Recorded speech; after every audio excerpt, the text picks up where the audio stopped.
anything goes. That's part of it. Is our society really collapsing? Well, no, the structure will hold. The structure will hold for quite a can withstand big shocks. But what will happen will be great hardship for those living within the structures. The few who can provide themselves the necessary means will escape most of the hardship, but the mass of the people will be oppressed, and more oppressed as time goes on, with murder and mayhem, with disorder, with an impotent police who were simply not set up, and with the fact that, see, the one big change in our modern society is this, and I think we can even... 10 seconds, Father. We've got to take a break on the hour here. Why don't we take a break right now? Discuss supernatural manifestations of the mysteries of God. We talk with the world's foremost experts on Christian mysteries, as well as end times mystics who warn us of what's in store for the future of humanity. Bringing decades of research and faith are your hosts, Marcus and Jackie.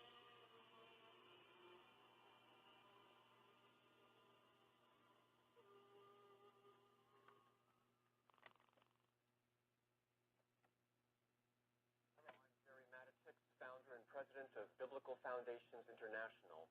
And it is my very great pleasure to have with me today Father Malachi Martin, who is, without any exaggeration or false flattery, probably the most recognized name around the world in terms of a very astute analyst of what is going on in the Vatican.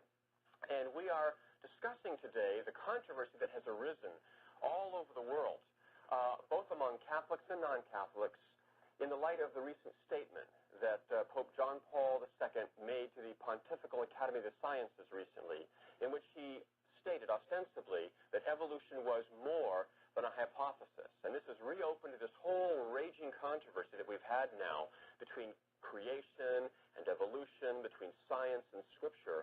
And so we want to thank you very much, first of all, for being so gracious and hospitable and opening your home to us and letting us to pick your very unique brain for the next 60 minutes and get a perspective on what are the implications of this statement for those that have sought to be faithful to the historic Catholic faith for all these times. Is it true that if Catholics have been combating evolution in their local schools, sometimes even in their parochial schools, that now the Church has made a monkey out of such people? What can we say about that? I don't think that's true at all, Jerry. It's, this statement of the Holy Father must be approached, as they say, with hooks. That is, it's like many another statement he has made, which is an expression of a personal opinion, which most of us don't share. And as a personal opinion, we can dissect it. It's not in disagreement with any basic dogma, but it does throw a spanner in the works of understanding, because the Church has always held that the creation of man was special. Nowadays, it's something as you and I are going to examine exactly what latitude there is for thinking about evolution as a Catholic.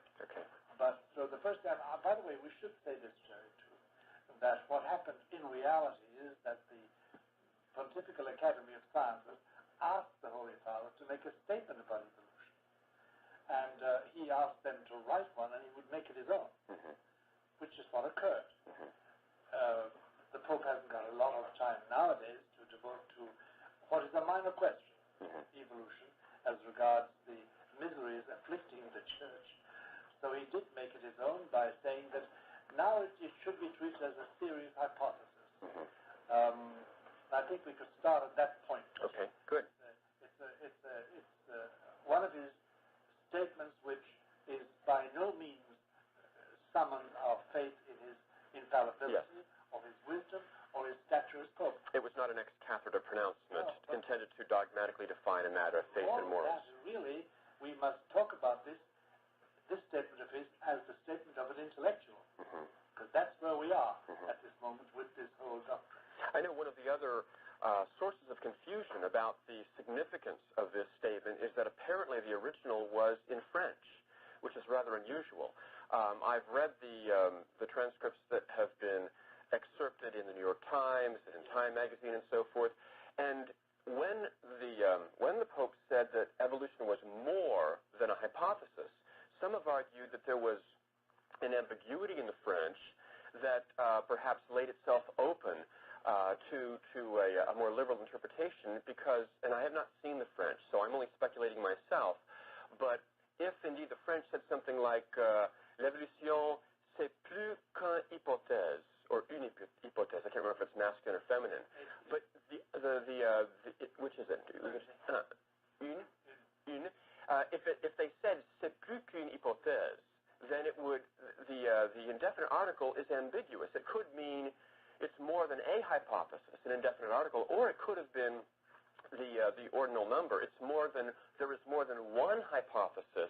When we look at the whole concept of evolution, there are different ways of doing it. So maybe he was simply talking about the fact that there are myriad theories, many of them conflicting in evolution, and simply saying it's not a simple Darwin right or wrong type of thing.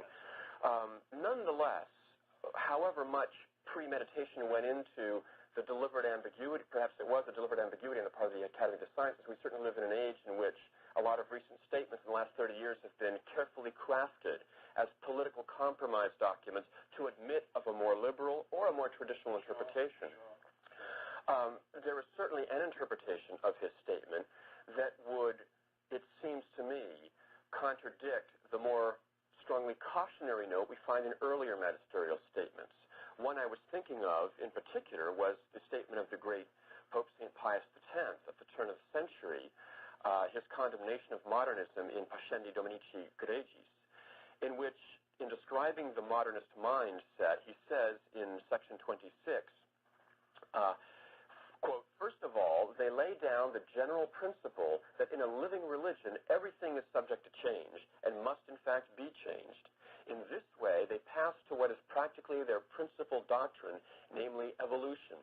To the laws of evolution, excuse me, everything is subject under penalty of death. Dogma, church, worship, the books we revere as sacred, that is the sacred scriptures, and even the faith itself. And it certainly seems in reading this doctrine, or in reading this dogmatic exposition of Pope St. Pius X, that he was telling Catholics to be careful that evolution does not become the sort of master key that explains all of human history, all of human phenomena, and even a constantly changing Catholic faith, that we no longer have any absolute truth, any immutable, unchangeable principles to live by. Would you comment on that? No, that's what Pius XI wanted to do, Pius X intended to do it, because he was, and it's coincidental, but interesting that Darwinism reached its height at the time that the whole evolution of dogma, modernism, was rampant. So it's part of the modern mind and part of the so-called scientific approach to human affairs. That everything has changed, therefore the church should change. And even man's body, it came from monkeys or gorillas or some lower form of primate life. So that's the tradition of the church for the last 1,800 years. And I can see why he would have been concerned if what Darwin thought he was proving at the biological level, that the human body has evolved from lower forms of life, was taken up by the modernists like Loisy and Tyrrell and so forth, and applied to the truth, to the faith, and said, look, we too in our dogmas are evolving, so that maybe we said something about the deity of Christ at the Council of Nicaea, but maybe there's a better way of putting it now. Maybe we condemned certain ideas at the Council of Trent, but perhaps now we should admit that that was a very narrow and, in fact, inaccurate view. This is what the modernists were saying, so we can no longer recite these creeds and councils and confessions of the past and think that we're standing on solid ground. Everything is shifting sand instead, and that to me would be destructive of Catholic faith. That's what modernism does. It destroys basic Catholic faith. I think that's what Pius X was fighting against, and Pius XI and Pius XII. And you remember Pius XII's statement about evolution. Do you remember what he said? I was actually just going to get to that. So you've read my mind. In fact, we talked ahead of time before taping whether we should have some sort of outline, And Father Martin said, no, we'll just sort of let the Spirit lead us, and that's exactly what's happening here. But in his very famous encyclical, Humani Generis, the English title of which is Some False Opinions Which Threaten to Undermine the Foundation of Catholic Doctrine, Pius XII had this to say about evolution in Section 5. He said, quote, some imprudently and indiscreetly hold that evolution, which has not been fully proved, even in the domain of natural sciences, explains the origin of all things, and they audaciously support the monistic and pantheistic opinion that the world is in continual evolution. And the doctrine of evolution, even a kind of a mystical doctrine, as these modernists that he's condemning propounded it, continues to come up again and again for his strictures and his censures. He warns us that to sort of become inebriated with the idea of evolution would be to lead us astray. I wanted to ask you about that because you have certainly, by the grace of God, by God's providence, you have lived through these turbulent years that saw the birth of this, what I call neo-Catholicism, and you, in fact, as a former Jesuit, know many of the people that he referred to rather obliquely in this encyclical. He did not name a lot of names here, but certainly everyone knows, liberal or conservative would admit, that he had in mind here a very formative thinker in this century, namely the French paleontologist and theologian Pierre Teilhard de Chardin. Could you comment upon his role in the whole history of evolution? Well, Pierre Teilhard, as we call him, was a Jesuit. He very early on lost his faith. Very early on lost his faith. And Teilhard, by the age of 50, did not believe in the divinity of Jesus, did not believe that Jesus had come yet, did not believe in the resurrection, didn't believe in celibacy, didn't believe in the infallibility of the Pope. Teilhard's faith was of a different brand. He died here in New York, by the way, in the 50s. He had a theory that we were still in evolution, and at the end of the evolution, Christ would appear, and that would be the incarnation. Now, this is very honored today by many cardinals, and the Holy Father himself has honored those cardinals. One of them, in particular, Balthazar, he died recently, by the way. And this whole theory, of course, for me, is anti-Christian, anti-Catholic, and irreconcilable. Henri de Lubac also was a great promoter. He wrote a couple of books as an appreciation. That entire French school is the school against which Humani Generis was written. Now, I must admit this to you, but I can't go any further than this. I knew the two Jesuits who wrote Humani Generis for the Pope. I was in theology at that time in Louvain, and I knew both of them. And they restrained Pius XII from condemning evolution right out. And they had him say, we cannot see how this could be proven scientifically, and we cannot see how this is reconcilable with the doctrine of creation. He wanted to say that, but they reduced his strictures to that. That's certainly the kind of statement that was made earlier. We were talking just before we began about the fact that the Church had produced, and great cardinals had produced, books roundly condemning, and not in some reactionary or paranoid sense, but in a very learned and very reasoned fashion. One great classic of a bygone era was by Cardinal Ernesto Ruffini, The Theory of Evolution Judged by Reason and Faith. And we had books, hundreds of textbook critiques of evolution, such as The Case Against Evolution by George Barry O'Toole, PhD, STD. He taught biology at Seton Hill College, and this book, received the imprimatur of the Archbishop of New York City, Patrick Cardinal Hayes, and Arthur Scanlon, and yet these types of books would be considered so politically incorrect today that they wouldn't be published. Let's go back to Ruffini. I knew Ruffini as well. Oh, really? I didn't know that. And I went to him about evolution in the middle of the council, because there was talk about the council saying something about evolution. And Ruffini carried me to his study, and on the wall he had the entire fossil record. And he said, I'll never forget the way he said it. He said, between any phylum, any degree of organism life There's no connection with any other. There isn't one shred of evidence that one phylum transited to another phylum by evolution. There's simply a series of things that appear. Yes. And none is on top. They're all sort of sequential. And we've examined the entire fossil record, and this is a fact. And there is no trace of a missing link. That's right. There is no evolution. That's right. It must be imagined. And people say, it's a nice theory, it explains things, but it doesn't explain a thing. Yes. It doesn't explain one.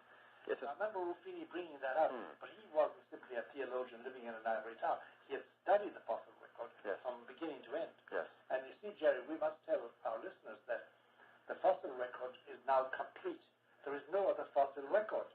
There's no other thing to look for. We're not going to discover the missing link shoved away under the mud somewhere.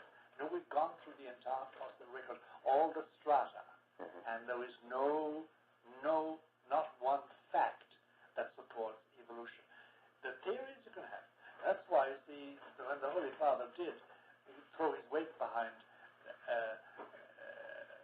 evolution as a valuable hypothesis, what he really was doing was giving support to the French school of theology, which he supported.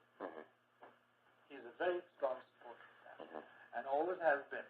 And he made Lubac a cardinal, and a lot of us think that Lubac should never have been made a cardinal, should have been kept in Jerusalem in exile. A lot really did, and a lot of other people do. But the Holy Father is free to do what he likes. So that's as far as Ruffini goes. I mean, Ruffini really made a very profound paleographical or paleological study and judgment of the whole thing. I have many friends who are scientists I've spoken with, and people who have popularized their work, such as Jerry Keane, a mutual friend of ours, the Australian scholar, in his book Creation Rediscovered. And they have proven this again and again and again, that there are no fossils showing these intermediate forms, so that what we have, each fossil is sort of a snapshot of a particular type of living creature, and the evolutionist, without really having any hard data, mentally supplies the movement from one to the other.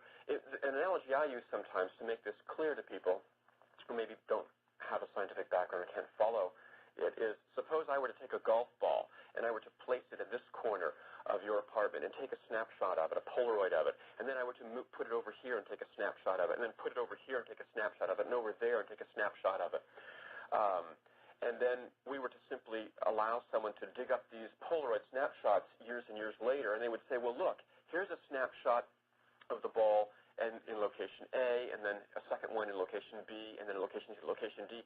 The ball must have rolled from A to B, B to C, B to D. In other words, they lay them out in a certain order and assume a movement, but really all the snapshots tell us that there is something here and something there, and not that the ball moved at all, which in this case didn't happen. I picked it up and moved it. I'm going to steal that example. It's a very good example of that. So we have lower forms of life. We have apes, and we have human beings, and fossils of all of them, but we don't have, in other words, anything to fill in the gap to show that the amoeba became the coelacanth became the salamander became the simian, and the simian became man. Yeah. No, there's nothing. There's no link. The missing link, we were always looking for the missing link. There is no missing link. In fact, it was forged a few times, wasn't it? Weren't people so eager to bolster this theory? The Piltdown man, yes, it was a skull that they fashioned to look like an old skull, and it wasn't. It was a modern man whose jaw they modified, etc. But all that, Jerry, I'm convinced that sooner or later, even a man like Stephen Jay Gould of Harvard, the great proponent of it today, will come around and say, by the way, he's gone very far. He said there is no missing link. We must explain evolution in another way. I'm convinced that it will drop out completely. And you see, there's a fundamental weakness, which your friend Jerry Keane has pointed out, the dating. Yes. The dating of the strata is purely arbitrary. Yes. And that influences the entire question of evolution. It does. And I want to come back to that from a biblical point of view later in our conversation. But because this dating thing is obviously very important. Another thing that people forget is that if God created Adam as a full-grown man, I say if, I believe that. Obviously, the Scriptures clearly teach that. But I'm speaking now to the person who's neutral and looking at it. I said, suppose God did, in fact, create what we believe as Catholics, that God created Adam as a full-grown man. If 5 minutes after his creation, a physician were to come up and examine him, look at his teeth, look at his, the cells in his body and so forth, he would say, this man has been around for 30, 33, however many years. And he would be dead wrong. Because if you're looking at something that had been created full-grown and extrapolating backwards and saying, if I apply my experience, then this full-grown, of this physical maturity, have lived X number of years. They started out as a fetus and so on and so forth.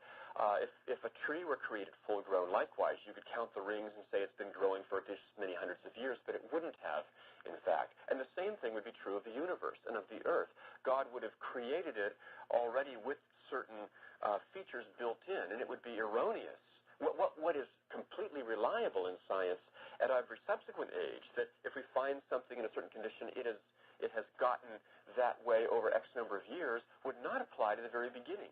Of course not. Jerry, Jerry, the final word on this part of our discussion is this. If you go to any scientist and say, there is a star out beyond Pluto, what do? They go out and find out about it with a satellite or with a telescope or with the usual means. They will not accept anything but concrete evidence. Right. The extraordinary thing about evolution is that without any evidence at all, and much evidence to the contrary, people sail along merrily speaking about evolution. Okay, now why is that? Let's examine what are the psychological underpinnings of that. Why do people jump on the evolution bandwagon? How, in what way does it fulfill their agenda? Well, Darwin's agenda was to disprove the Bible. That's in his notes. Yes. We know that in his handwriting he said that. It also then did fall into the hands of the atheists of the higher criticism, as they called it, in the last century and this century. And also liberates you from the idea of a God to whom you owe allegiance and whose laws you must observe. So it helps the evil in man's heart. What I'm saying, really, and this may sound very funny to a lot of people, I think it's a satanic error. I think it's Luciferian. I think it's Lucifer's explanation so as to wipe out the idea of God and creation and responsibility out of our lives. I think it's a Luciferian doctrine. So ultimately, this is more than an academic issue.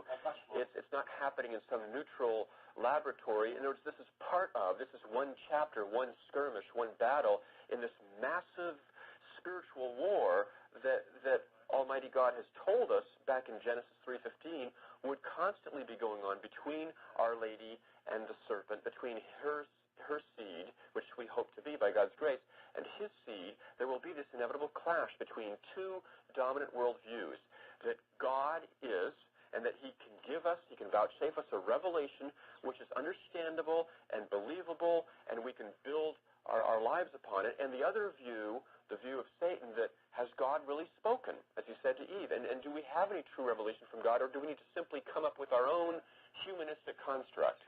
And then look at the two major effects of the adoption of scientific evolution. There's no doubt about it that Hitlerian doctrine of the chosen Aryan race and the elimination of less noble races, Jews, gypsies, Catholics, homosexuals, the whole band, he liquidated a lot of them. That's directly due to the science of the whole theory of evolution.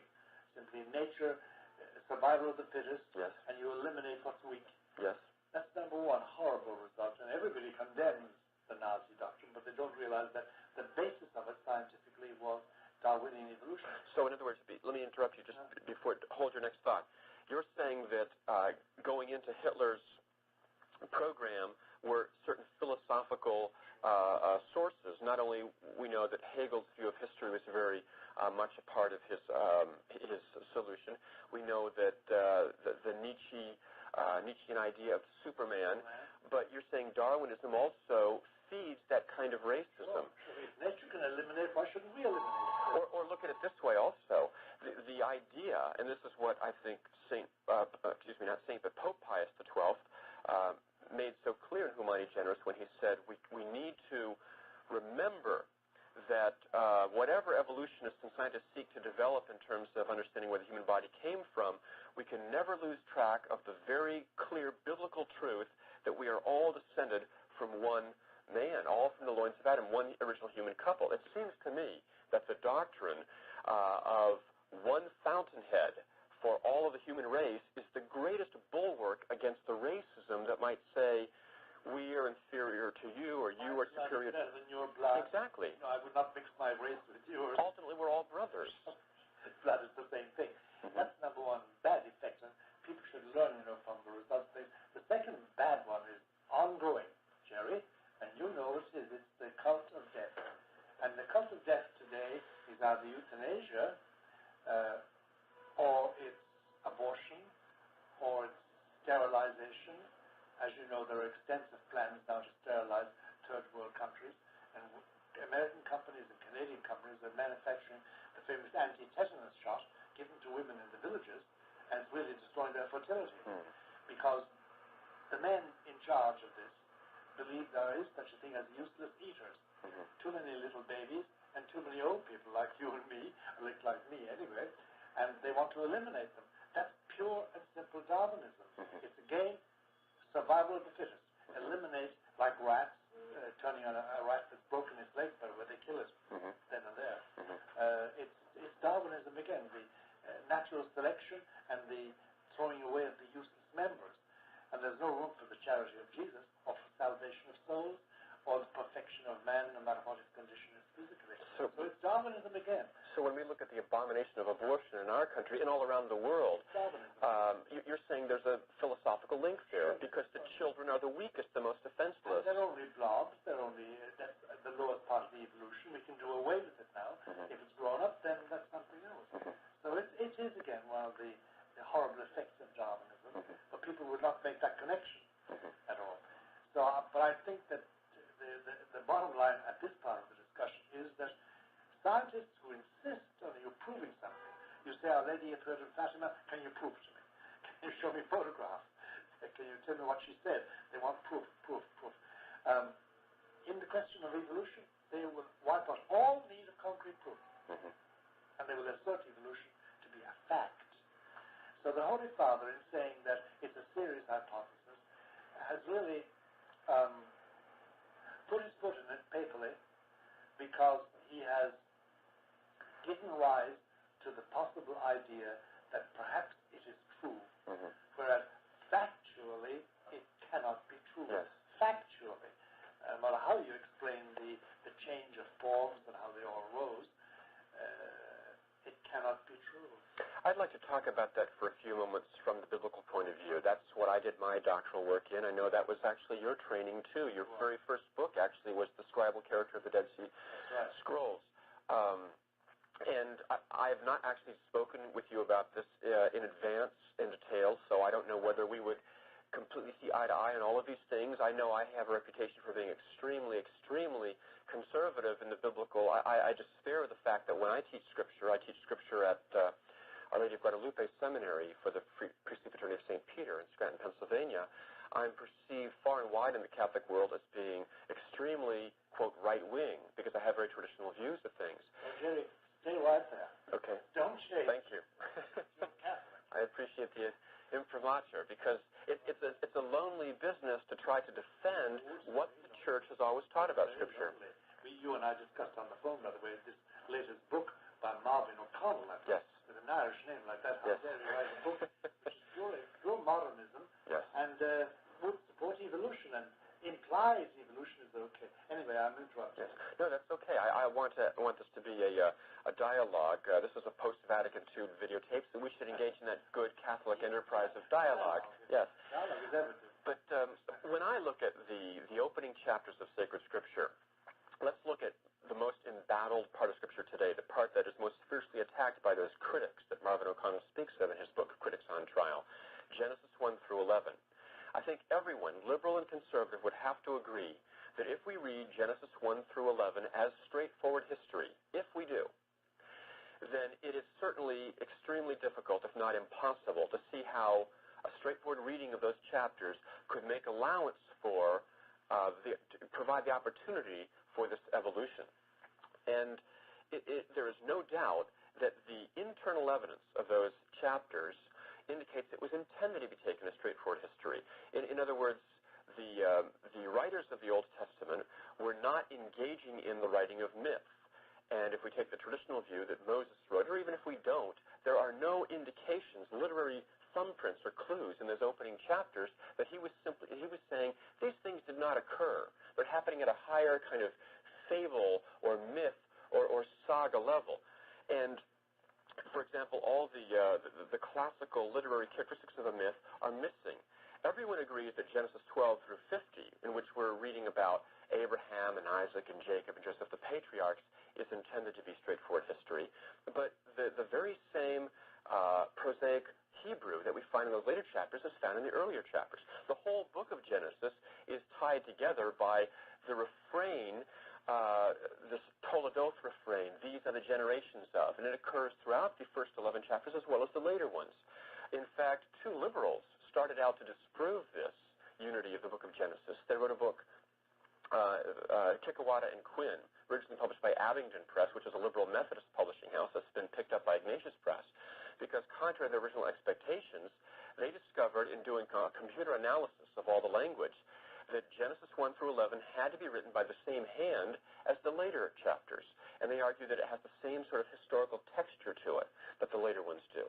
Now, not only did all the Jews who received this book of Genesis understand this to be an actual account of actual individuals, Abraham, or before that, Adam and Eve and Cain and Abel, but when we get to the New Testament, our Lord Jesus Christ himself and his inspired apostles take all of these things as straightforward history. Our Lord speaks of the creation in Genesis 1 in 6 days, followed by the seventh day of rest, when he talks about the Sabbath being made for man and not man for the Sabbath. And he proclaims himself the Lord of the Sabbath. The apostles also refer to this. He refers to the creation of the woman from the body of the man and says, have you not read what was written at the beginning? When he's refuting the Pharisees and their willingness to allow for divorce. He said, from the beginning God made the male and female. He made the two one flesh. And what God has joined together, man cannot put asunder.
billion a year, minimum. We're also going to be asked to support and welcome a nation or a government such as the PRC, the Chinese government, which is blatantly anti-human, blatantly anti-Christian, and which is out for greed, and which we know intends finally to take us, and take us in the real sense of the word. Oh, yes. Take us for all we have. Oh, and probably find a way to eliminate us so that they will have our land. Oh, yes. Oh, yes. Oh, yes. But, we're already selling them plots of land on the West Coast. Yes. Father, this is a bit of a change of topic, but yes. Many people have asked me this question. Yes. They want to know, was this all planned? One particular person faxes me and says, the symbol on the back of every dollar bill, yes. You know, the pyramid yes. with yes. the eye. What's that? You know, what's that all about? Where does that come from? Exactly. In other words, has there been a vast plan and plot? Correct. And are we in the hands of people whose organization is ageless? Correct. And therefore who could have planned what has happened from centuries ago and brought it down now to 1997? Correct. Is there such a thing? Is there? Well, it is impossible for any historian of the truth to deny that there is an organizational link between very prominent members of certain organizations in 100 years ago, 200 years ago, and those in charge of them now. The principles are the same, and the effects of their actions are the same, and they have the same phobias, and the same hatreds, and the same ideals. There's no doubt about that. Now, in this country, though, Chuck, for a long time, it's been done so cleverly, for a long time, the one name, if you manage to affix it to somebody's character, if you manage to say that, for instance, that John Jones is a conspiratorial nut, it means that he has this funny idea that there's a conspiracy, that there's a plan, that there's a secret organization or a very unknown organization that has plans for everybody and is slowly trapping us all. And therefore, if you can be dismissed as a conspiratorial nut, you're safely dismissed. You're not mainstream, as they say. You must be mainstream in the sense of just go along with events as they take place. Go along in order to get along with it. That doesn't satisfy the exigencies. And really, to get any light in this matter, you either take it on a completely church basis, or you take it on a basis of analysis. And I suggest the second one is the more interesting for the moment. And it's this. Look, there's no doubt about it. In our modern world, in the globalization of money, and in our world today, there are millions and millions of investors. And they operate on the various markets: Tokyo, Singapore, New York, Paris, London, Rome, etc., etc., etc. There are a few, how many? 60, 65, 70, mainly men, some women, but mainly men, who play on that market with anything between 40 billion and 50 billion. That's a lot of money. And as the present Pope is always saying, apropos of these gentlemen, if I put 10 men in a room with 40 other men, and the 40 men are 4 foot tall, and the 10 men are 6 foot tall, tell me, who will the 6 foot men talk to? In other words, how can I play with you as my rival with my money unless you have also the same amount of money? And the point I'm making is that there is great wealth in the hands of a few. And it's legitimate wealth. Nobody's going to say they stole it or killed for it. They may have. record, and it's not relevant anyway as a point. There are those men, and they do decide the flow of capital and the flow of capital goods. They decide which government is going to live and which government is going to fall. Because they finance everything. And they finance everything because their interests are multiple. Whether it's in Indonesia or Iceland or Scandinavia and South Africa or North America or China. And if you take, for instance, an organization like, which very few people don't know, or no, very few people know it, the BIS, the Bureau of International Settlements. It meets in Basel, Switzerland. Its members are the directors, the CEOs of the central banks of the main countries, industrial countries. They decide currency matters, and China is in it, Israel is in it, we are in it, France is in it. The so-called G8 or G7 nations are in it, the industrial nations.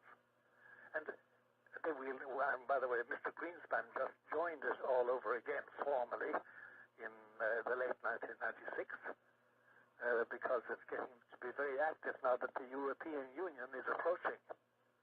But what I'm talking about is there's a superstructure to life which exceeds by far in stature, exceeds any national government, including ours.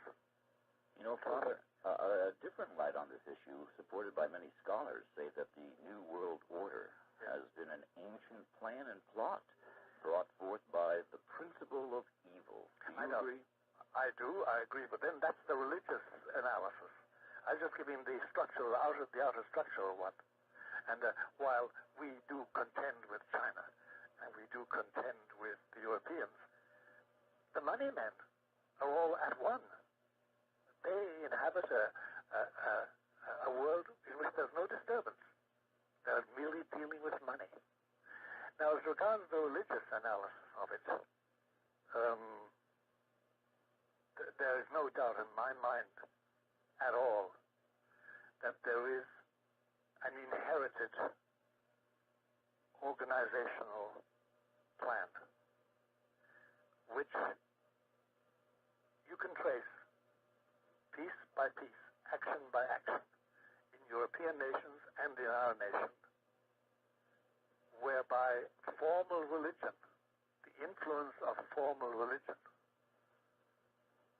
Christianity mainly, because there were Christian countries, but also anything else, is slowly eliminated from public life. Just eliminate it. You can do what you like in private. You can worship the blubber god, you can worship Jesus Christ, you can venerate Moses or Muhammad in private. Not in public. You have nothing to say to us. As our Supreme Court said, any person who approaches national questions with a transcendent point of view, transcendent view of reality, that's the code word for religion, they have no place in the public square. And that's a dire warning, but it's a fact. We have no place. And the result is that pornography or violence or social welfare or the family or immorality as such is all dealt with from the point of view of what they call science, psychology, the social sciences. Religion has no say in public, only in private. Can prayer reverse this satanic movement? Well, we then come to the true religious solution. It is this, that if we do pray, I like Nineveh again, just like what happened in Nineveh. The message of the book of Jonah really is prayer.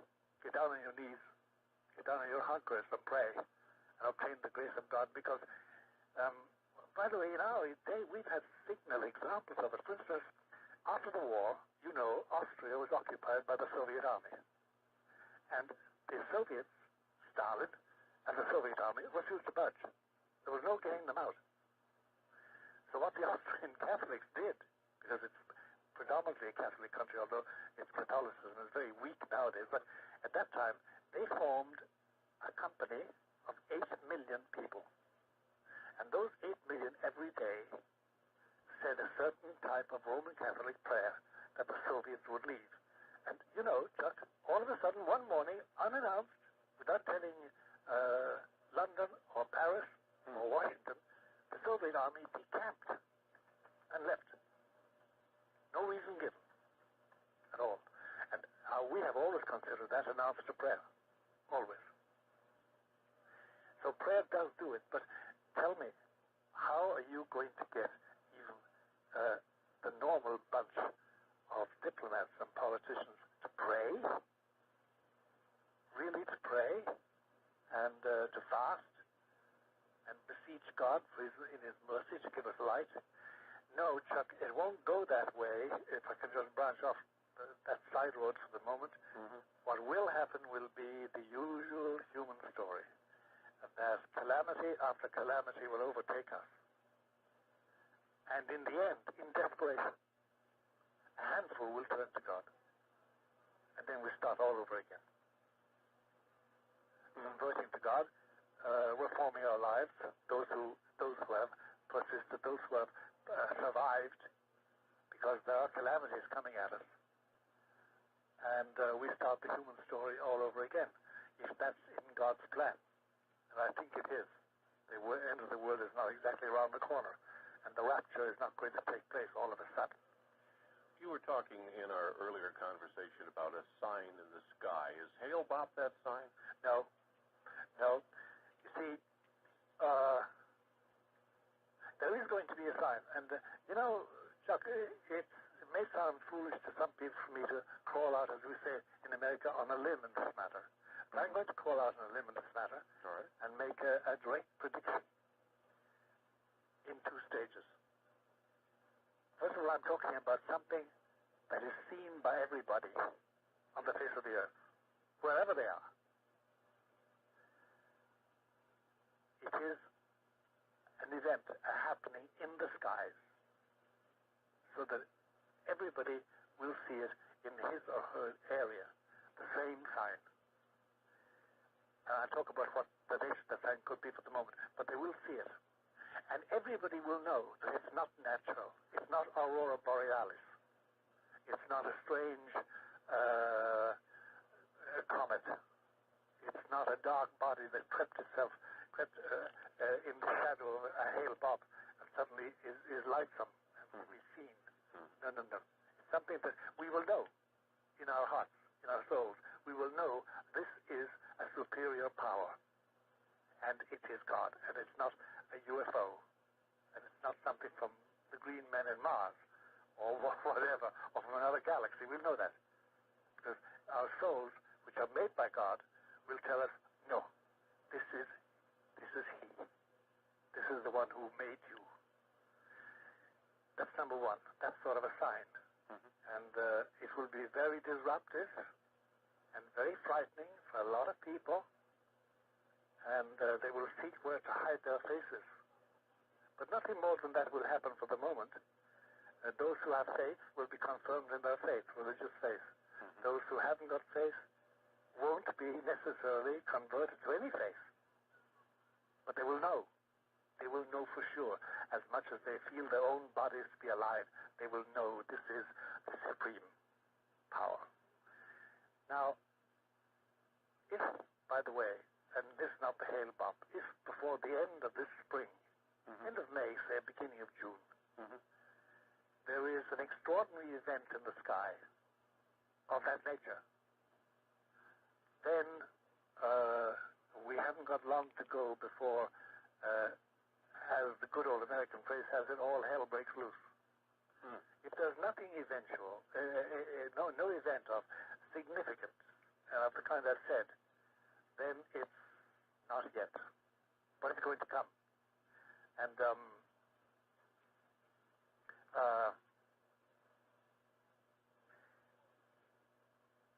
there will be this difference. You know, in 1938, there was this funny series of lights that many astronomers wrongly tried to explain as aurora borealis. And it wasn't. Everybody agrees now it wasn't. And Catholics were told that this was actually a sign from heaven about the coming war.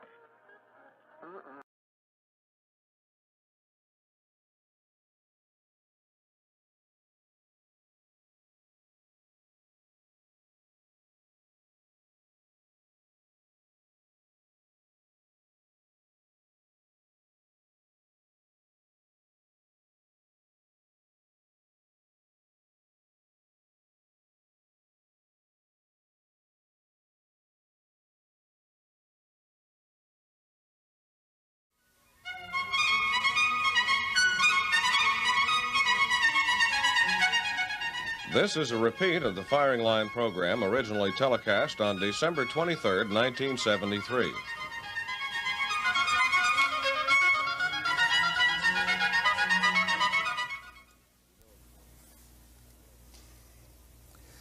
We know, of course, that Jesus is a superstar, that standing having been validated by Variety, and that there is a phenomenon called the Jesus movement.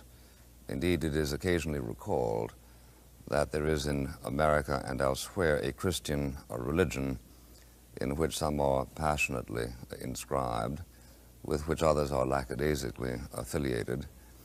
Every now and then, not so often as to strain the patience of reviewers, a truly literate man writes about Christianity. And most often the response is a sort of uneasy acknowledgement that the species survives. Occasionally the author is greeted with surprise of an unusual kind. So has it been for Mr. Malachi Martin, whose new book, Jesus Now, has bowled its preliminary readers over. Martin Grief of Time Incorporated says about it, once in a decade a book is published so unassailable in its logic and limitless in its depth of understanding that it converts the critical reader to a point of view different from his own. Jesus Now is such a book.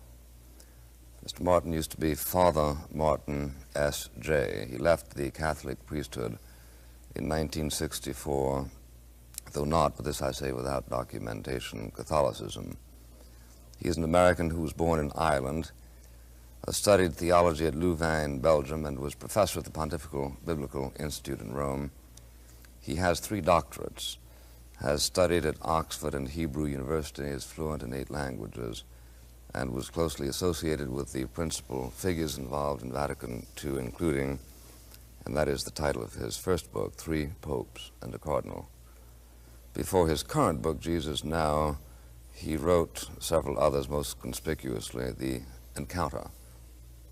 Mr. Martin has many theses, all of which we cannot hope to canvass, but one of them is that the disrepute of Christianity is significantly related to the tendency of diverse cultures and civilizations to take Jesus and adapt him to their own uses and paradigms. As one would expect, as much as charged to Malachi Martin, i.e. that his Jesus is in a way as arbitrary as the Jesus of others, should we call them, vested interests. I should like to begin by asking Mr. Martin, why are you better equipped than, say, the Pope, though not the Pope qua Pope, to interpret Jesus? Well, of course, Mr. Buckley, that's almost an appeal for me to make an act of humility, which I'm sure neither you nor your audience need. And I am... It's a question whether you're capable of it. Yeah, that's another thing. There was a famous priest in Rome, a rector of a college, and his most famous phrase was, I assure you, I'm not making it up, was, my strong point is my humility. And everybody knew that. But apart from the humility, I'll tell you, I don't feel any more capable than the Pope, or indeed than anyone, you know, to provide a perfect analysis or a better analysis of Jesus. And I have tried to avoid, in that book, forming another Jesus figure. So I'm not any more capable, but at least I've done this. I've spent a good long time gathering information on the figures, the garbs with which Jesus, that man, and as I believe God, has been clothed. And if somebody does a better job, hallelujah, or cheers, I would be very happy. Well, I think I didn't intend to impute any arrogance to you, yes. Although it's, I think it is true that there is an odd convergence of true humility and true arrogance. I think so. And, I think so. But what I was attempting to probe is the question whether the malleability of Jesus, as you demonstrate it in your book, is a malleability which you yourself have opportunized on. Yes. But first of all, to show us how it's done, yes. Would you mind explaining to us the sentence in which you say Christianity became synonymous and practically coterminous with white culture and yes. Western civilization, so that we can understand, if you tell us how that happened, yes. how it could also happen that other people could co-opt him? Could co-opt, yes. Well, you see, the few historical facts we know about Jesus as a man who lived in time and space tell us that he was born in 7 B.C., roughly, which sounds funny, but it's like that. And he was crucified, killed by... He could have changed that if he wanted to. Yes, he could have. But there was a little monk called Dennis the Exiguous in the 6th century A.D. who decided that it was going to be 180. All right. And we know that he was crucified by a Roman execution between the year 28 and 36 A.D. That's for sure. We know for certain his mother was Mary. About anything else, we know very little. We know he was brown-skinned, because all Palestinian Jews at that time were, unless he was a complete genetic mutant. Brown-skinned, yes. Something like the Egyptians today in the Upper Nile would be. Now, and he spoke Aramaic, and his concepts were Semitic. He probably knew some Latin and Greek. He knew very little else as a man.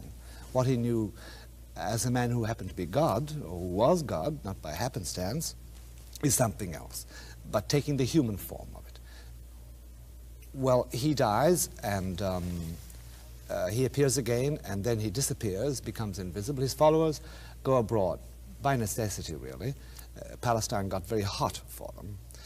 So some of the major ones gather in Rome, and it's Latin, it's Roman, and it's the beginning of the Roman Commonwealth at that time, about the end of the 1st century, when the idea of the Mediterranean Commonwealth and the Roman man was emerging as being man.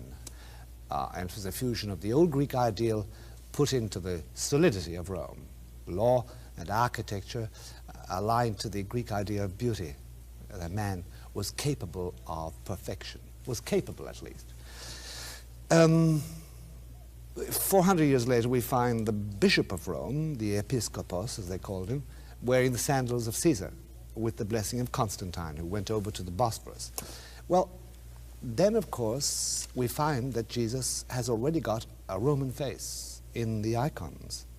And his words are in Latin. 3 centuries later, Leo III runs off to Paderborn because his taxpayers are in revolt. He's a pope. And he kisses the toe of a man called Karl, who we know as Charlemagne. And the deal was very simple. Put me back. Give me back my papal states, and I will make you emperor of the West. And Jesus will be co-emperor with you. So Jesus Caesar emerged about that time, and he was white and Western. And then Christianity took over Western Europe completely, and by the 15th century, Jesus was considered to be white, Western, speaking Latin, and thinking in Western philosophy.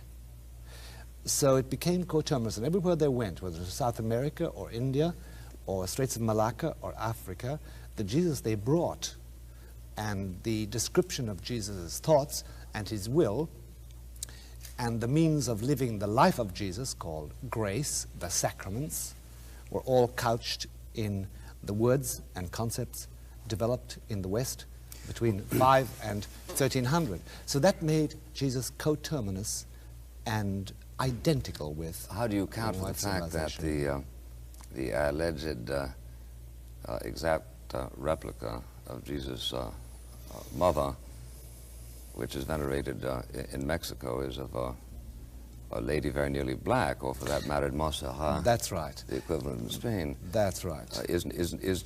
Are you saying something that simply goes beyond the fact that people tend to fantasize those whom they worship to have similar racial characteristics? Yes. You are going beyond that. I'm on that, yes. I would say that they do tend to fantasize them into that position. And there is a black virgin in Dublin, Ireland, you know, as well as, and there's a black virgin in the Belgian Congo, now there. These are admissions against interest.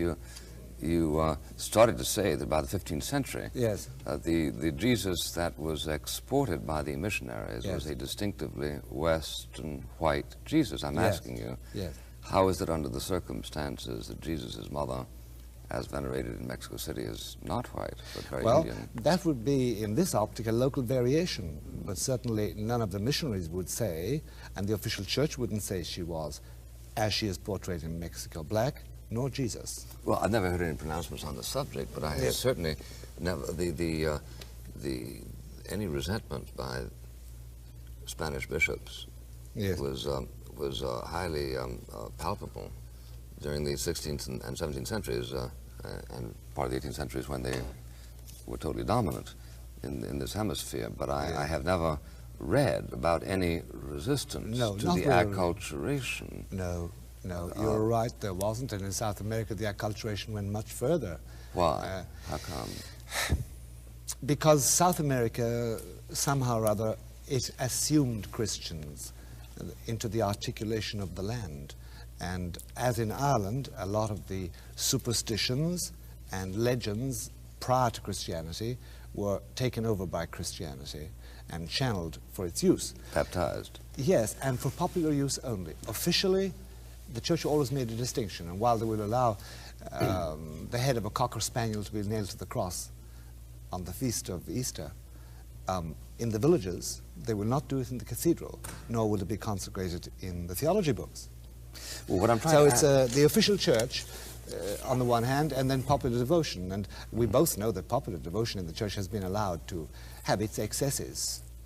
Well, what I'm trying to understand is this.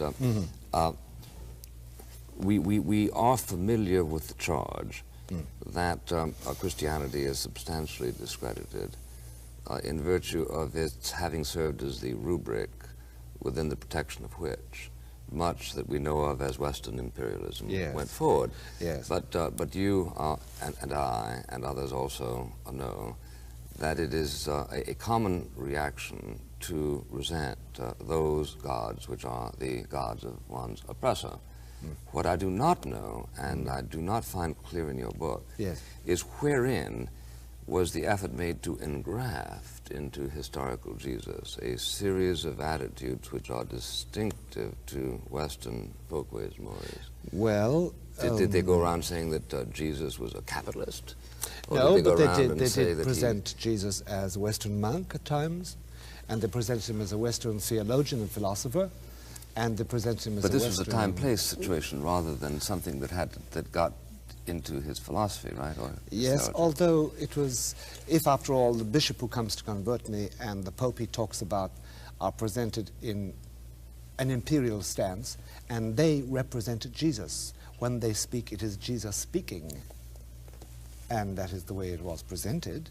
And the bishop represents Jesus, and the priest, this pastor who is white, and before whom you must kneel, his words are the words of Jesus. This is the constant theme of missionaries. I represent Jesus, and my bishop too, and the Pope.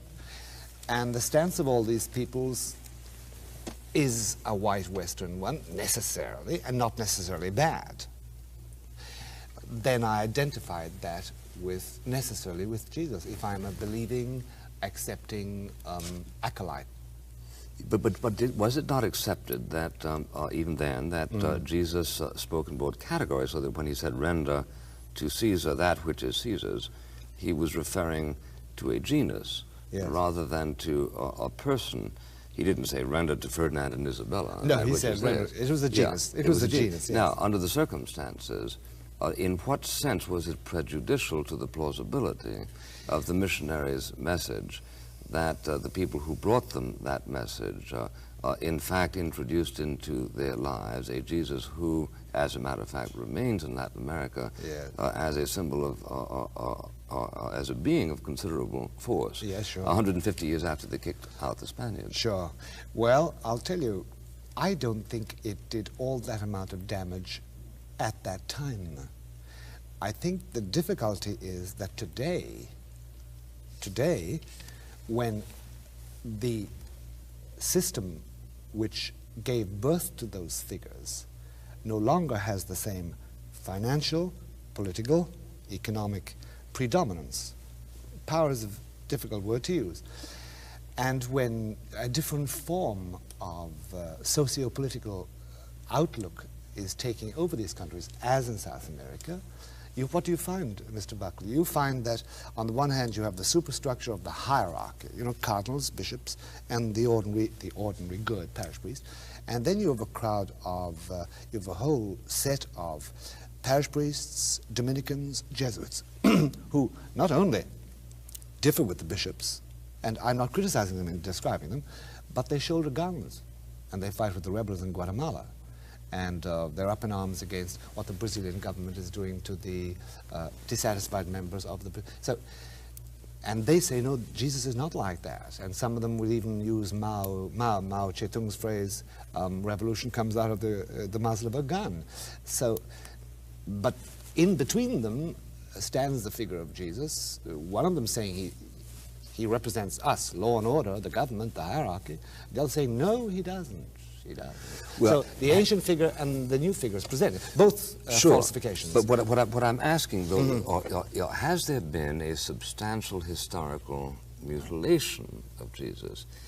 It is true that among Jesus's primary exegetes were people who put a high value on the law, yes, and that Jesus himself did, yes, and that under the circumstances, those who say that the law should be obeyed can, in fact, without corrupting the provenance of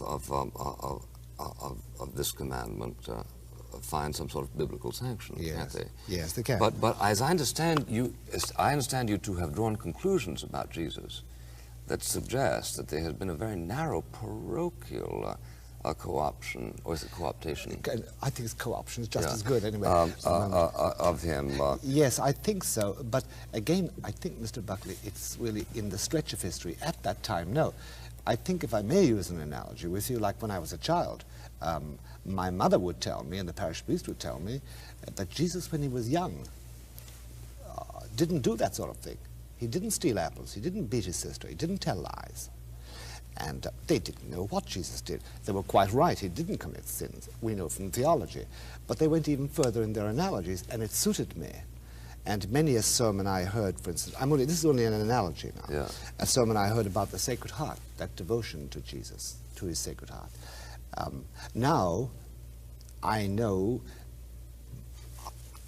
would mean very little to me because it came out of a very local area with somebody who had invested this affective figure, a very valuable figure of Jesus, by the way, this affective figure of Jesus with his own emotions and the emotions that would draw out my virtue, insofar as I practice virtue. Now, that's an analogy, I think, for what happened. When I grew up... The maieutic Jesus. The maieutic Jesus, right. And, you know, when I was a child, the things of when I was a child. When I grew up, as Paul said, something else.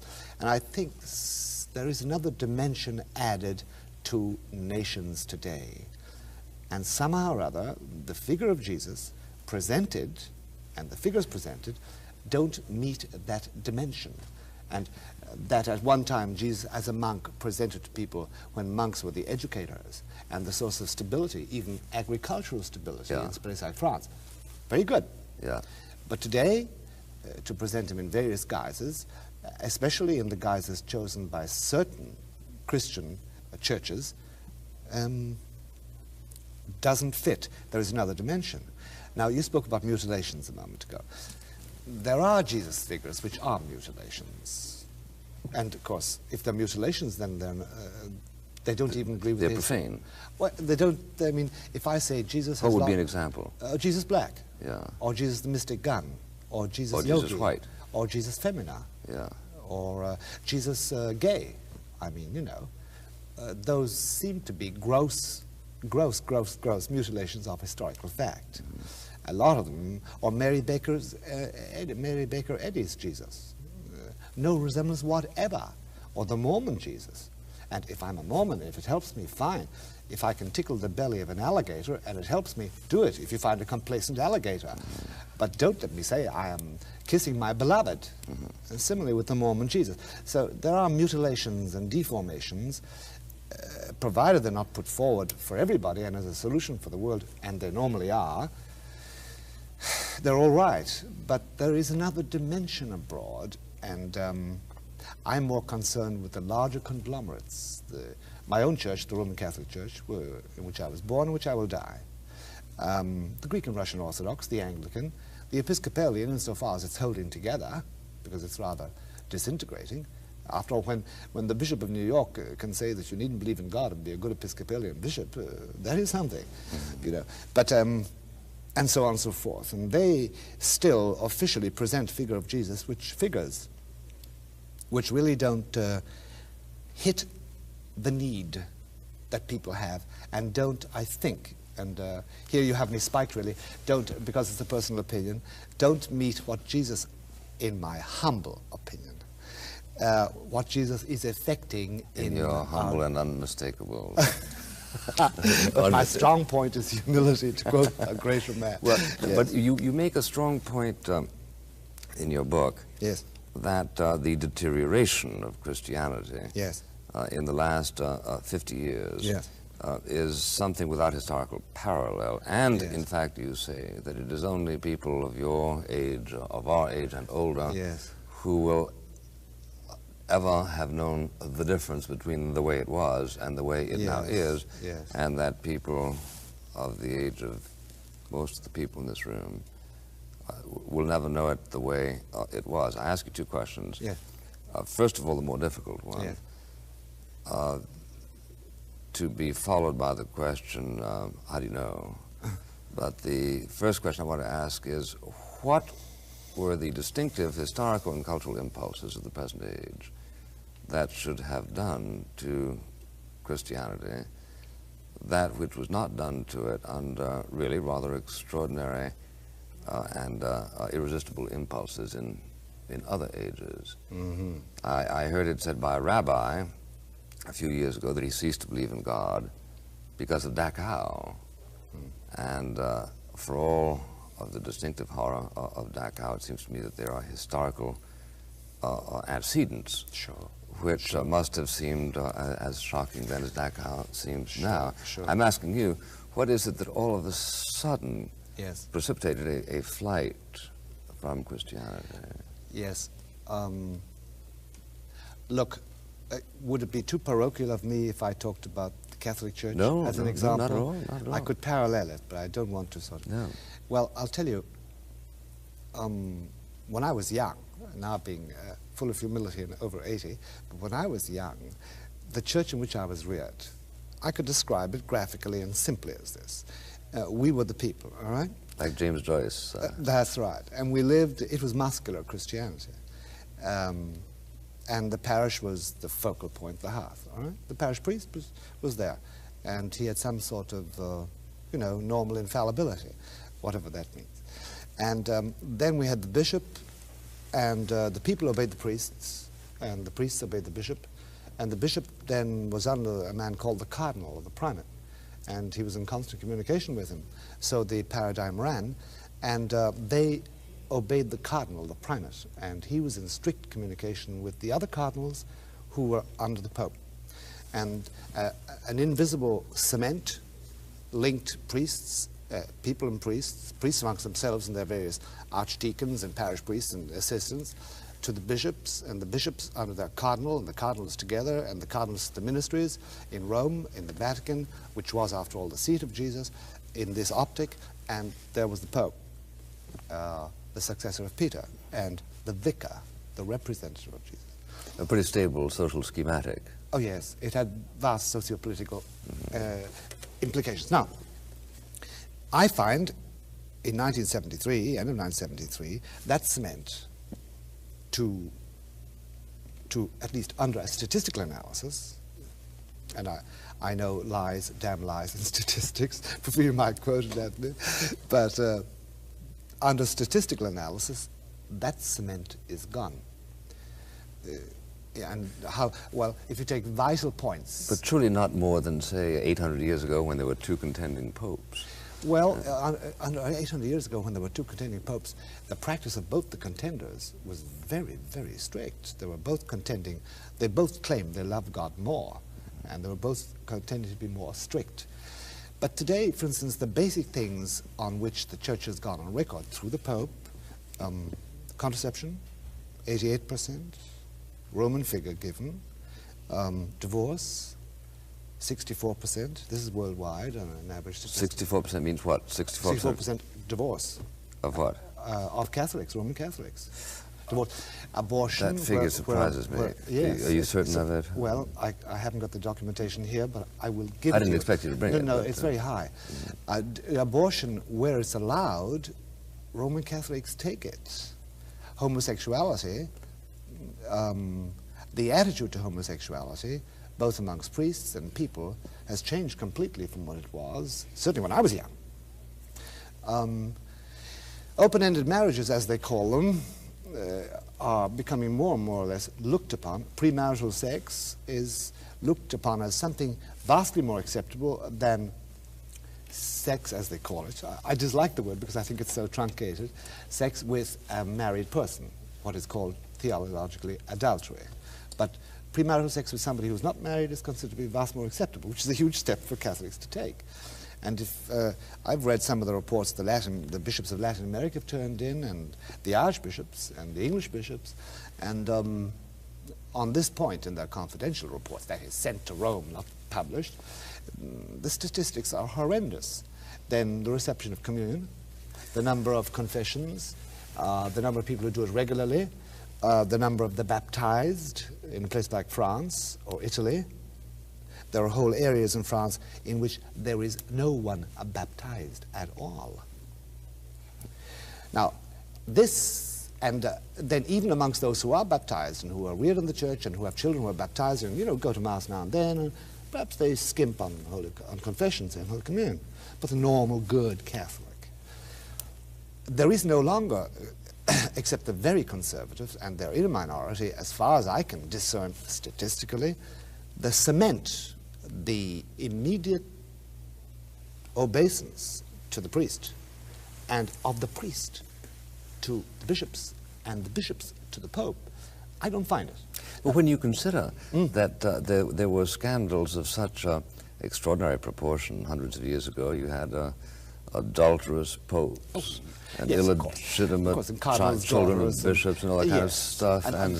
Bill, I have known. And you had the contumely by the emperors whose titles were supposedly held at the sufferance of the Pope, and you had massive defections, you had excommunications of the University of Paris and so on. But what makes you think that the statistics, however luridly they can be recited, prescind because there was this never, age? yes. Or are you saying that that which flowed into this age is something far more resonant and venomous than that which flowed into any other age? Well, whether it's venomous or not is another thing. I hesitate to call it venomous. Something else has flown in. There is an independence today in that structure. It's in the Anglican Church more than it is in the Catholic Church. It's in the Greek Orthodox Church more than the Anglican Church, both in Greece and above all abroad. There are only 14, 15 million, all Greek Orthodox, but the cement is non-existent. There is this lack of some vital essence of authority that once I would revolt, but I was in revolt. Now they consider themselves to be near Jesus, as near to the priest, but don't speak to me. I know what to do. They're not in revolt at all, and they're not indifferent. They want a church, and they want laws, but they question everything and authority. It's not a revolt or dissidence or fighting, no. And they don't want a new church. And they love Jesus. They're good people. But somehow or other, an inner dimension has changed. And this, if I could go one step further before we go on, you ask me, how do I know? Of course, I haven't got a crystal ball, and I'm not a prophet in spite of my name, which means my angel, or what is the name of a prophet. But I can only satisfy my intellect, Mr. Buckley.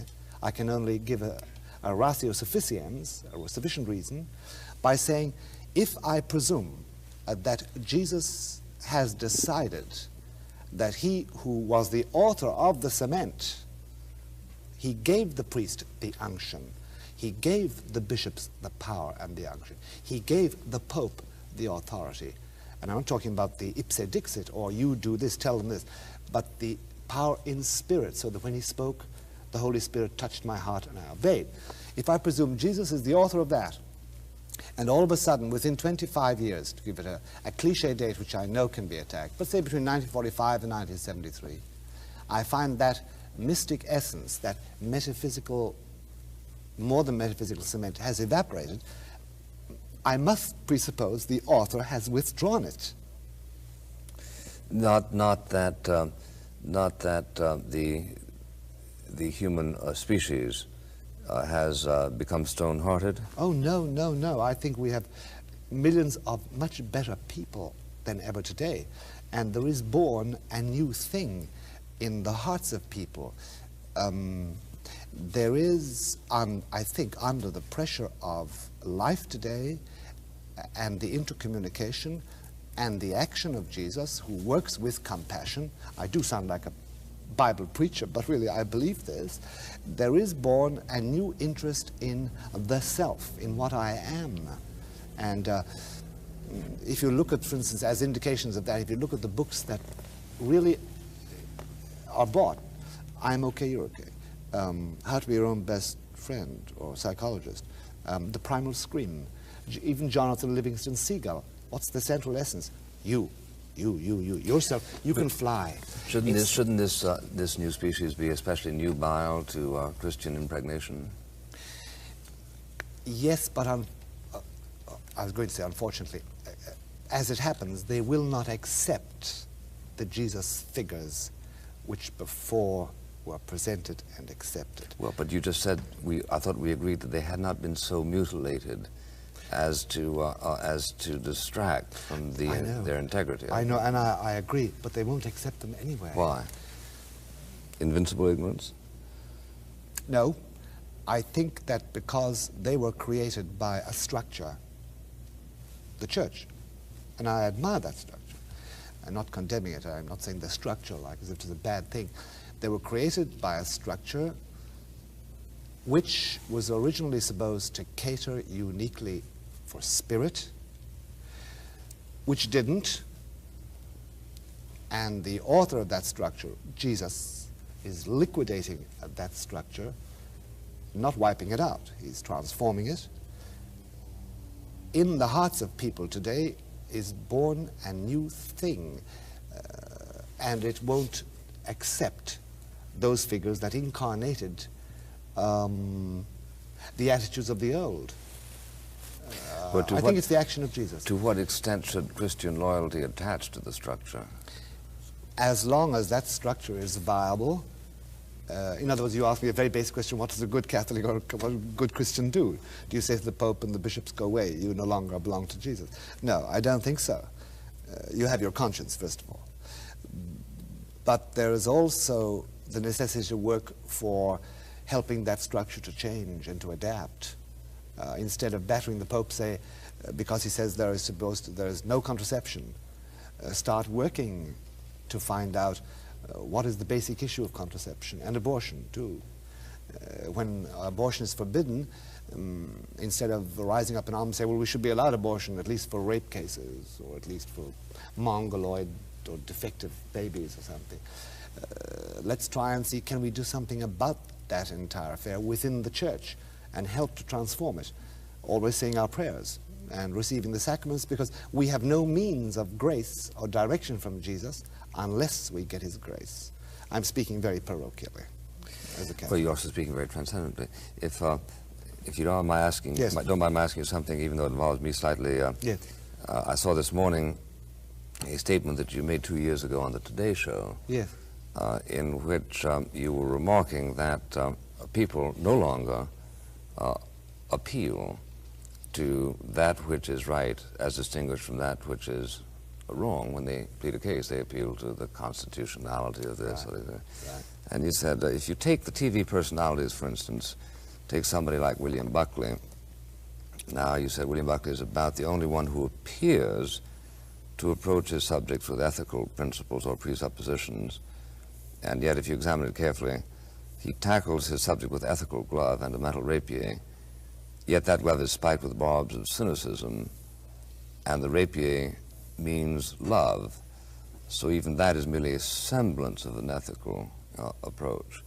I don't understand what you meant to say when you said the rapier means love. Because since it is a personal thing, let me make a personal Sure. comment. I have always felt that even when the rapier of your mind, and I think it's the best description of it because it's brilliant, in my opinion, when it goes right home, your intent is love. Well, why is that anti-ethical?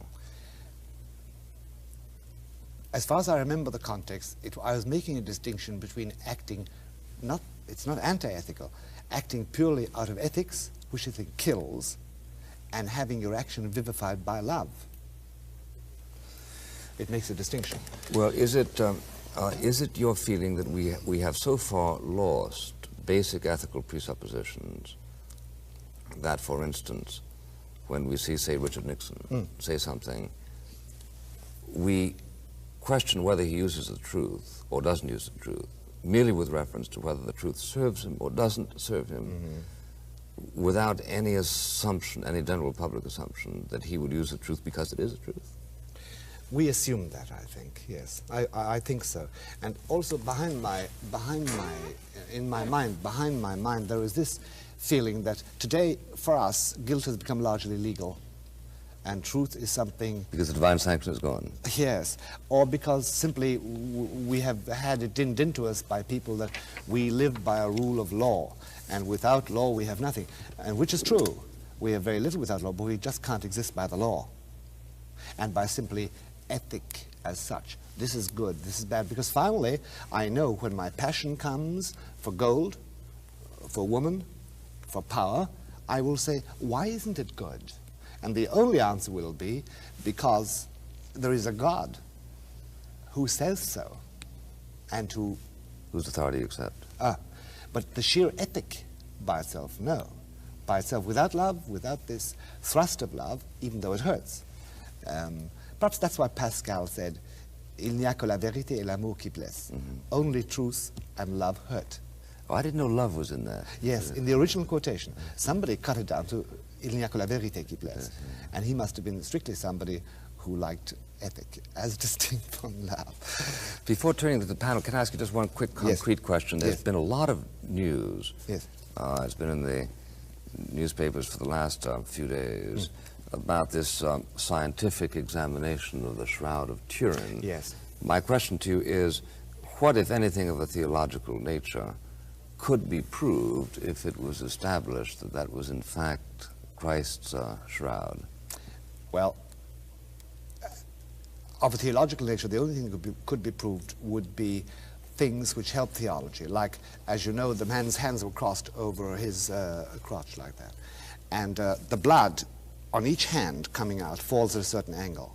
Now, I'm not a mathematician, but mathematicians have calculated that the direction from the wound on this part of the hand... Which, by the way, was here. That's right, in the wrist. Yeah. That's right. When they project the hand up, it falls...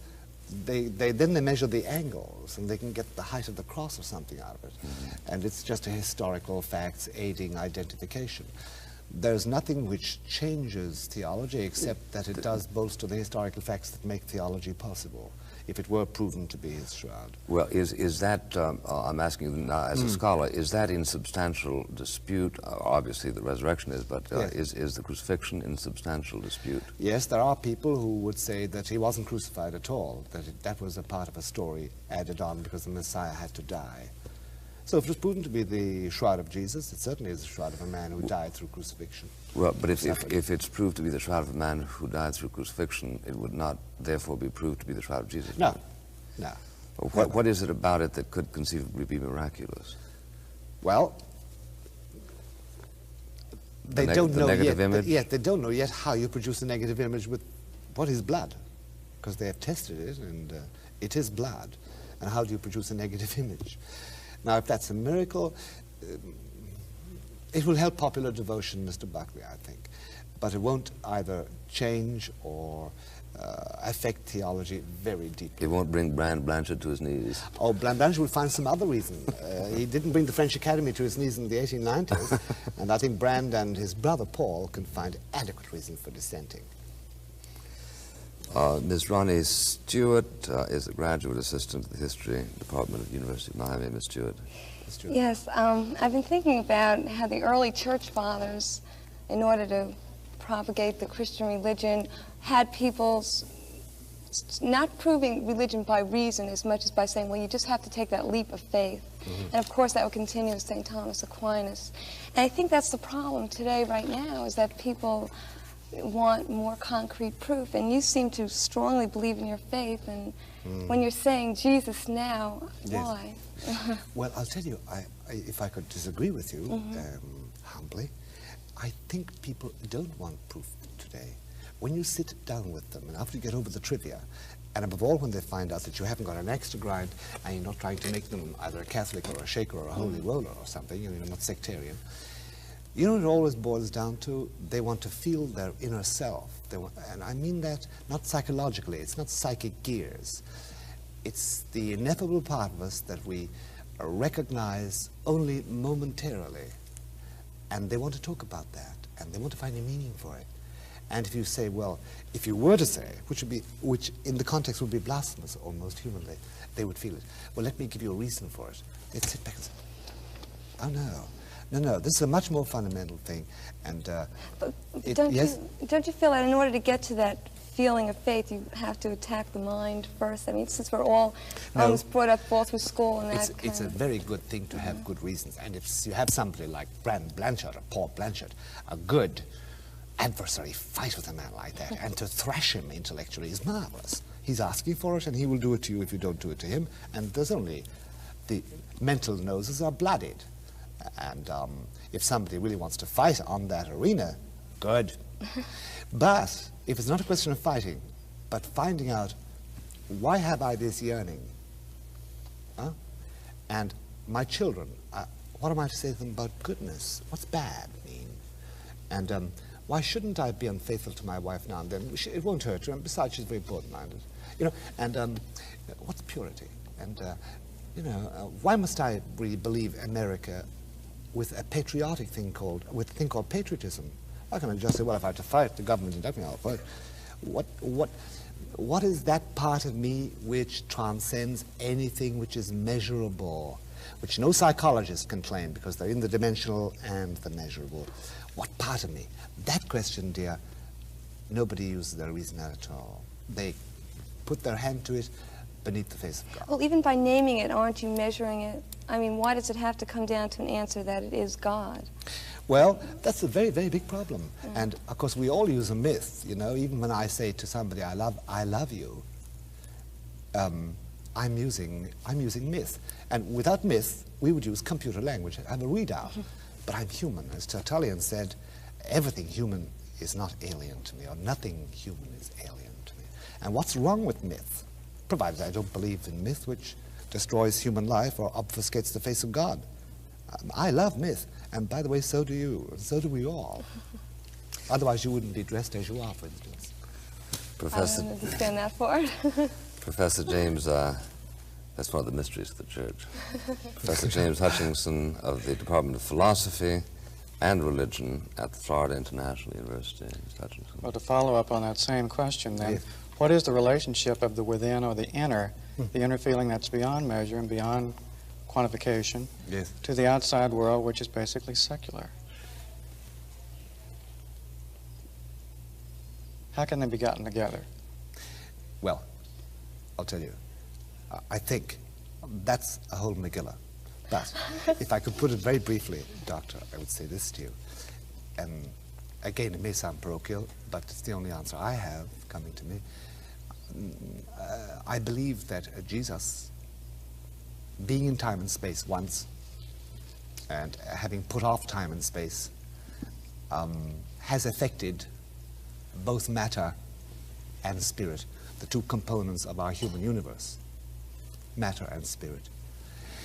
And that matter is inherently affected by that, and that far from matter being evil or negative even, that it is an ingredient of a human universe which is now, in view of Jesus, only human because more than human. And therefore that matter itself has its holiness. I don't see any need to, Now, that men's will come in and I get a bit of matter and I make a sword and I stick you with it. Or I make little bits of paper and I cheat you out of your money. That's a divagation of the function of matter. But matter of itself is not unholy. It would be Manichaeanism if I said otherwise. I don't know if that goes to the point. But that is, the fact that matter has value in itself then is not substantial enough for you. Does not carry you far enough matter into claiming, or matter, or the secular world outside the mind, outside the inner self. Yeah. That is not enough then to attempt to live in the world without the affirmation of a Jesus self or of the If Jesus man. I can never be human, and no action of mine of eating, drinking, washing myself, even going to the bathroom, if I can go to that level of human activity, it will never be human unless I respond. After all, if somebody comes to me and say, look, Malachi, I love you, I say, yeah. If there's no response, there's nothing born. And if food for me is something to put it in, if I don't concelebrate, at least with the spirit while I eat, if I don't humanize it, I must respond. The difference between us, I think, and what we call lower animals, is that we respond, and our response is human. And I think in a baby that you see toddling around a corner with his father's hat on it and endeavoring to stand up from teetering, just before you laugh, and not at it, but with it, it's a cosmic joke at that moment. You experience your response to that as a human expression. You respond. And if somebody doesn't respond, you know that either humanly they're affected or evil has got at them. You mean unaffected? Unaffected, yes. Something is wrong. There must be a human response. I must respond. Somebody can try and evoke me, but I must respond. If I do respond to it, I think I humanize it immediately. I think, Doctor. Miss Judith Antonarella is a graduate assistant in philosophy and religion, also at Florida International University. Thank you. To pick up on the line of thinking about human response, I hear very strong echoes from you, Dr. Martin, of Rudolf Schnackenberg, when he defines revelation as the personal encounter of man with God. Yes. And that this is, in fact, brought about by God's action rather than by the action of organized religion teaching doctrine. Yes. It is God who calls, and it is man who responds. It is not so much a matter of the church teaching and my giving the proper answer from the catechism. Schnackenberg says that man must respond. What response do you feel is available to man? I'm thinking in terms of the church saying the response is liturgy. You mentioned concelebration. What response is available to me as the individual human? Within the church or without the church? Well, both. Within the church, the way it is today, I feel it's very limited. Particularly for women, I may go to the communion rail, but not beyond. No, apropos of your last remark, just on a parenthesis or a footnote, one of the big deficiencies in Christianity is there is no theology of woman at all. Although the one thing Jesus needed, having decided to become human, the only thing he needed was a woman. And logically, all priests should have been female, but male chauvinism got in the way. And as some theologians said, that, and this is a sideline, but let me finish it, as you know, it's theologically possible for God to have become a cow if he decided. He could be incarnated in a cow. But even if he had been incarnated in a cow, we men would have taken over. That's the extent. But we have no theology of woman and no theology of love, really human love, because it involves the essence of woman, and I don't think we know that theologically. But to get back to your main remark, you've touched on a very big question, because you've touched on the idea of church and the idea of the individual within the church. Look, a few things are certain, dear. One is certain that Jesus left a visible presence behind him. All the evidence. Which is the church? Well, see, let me not be parochial or cavil about it. I believe that at least my church, the Roman Catholic Church, is a large part of the Church of Jesus, of its visibility. Because I cannot say that about I don't know how many billion, or million at least, Russian Orthodox died outside the church. My Jesus would not be provident if that happened. But I know that my church is an essential part of the church, and that the Pope is his representative. Now, but he left a visible presence, and therefore I can't say airy-fairy, oh, well, you see, I and Jesus, we will have our colloquy, and he will tell me what to do. No.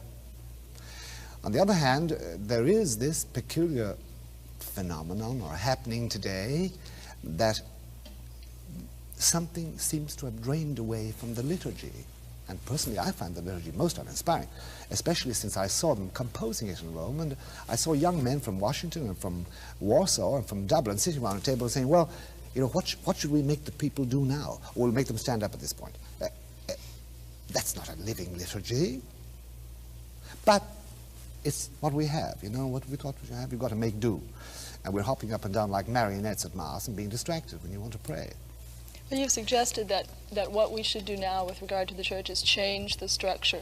In the Roman Catholic Church particularly, there's absolutely no means of input from my point of view for changing that structure. No, dear, if I said that, I really will. Well, it was an excessive language. No, Jesus is going to change the structure. Don't bother. He's the man. He'll do it all. It's like a tree which bore fruit once and it's dry, and he says, well, I'll break it over my knee and plant a new one. And you and I will be playing harps before that happens. And we haven't got to go around saying the priests are bad, the Pope is bad, the structure is wrong. No, got to do our best, carry on, because I have my individual conscience to follow. And the church still has things that I can't get otherwise. Grace, I can get forgiveness for my sins, I can get advice, I can get example. But I know, my conviction is that he is changing that thing, and they will look back in 300 years' time and say, good, holy, jumping Moses. Those people actually believed in that sort of thing then. But where is Jesus? I hear you saying that I've got to stick with the church. Now, is he in the institution or is he in the individual? Well, you know, don't think I'm being light-hearted or light-headed by saying to you, he is nowhere. The balance of the paradox is to come, I take it. That's right. That's right. The balance is to come. Because if he was anywhere, to be someplace is to be measured dimensionally. All right? You're in that chair. And this room is here in Miami. Miami is in America. Coordinates cross. You are somewhere. And therefore you are material. The essence of spirit is that it is not measured dimensionally for a very simple reason. It has no dimensions. But that does not mean that it hasn't got presence. Now, I know you can push me on presence because it's drawn from the dimensional world. We haven't got a word for it. In fact, strictly speaking, it is inaccurate to say your soul is in your body. I would never say that. Aha. Oh, well, that's an advance. Or I don't know. So that Jesus is, where is Jesus, is a question that I can't answer within that framework of language, but I can say this much, that Jesus being outside time and space is with all those in time and space, but he is not measured dimensionally to time and space. But we want to get into a very philosophical language because, you know, our culture has only given us philosophical language to speak about it. And that is my difficulty. Miss Stewart. Yeah, but I think you've avoided the question of how you're supposed to get to people to help them with this basic sense of loss that I think, at least dealing with my students in particular, I notice. I know. Every one of them is a theater of longing. Yeah. They long for the light, and they long for guidance, and they long for some clear thing. Each one is a theater of longing. Now, what do you say to them? Well, it will always be highly individualized, and they will have to seek in their inner selves what Jesus is telling them. Again, it sounds as if I was in the Bible Belt, but well, only because he keeps specifying that the name Jesus, whereas perhaps Nietzsche would have said this is a chaotic universe and the individual has to find his own meaning without using the term God. Yes, well, you see, Nietzsche forgot, and now he knows, but he's dead and he has the light, presumably up or down or in or out somewhere, and God has forgiven his madness and those pathologies he developed from those around him. So perhaps Nietzsche is adoring God at this moment. But I can't believe you forgave your sister, though. Yeah. No, I agree with you there. There's a problem there even for Jesus. But once you say it's a chaotic universe, the reality is that it's not. And the reality is that love and compassion moves everything in this universe because it was made by Jesus and is controlled by him. Now, and this universe, therefore, makes a Nietzsche possible. You know, the system always makes the rebel possible. Now, what you tell individual students is something else. It's a long thing, but you know, another difficulty you and I have, and I'm sure Mr. Buckley has, we all have it, is that when we say Jesus, we still have an acculturated view of Jesus. And whether Jesus is creating a new vision in people's hearts today and whether he is creating a new thing, a new appreciation of him in the spirit, as distinct from what sufficed up to now, I don't know. Do you mind if I ask you one question I've always thought about? What is the question? Okay, as soon as we started realizing this was an expanding universe and there were many planets, would that mean that every planet had its own Christ that went through death and it wouldn't. resurrection? No. Did he jump around from planet to planet? No, that's purely anthropomorphic, you know. And you know what it comes from? It comes from the fact that the early Christians and many Christians today, I almost got mugged in Greensboro over this. They believed that Jesus sort of came down here and then he said, now boys, you go right ahead and carry on and I'm going away, and he jumped into a spaceship and whoosh, he went up, you know, and but he's coming back, you'll see that spaceship coming and 4 horsemen with it, and just prepare, hallelujah, he's coming. It's so anthropomorphic, and it's a Jewish and Iranian myth. Now of course, if Jesus went away, he could never come back because he'd be mortal and dimensional. So there can't be many Jesus, there is only one individual, you know. Now that his love would extend to other planets and to those in it, and that they would need salvation, we don't know. We are earthbound. First of all, we must find out, is there anybody there in the solar system? Present moment, Pioneer is flying out with this little brown plaque and a naked man and woman on it, you know, telling them where we are, which is pathetic, really. It's pathetic. But no, I don't think there's anything to do with Jesus at all, dear. Anyway, he knows already. He's not telling us, though. And I'm not saying that jocosely.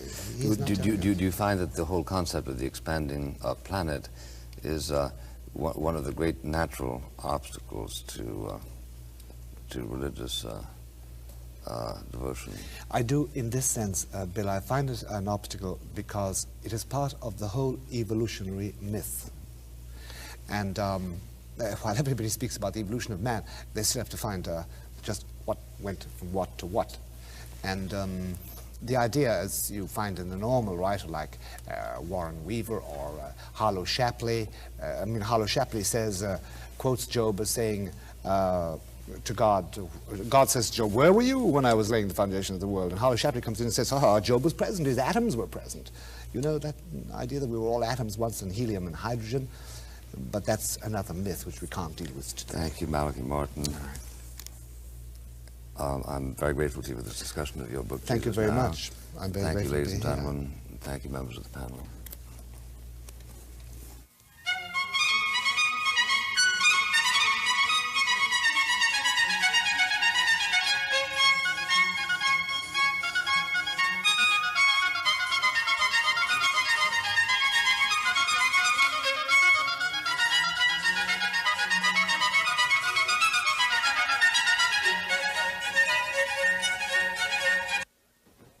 Next week, Mr. Buckley visits Johannesburg for an exchange of ideas with John Vorster, Prime Minister of the Republic of South Africa.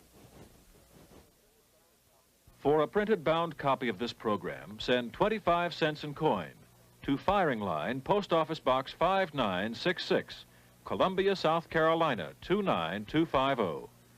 That's 25 cents to Firing Line, Post Office Box 5966, Columbia, South Carolina 29250. This program was made possible by a grant from the Corporation for Public Broadcasting.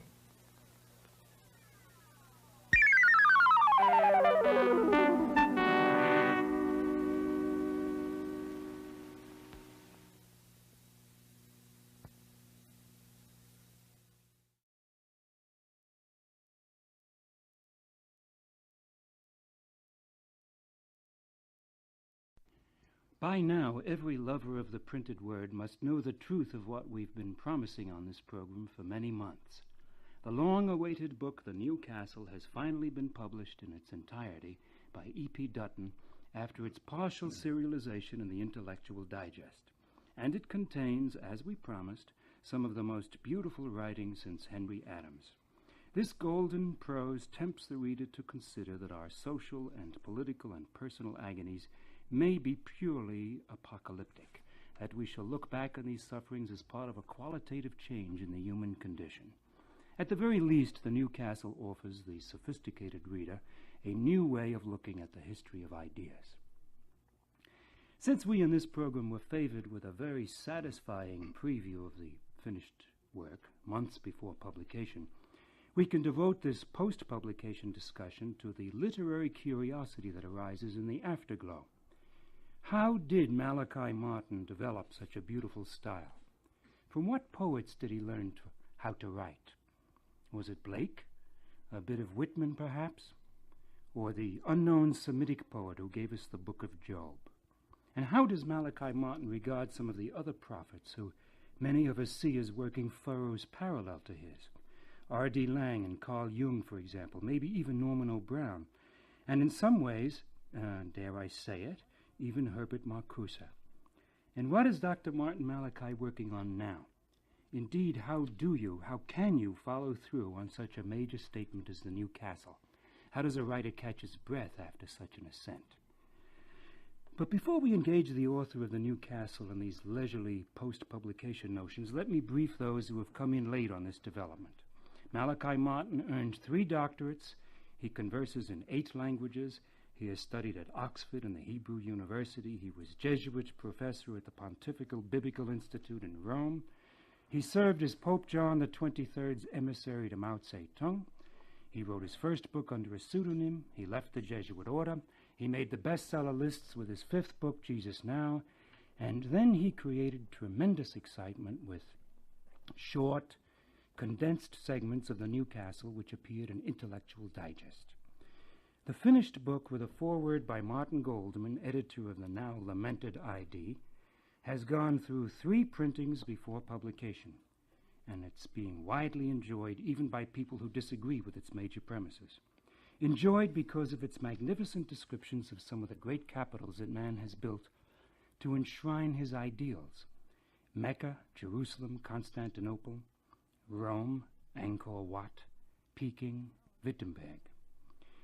With his talent for long-range surprise, as well as for surprise always in the very next sentence, Martin leads up from these historic cosmopolises to Peru, Indiana, which he sees as a forerunner of the New Castle. Since these descriptions astonish even the reader unconvinced by Martin's ultimate message, they provide an excellent starting point for today's colloquy. Dr. Martin, as you recall, did the language for describing these man-made heavens occur to you while you were actually on the spot, or is this another Wordsworthian case of emotion recollected in tranquility? Walter, it probably is the first in a major way and the second one in a minor way. Let me explain to you. I remember wandering in the evening at Tonle Sap Lake, which is the lake beside the temple of Angkor Wat. Now, it was early summer, and it was a golden evening. And I remember wondering because they told me that very old women who had lost sons in the war came down to burn sticks, joss sticks, I suppose, in front of the statue of the smiling Buddha, and to smile up at this figure which gave their hope to their lives. And I describe in the book, actually, at the end of the part in Angkor Wat, this look in their eyes. It was always smiling, but with tears, these old women. And they weren't praying for a baby or a son. To have a son is misery. And they weren't praying for longer years.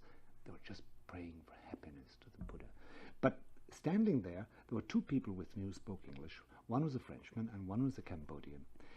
And they were taking notes furiously because they were reporters.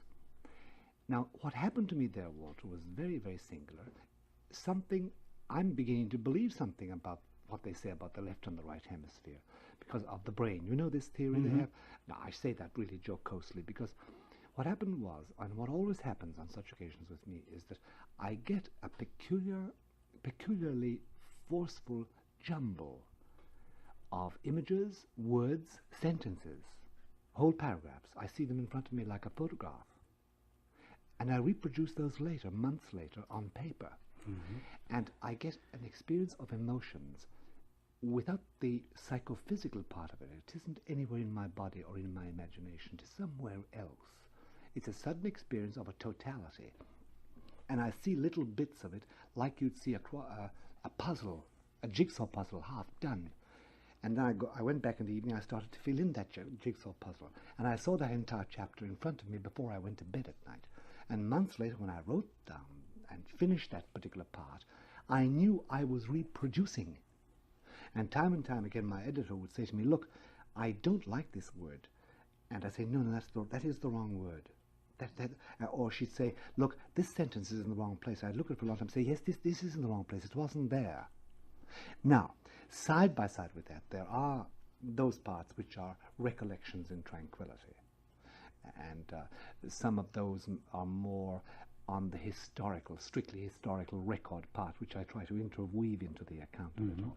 But anything which is burning in it, Walter, anything which is intuitive, anything which conveys the immediate presence of the vision in Angkor Wat and the idea of Siddhartha Buddha before it was deformed and disfigured by succeeding centuries, as the message of every great leader is, that came in a rush.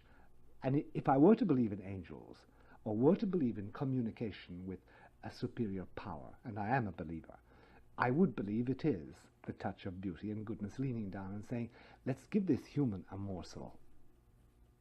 If it starts that early, then you have a great deal to edit out, don't you, just to get a small book? Yes, because I do write reams. Yes. I do write reams. Well, since you assume in the new castle that we shall experience a qualitative breakthrough in man's awareness, yes, can we assume that you regard the act of literary composition as a kind of breakthrough? Well, if I would agree with you in this sense that I think in literature, in art, in woodcutting, in painting, in theater, the art of prophecy is alive. I think that American painters, Rothko, for instance, are prophets of their day. They were telling us what was going to happen to us in the 70s, long before it happened to us. And I think writers also, if they're faithful, if they haven't sold themselves into whoredom, to use the expression from Scripture, if they haven't completely prostituted their talent merely for money, but if they really are feeling and thinking and hoping, and if their life doesn't cease to be a real prayer. I don't mean bending down on your knees or any repetitious words. No, I mean the prayer of the whole man. Then I think that beauty and the eternal bends down, whether it's in the night or in the day, and touches them and gives them a sense of what's going on, not within a time frame, so that they can see the future and reproduce it. And therefore the answer is yes. I think that a real literary production reflecting what is going on around us is genuinely prophetic, in the real sense of the word, interpretative, and to convey to people what is going on so that when it happens they're not surprised. Do you understand what I'm trying to say? Yes, and then I infer mission. that sometimes you're quite surprised what comes out of the typewriter yourself. Yes. You didn't know it was in you. Yes, I propose a book, or Martin Goldman, listening to me talking, said, well, let's get this into a book. And I'd say, yes, but I don't know whether I can write it or not. But then it all comes suddenly as if it was pre-done. Now, I'm not talking as if, it was an inspiration or if I was a messianic character. I'm not. I'm an ordinary man. But I believe that with certain gifts, one is a recipient of the real world of reality, the world of spirit, the world of truth, and the world of humanness. And that we don't live in a material universe. We live in a human world, of which two constituents are spirit and matter is made real by spirit, not vice versa. Yeah, I was going to ask you about that, because you talk quite often about the two worlds, and yet it seems to me that you really believe in one. I do. I believe in one, Walter. Nowadays, even in the Advanced Institute at Princeton, if you ask somebody like Archibald Wheeler, or some of the people really advanced, they'll tell you matter is an abstraction, such as we know it. They won't go on further because science forbids them to do any more speculation than that. But for me, the world of spirit is the real world. And it is so close to us, that it is all around us. And to use an image, it is so near us that it's paper thin. You could put your thumb through what we have and reach it.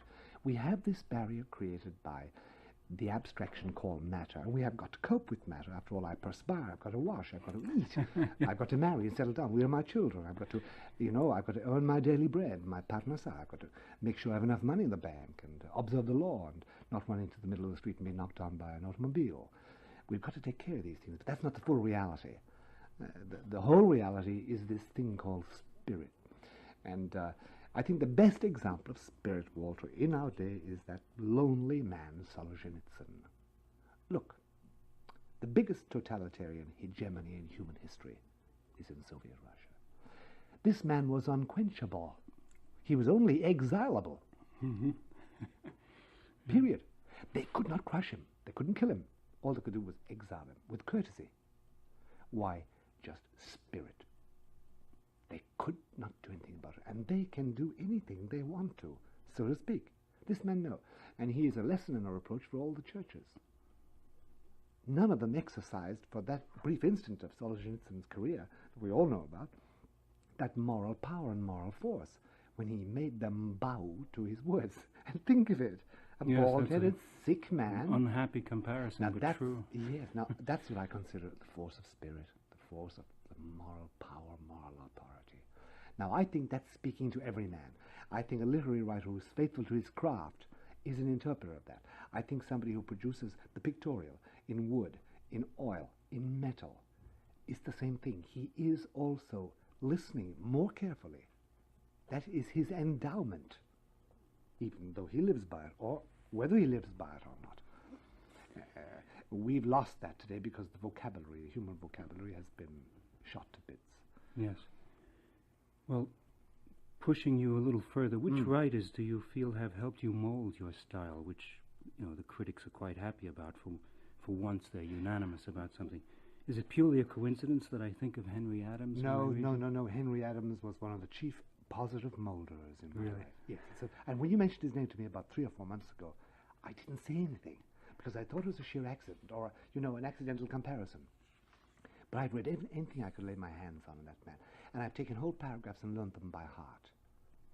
And I've had him read to me because I love people reading a book to me because I'm a parrot. If I listen to you with your accent for 3 or 4 days, I will be speaking like you. And so I imitate anything I hear by sound. And I think this is the way it entered.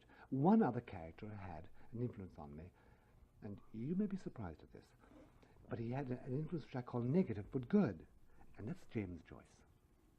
James Joyce was a great friend of my father's. I never knew this until Daddy was very near his death. I just found out he knew James Joyce intimately. And James Joyce was Dublin, of course, and Irish of the Irish. And he had this terrible characteristic of the Celt. The Celt will promise you the world between his palms. But when you challenge him, he'll open his palms, and there's nothing but light and darkness. Only a Celt can say that. The Celtic twilight, always with beauty and always with grace, and a slight touch of coarseness, because he knows you're going to get after him finally for deceiving him. But he hasn't. He's going to skip away with the goblins and the small people. But James Joyce, though, I read all his books. Of course, in Holy Island, they were forbidden in my time, so I read them under the sheets in school, under the bed. And they were forbidden books, but I read every one of them. I learned part of it by heart. And Finnegan's Wake, I used to know about, 3 chapters by heart, especially the last chapter. And the long colloquy when she's lying in bed, that marvelous thing when she so talks. And Finnegan, of course, I read into Finnegan's Wake everything I wanted to read. And as you know, originally Joyce wrote Finnegan's Wake because Finnegan is really Finis again, the resurrection again, the end again. And he has that marvelous ending. I adored Joyce for years. And then, Walter, I read a series of novels of American writers coming up to Henry Adams. And every time I read Henry Adams and I went back to Joyce, I was troubled. And to use a biblical expression, I was troubled in spirit. There was something about Joyce that drove me back to Adams. Now I know what it is, and I don't think I can express it to you in words because I've never tried to explicate it. But it is that Joyce was trying to describe utter darkness, negativity. That was his message. The way we're bastardizing our language, the way we're treating our art, the way we're treating our environment, we're going into blackness and darkness. And he was trying to say that, and bursting language apart into this peculiar gobbledygook, which he uses to express the disruption of the human word. And I had to unmemorize every bit of Joyce. Would you believe that? It did something to my mind. And if we were to use ancient language, I'd say there was an evil spirit possessing that word for me. It sounds superstitious, but this is the way I think, and this is the way I feel about it. So I unlearned Joyce. All I knew about his style and his perception. You see, when I read a man like Joyce or any good literary author, I read his words, and immediately I get overtones and undertones. And those things I treasure. I had to undo all the Joycean overtones and undertones out of my system. I couldn't take him onto myself, and I couldn't colloquize with James Joyce. And I colloquized with Henry Adams. And I colloquized with a whole series of authors, dead and alive. because I don't think there's any barrier. I think they are my commensals and my familiars, and they made me what I am. And somehow in the world of spirit, we are not separate. We are in the world of body. So Henry Adams did, and what I loved about Henry Adams was this, that there was a breadth of feeling and understanding, at the same time truly American. Now, there's something stark about the American, the truly American, something stark about it. But at the same time, the ultimate understatement of beauty. There's always that, and it comes out in the popular or vulgarization terms like the Golden Girl of Broadway and the American Gal and the ideal of American beauty as concretized in the woman. That's only the popular version of it. There is shimmering at the back of the American ideal beauty, and feminine beauty as well as beauty itself. Now Henry Adams had that, I think, as his basic intuition, this feeling that this was attainable without the pressures of a totalitarian state or a religious dictatorship or a narrow Calvinistic prejudice, you know. He seems to have really intuited it. That was the value I found in Henry Adams. But I didn't think you'd discover. Nobody else has said it. Nobody but you, Walter. We must be twins in soul or something. Well, I felt Henry Adams right away. Did but you? You must already have had your fantastic interest in languages and multilingual puns when you were reading Joyce. I had a teacher when I was 9, and he took me aside. And he was, John Hyde was his name, and he spoke with a Galway accent. And he said to me, "Now, Malachi, you're going to write books, and you'll do 2 things." He couldn't pronounce TH. 2 things. He said, "You're going to read all over the Bally Place." He said, "You're going to read all over the Bally Place," he said. And he said, "You're going to fill your mind with facts. You'll ripen your imagination, and you'll gather the facts, and then you'll write the books." And you know, that's precisely the process. You read.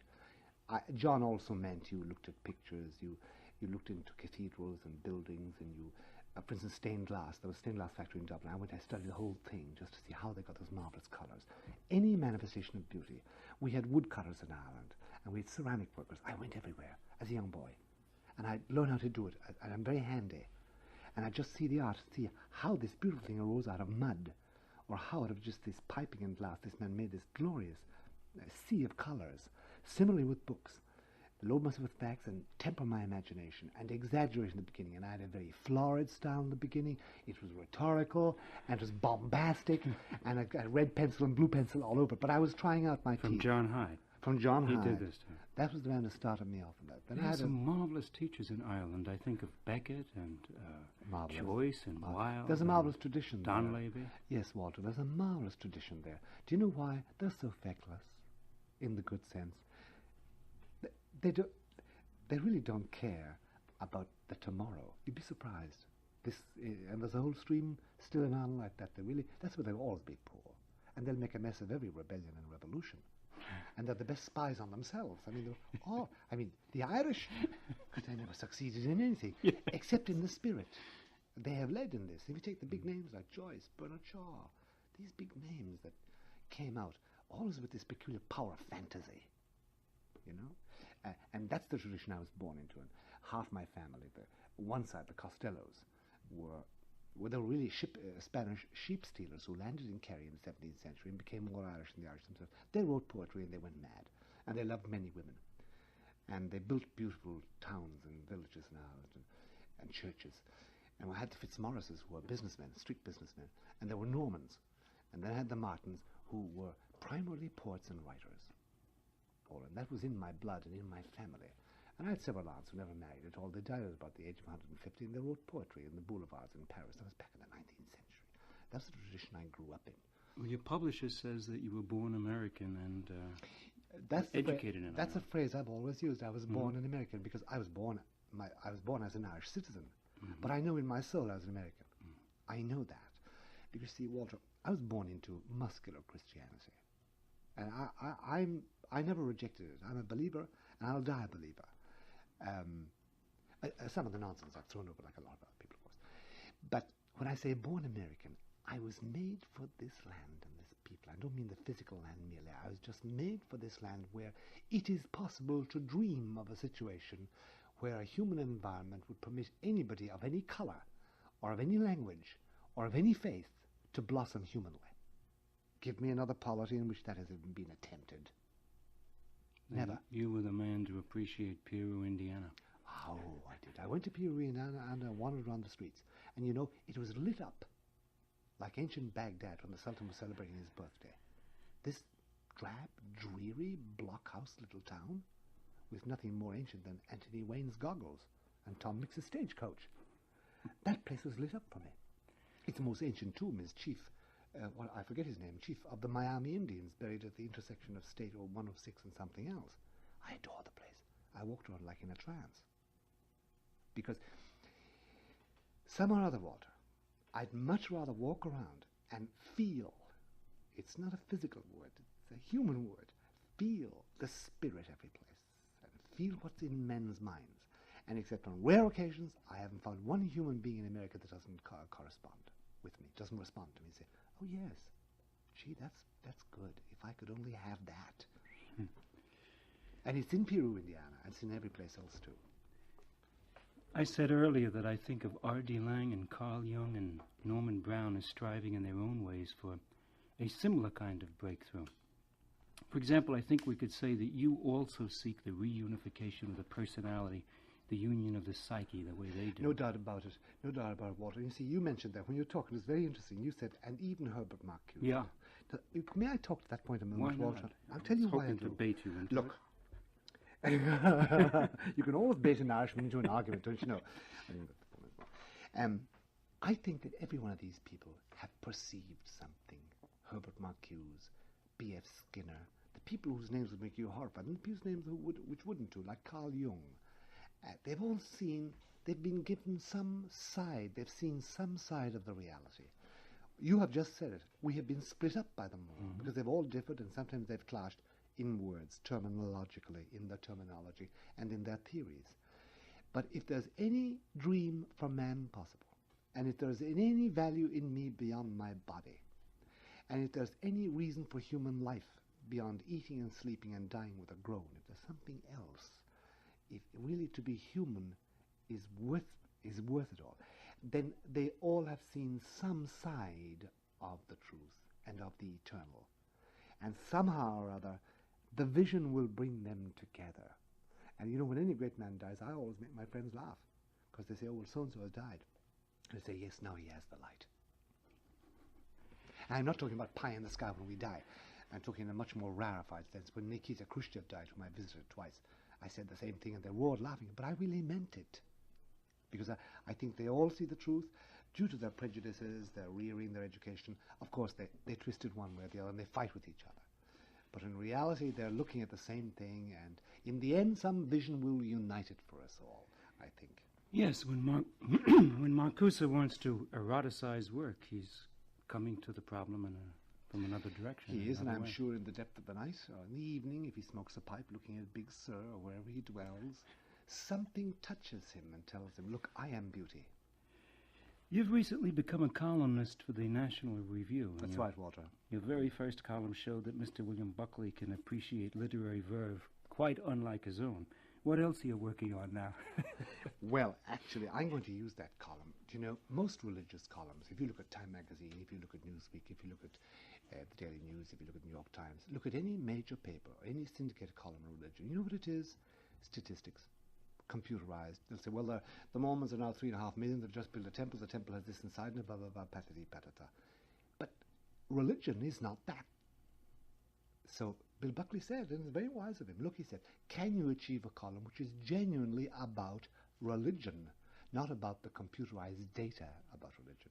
So will you please watch my column, and after a couple of months, call me up and haul me over the coals if I don't achieve this nice balance of writing about the religion of man, and not about the statistical and the physical appurtenances thereof.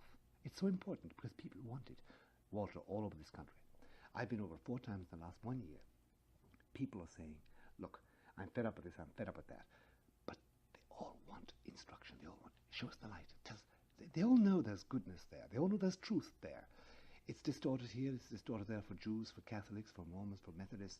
They're confused. Their leaders don't deal in spirit. They're too busy surviving economically, and they're too busy dealing in power. But everybody you touch really says, But God, yes, there is spirit. I want to know. Can you help me? Yeah. Usually you can't. There is this yearning. There really is. Even the Great Gatsby fad right now is an effort to get back to a fork in the road. Something, and the whole nostalgia thing, apart from its being commercialized and exploited, is again, can we find that? Can we find? Because we are being torn apart. There's no doubt about it.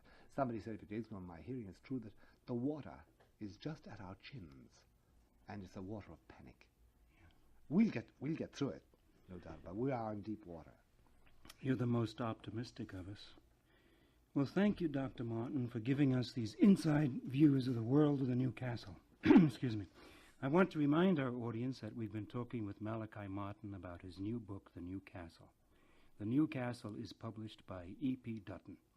Also, I'd like you to know that if you're interested in hearing Dr. Martin in the lecture hall as well as on the radio, he will be the final speaker in a guest lecture series at New York University this fall.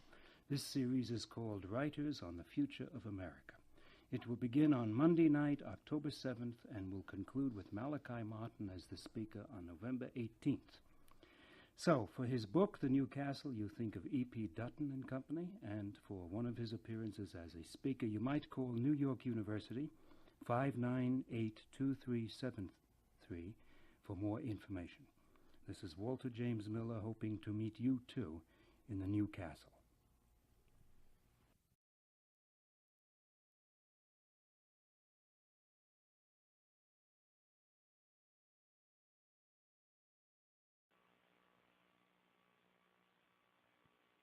What we find with the possession, when we trace their histories, and there are 5 case histories in that, is that it was a slow consenting year by year. It took about 10, 11, sometimes 14 years for it to happen.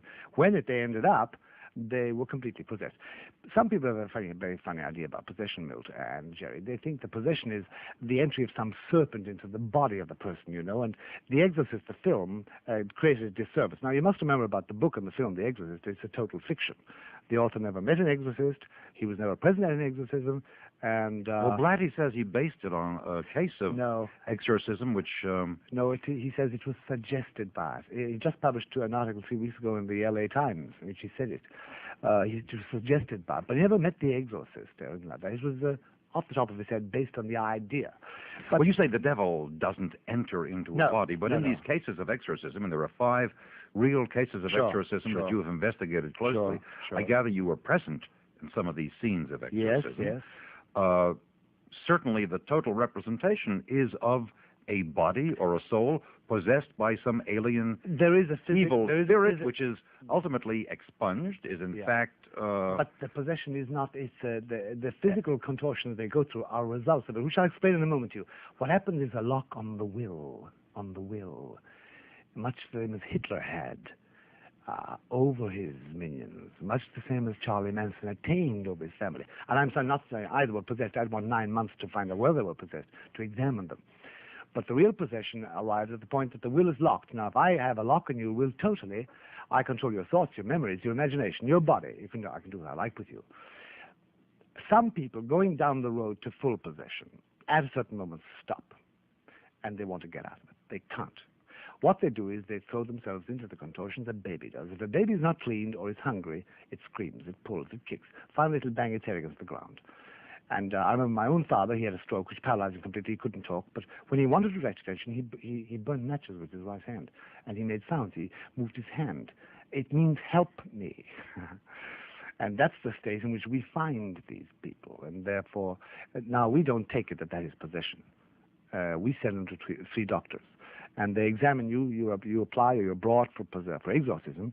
They go from the hair of your head to the toes of your feet, and they must completely check you out. If you had a kidney stone, we won't do exorcism over you. If you even have herpes 1, you know these cold sores? No, sir. Any neurological pressure on you, anything at all of a disease, any trace of insanity in the family, although now hereditary insanity is now a moot question for psychologists. But we will not touch you, but you must be checked out. And it's the best checkout you could have. After that, we have 2 psychiatrists who claim to be healthy-minded atheists. Personally, for me, no atheist is healthy-minded. But anyway, I think they're a bit mad. But they're very good psychiatrists.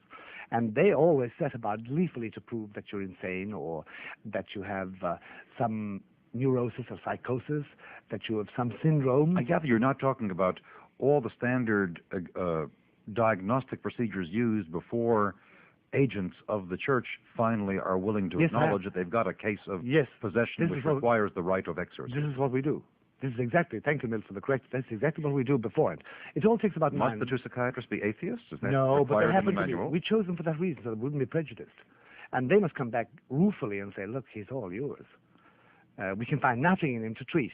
No psychiatrist will ever say you're sane, mainly I think because most psychiatrists are not quite sane themselves. They don't know what normalcy is. Whereas the peasant in the field in Cyprus or Palestine or England or Ireland or Arabia does know what sanity is because they have it in the belly. However, they must come back and say, no, sir, we have nothing to do with this person. He's perfectly normal in pattern and behavior. Then we try exorcism.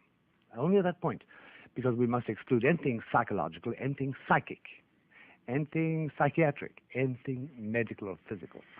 Then we start out doing exorcism, and that's when the fun begins. And we'll hear more about that fun shortly. Jerry Rubin has been looking rather contemplative and certainly fully fascinated. What do you make of all of this? I don't relate to it at all. I don't believe in evil. I don't believe in evil spirits. But you do believe in evil. You believe this was an evil nation. No, not evil. Misinformed. Not evil. But why then would you create such destruction in order to get rid of misinformation? No, we don't. Wait, we have a lot of terms going around here. We were involved in a war in which we thought we were right. But was the war evil? Hold on. Was we war thought evil? it was destructive. I wouldn't use the word evil. I mean, I could use the word evil, but I have to be clear what I mean by it. I mean immoral. I mean it violated human standards that I have valuing life. That's not evil, Jerry? But I don't believe that the people who did the war were evil people. I believe that they thought they were acting for good, but their role in society and the environment they had around them programmed them to behave a certain way, in which they thought this was the way to be. In other words, they weren't possessed by evil out there, but the society structure kept them in a system of behavior that turned out to be immoral. And what we had to do was shock the country into a realization that it was the role structure and the way people relate to each other, which is the problem. But Jerry, use the word immoral. Yeah. Does immoral mean bad? Bad. I don't know what you mean by bad. Well, I want to know what you mean. Immoral, do you ever use the word bad? I value human life. Yes. When I see a huge country which has enormous technological resources send planes 10,000 miles away and drop bombs on peasants and call that the battle for freedom, I look back and I say that's immoral. What do you mean by immoral? It violates my standards. So you are the standard? You are the standards? No, it's a basic, I value human life. When human what life... do you mean by value? What's value? What does value mean, Jerry? I hold it important. You hold it important? Yes. Only importance. So it wasn't. It was unimportant to drop bombs. If it's important not to drop bombs. What I mean, we must get a meaning. You must have some meaning. To me, every single human life is important. Hold on. Important for what, Jerry? Wait, don't an inquisition? No, you want to hear what I have to say. Then you have to keep quiet for a No, I want the term. I'm trying to pronounce the Well, it's not a matter of term. I value human life. When I see one person kill another, that's a violation of what I consider valuable. I don't use the word evil. I then look at even the murderer, and I find out what happened within him and his society, his conditioning, and his formulation to create him to form that murder. Well, Malachi Martin would argue that the murderer has, in fact, yielded to the devil. That's nonsense. No, but it's not nonsense. But it's mystification. I think we'd rather mystification, get that. And it prevents people from really dealing with the problem. I think, Jerry, you're mystifying everything by not giving us what you mean by important. What does important mean?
Funding for Firing Line is provided by this station and by other public television stations.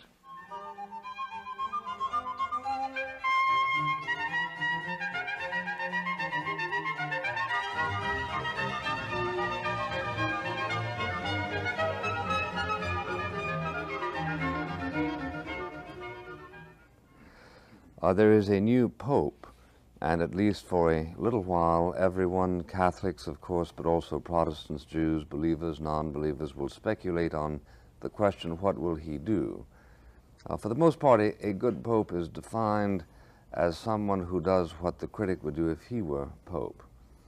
The suddenness of the election of Albino Luciani left the journalistic world for once speechless. On the day after it happened, I was seated between man and wife, and she confessed some disappointment at the initial allocution of the Pope. Her husband replied with some impatience, "How would you express yourself if you suddenly woke up infallible?" Although a great many people have in recent months talked about a new Pope and his likely policies, no one has aroused more attention than Malachi Martin, whose book, The Final Enclave, described a fictitious scene in which the modern Catholic Church would more or less terminate, its successor inspirited by a kind of third world Christianity, shorn of the traditional liturgies, hierarchy, and protocols. Critics did not quite know what to make of the book, but everyone notices what Malachi Martin says and writes about because of his background, his training, the force of his intellect, and his imaginative ingenuity. Mr. Martin was once Father Martin, a Jesuit priest, trained in theology at Louvain, specialist in the Dead Sea Scrolls with a doctorate in Semitic languages, archaeology, and Oriental history, close associate of Cardinal Bea and of Pope John XXIII, an Irishman who has become an American citizen, author of 3 Popes and the Cardinal, Jesus Now, and other books, and religious editor for National Review. Our examiner today will be Mr. Jeff Greenfield, who will be introduced later. I should like to begin by asking Mr. Martin to comment on a few sentences he wrote in 1974 about the next Pope. He said then that the next conclave would, and I quote him, be the most important and the most difficult papal election in about 400 years. Is it your impression that this turned out to be so? Yes, Mr. Buckley, it really it was and still is that, because at that conclave, if we take conclave as including the period from the death of Paul VI, which was announced on August 6th, until late in the evening of August 25, when the actual conclave began, within those days, and then in the, I think, from Friday evening until Saturday evening, was played out, I think, a crisis which had to be decided one way or the other, and this was the conclave at which it was decided. So yes, I think it has been the most important, because I think the Catholic Church has made a decision, in its leaders of course, to go in one direction. Well, in the same essay you wrote, quotes, "The candidate ultimately chosen cannot be one who straddles the rift." Is it your impression that Pope John Paul, in fact, is not intended to straddle the rift? And if so, what side will he come to represent? Well, I think to that question we should really, in order to answer, look to detailed points, because we can only make general statements and there really wouldn't be an answer. He will reinforce all the moral and ethical rules that Paul VI did insist upon, concerning abortion, contraception, homosexuality, premarital sexuality, divorce, his own infallibility, the existence of the devil, married priests, the celibacy of priests. He will stand by all those, plus all the other basic dogmas and beliefs of the Catholic Church. Where he could straddle and where he won't would be where Paul VI straddled. Paul VI, as we know, took all those stances and created terrific hubbub, as you know, in the Church and outside it. And yet, as in politics, Paul had a different policy. And in theology, as regards discipline, he had a different policy. He let left wing, if we can apply the political terminology to theology, he left a theologian like Hans Küng, or Charles Curran of Catholic University, or Avery Dulles of Fordham, Gregory Baum, the two Dutchmen, Schoenberg, Schillebeeckx, plus John Baptist Metz, the entire Northern European theological movement and its counterpart in the States. He let it run free, rather free, in fact very free. When Charles Curran, for instance, condemned the teaching of the Catholic Church and Paul VI teaching in particular about contraception, there was no condemnation. So in theology, Paul straddled. As regards politics, he also straddled. When Allende, the Marxist dictator, was in Chile, Paul smiled neutrally or benignly.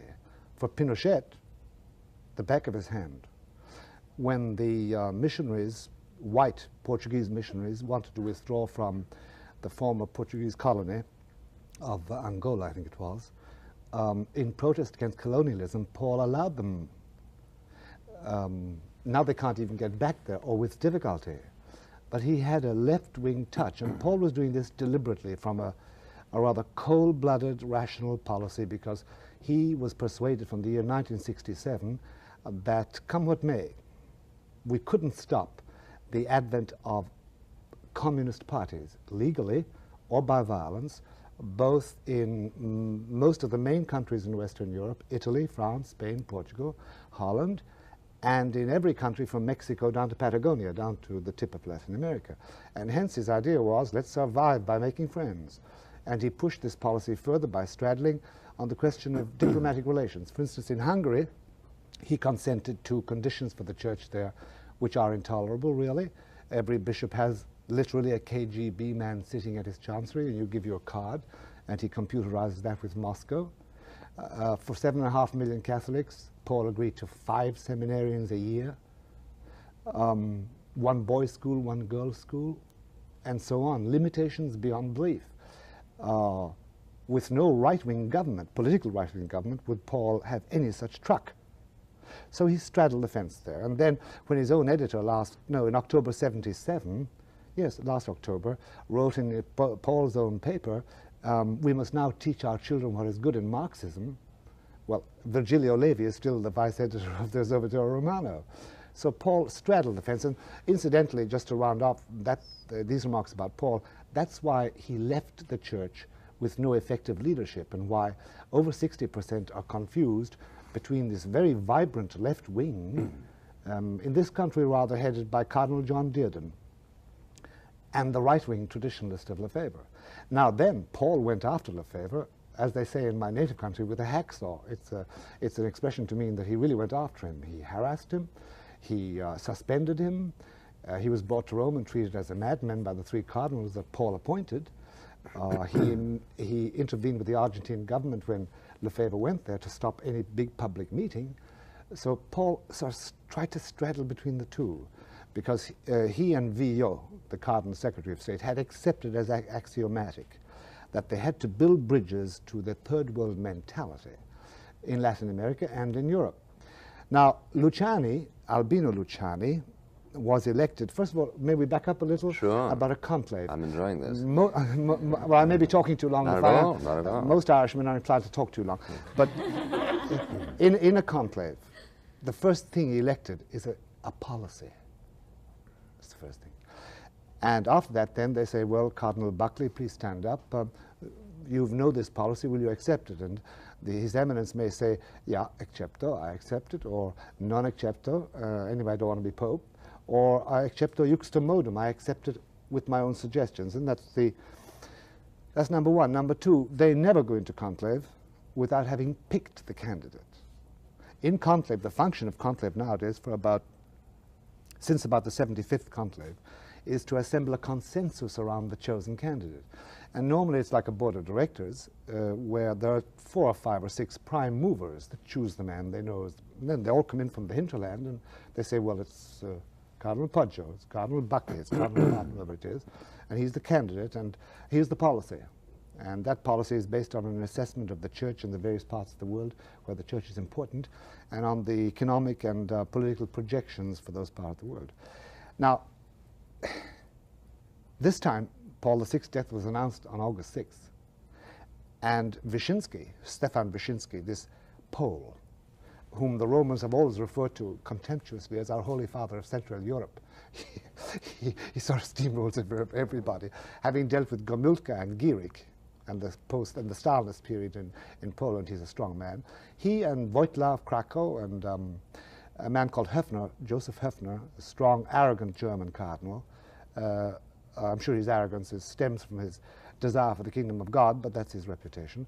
And Ratzinger, and then the four Spanish cardinals, Gonzalez, Giubbani, Bueno y Monreal, and this terrific man, Vicente Enrique Tarancon of Madrid, came in and said, no way, we won't accept your candidate or the policy.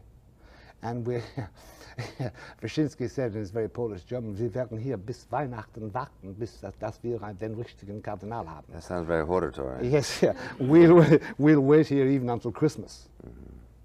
So then the conclave should have begun on the 13th. And then on the 15th or the 20th, began on the canonically latest day, the 25th. And there emerged then the new coalition headed by Benelli, Giovanni Benelli, the young cardinal of Florence, whom Paul VI made a cardinal before his death, because if Benelli hadn't been a cardinal when Paul VI died, he would now be, happily or unhappily, turning the handle of a Gestetner machine in a walled town in Calabria, in exile forever, because he was so unpopular. Benelli and Ciappi, who is the venerandus, who is the spiritual father to everybody in Rome, and Wyszynski of Warsaw, and the two Germans start a new coalition, and by the 20th they had got 67, 68 votes, which is, it was 75 as the conclave majority, 2/3 plus 1 of 111. So they went into conclave at 5:30 on Friday, and by voice acclamation they excluded everybody else, including the prime candidate and his policy. And then the next day they got up with 4 ballotings, and it was Luciani all the way. Now I tell that just how this conclave went to show that what made Luciani. And what made Luciani was the outlook of this new coalition. And they have a very definite view of things. They want no truck with communism. And they say what Wyszynski did in Poland, we can do all over the world. And what Wyszynski did in Poland is very interesting. In 1945, after a Nazi occupation and 2 Stalinist occupations, the church emerged there. They hardly had a church or a seminary or a printing press or a school or a convent. They had no money in the bank, and they hadn't got 1 square inch of land, and they had no diplomatic clout and no political influence. And Wyszynski told me 2.5 years ago that they made the resolution that for the first time in about 700 years, the Polish church wouldn't politic. And the result was, when the workers rioted in Gdansk and Gierig rushed over to the cardinal and said, you've got to get them back to work. We need food, clothes. Gdansk is very important. Wyszynski said, yeah, whatever he spoke to him. And then he got in the pulpit the following Sunday and he tongue-lashed Gierig and his communist government for their atheism and their infringement of the rights of man. He then wrote a letter to the workers and said 2 things. He said, you have the right to strike, but you also have the obligation to think of food and clothing for your fellow countrymen. He never exhorted them to obey the government. He never played politics. And their rule was they wouldn't play politics. They would only deal with the ethical and moral and religious content of any situation. So Benelli and the others say, why don't we do the same thing? Why must we back this government or that government? There was great criticism, I must tell you, in our presidential year when Jimmy and Jerry were running, because the question of abortion rose. And you know how difficult and tortuous the question of abortion is. And, well, then the Catholics got very het up. We Catholics got very het up. We said, we must find out what the candidates hold about this. So, look, you and I know that if any cardinal of the Holy Roman Catholic Church, and we have 10 of them in this country, or any bishop, and we have quite a lot of them, rang Jimmy or Jerry at 3 a.m. in the morning, Jimmy or Jerry would jump out of bed from their wife to answer the cardinal. I mean, that vote is so important. But they didn't do that, Mr. Buckley. They went in a limousine with the press to the quarters of the candidate. And outside the quarters, they addressed the press, telling them what they were going to do. Then they went inside, and they were closeted with the candidate. And then they came out and made another announcement. Now, that's politicking. They want to rule this out, and the Vatican wants to rule out, Luciani wants to rule it out, as well on local planes as on the international plane. And that means no truck with Mr. Belanguer, and it means no truck with the Sandinists in El Salvador, which will afflict the Jesuits an awful lot, since they train the Marxist guerrillas in El Salvador and Nicaragua. And will mean a lot of trouble for the Maryknoll fathers and sisters, who have gone very far in their Marxism. Does that mean we won't be canonizing Zhou Enlai, as was suggested by the Bishop of Cuernavaca? Well, Sergio Mendes Arceo, I think, is going to receive a little letter, you know. He may take early retirement, but no, we will pray for Zhou Enlai, but the honors of sainthood, I think, Luciani will not be postponed until the final conclave. Until the final conclave. That's right. Well, do I understand you to be saying that the Wyszynski approach has in effect become the official approach, and yes. it is one that is absolutely intransigent in respect of the claims of Marxism over the total man? Yes, it's absolutely intransigent. You see, Paul argued and Vio argued, and by the way, if you talk today to Cardinal John Dearden or Cardinal Silva Enriquez of Chile, or one of the 4 French cardinals, whenever I think of those 4 French cardinals, I'm inclined to say, well, one cardinal said to Pacelli, who was then Pius XII when Hitler came to Rome, and Ribbentrop came to Rome, sorry, and Pacelli wouldn't see him, but this Maglione saw him, and he came into Pacelli after and he said, well, I have prayed God that he would open his eyes. And Pacelli said, well, please God will close them. So I often think about the 4 French cardinals. They're so left-wing, they're so feckless, and I know they're cardinals of my church, and you know how rabid a Catholic I am for authority, but still. Anyway, if you talk to them, or talk to Likoy of Hungary, or Trin of Hanoi, you'll find them all with this mentality. Look, we're not atheists, we're not communists, but we can live with their politics, and we can live with their economics. And we must, because 2/3 of humanity get to bed hungry and get up miserable. And Luciani once said, just before conclave, to somebody who was arguing like that, he said, we haven't got to make them Marxists to cure their hunger, which of course is the basic truth. That's going to be the stress. It's no truck with Mr. Belanguer, and no furtherance of the diplomatic relations protocols which Paul already drew up by May of this year. What it means by way of reprisals, what it means by way of change, we don't know yet, because even within the Catholic Church over here, I suppose of the 49 million Catholics in this country, 10 million are unchurched. They don't go to Mass or meeting. But of the other 39 million, the most active part on the parish level and the diocesan level and the national level are leftists in theology and in politics. They're only about 2 to 3 million if you want to put a figure on it, but they're the most active part. And in theology, you have this entire group of people who have successfully attacked basic doctrines like the resurrection of Jesus, in which Hans Küng doesn't believe any longer, or the mysteries about the Virgin, in which apparently every Taoist doesn't believe any longer, and moral imperatives in which Charles Kern doesn't believe any longer, and so on down the line. And both Fordham and other seminaries around the country, they teach the theology of liberation, which is really Marxist Christianity, if there's such a thing. So there's going to be trouble, but Luciani himself is hewing to that line. Now, what kind of intellectual resources does the present Pope either have himself or has available to him? Intellectual resources he really hasn't got himself. He's not really a mental eagle.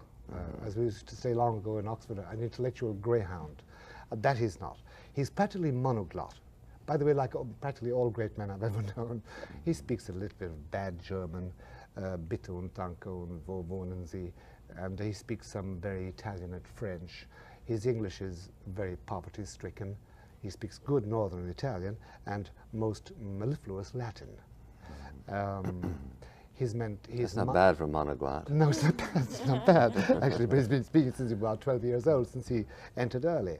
His theology is strictly traditionalist, and He has read a lot of modern psychology because he abhors the use of psychology as a substitute for religion. And I remember once when he was in his homily, he made one crack about those who would interpret the Bible. He said that Peter knew that Jesus was God, not from any psychological trait. You know, I heard a bishop about 3 Sundays ago preaching and saying that grace comes out of our subconscious. I mean,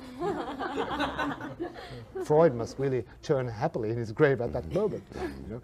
But I suppose that's to be classed with Sergio Mendes Arceo and the canonization of Joy and Life. But but he has access to, at his disposal, to people who are raring to go. Yes, at his disposal. Who taught them? They have all been trained in the past. They're all men of about 55. They're all men of the caliber of Benelli. They're all men who have been literally kept in their kennels by Paul and Vio and the team they installed. They haven't had a fling since Humani Generis? That's right. They haven't had a fling since Humani Generis. And they have been muffled. In addition to that, there's this one more thing, which is so important. Over-intellect and everything else. In fact, it makes intellect possible. You know, there is a thing, we both know it, and we all know it. There is such a thing as, it's very hard to put a word in it because we've overworked several words, but it's effulgence. It's a certain comeliness, not Hollywood comeliness, but a certain power within certain people. When they come into a room or arrive, we know there's somebody here. When they go, it goes with them. And it's always in the person we love. But in certain cases, like John the 23rd or Solzhenitsyn or Mother Teresa of Calcutta, it's something they wear for everybody. And it's spirit. And he has it. He has it. It's an intangible but not an abstraction. And he has this power of enveloping you. And as the Chinese say, when you talk with him verbally, there's always this inner chatter going on, which means that he's communicating with you. There's an avenue open upstairs. And he looks very simple, he smiles. He's not a very beautiful man, by the way. In fact, by Italian standards, he'd be ugly. But he has this quick smile, and nobody should mistake the velvet glove. Luciani is known in his own diocese as ruthless when it comes to cutting off the rotten branch, and we should have no honeyed words about that. He's ready to cut them off.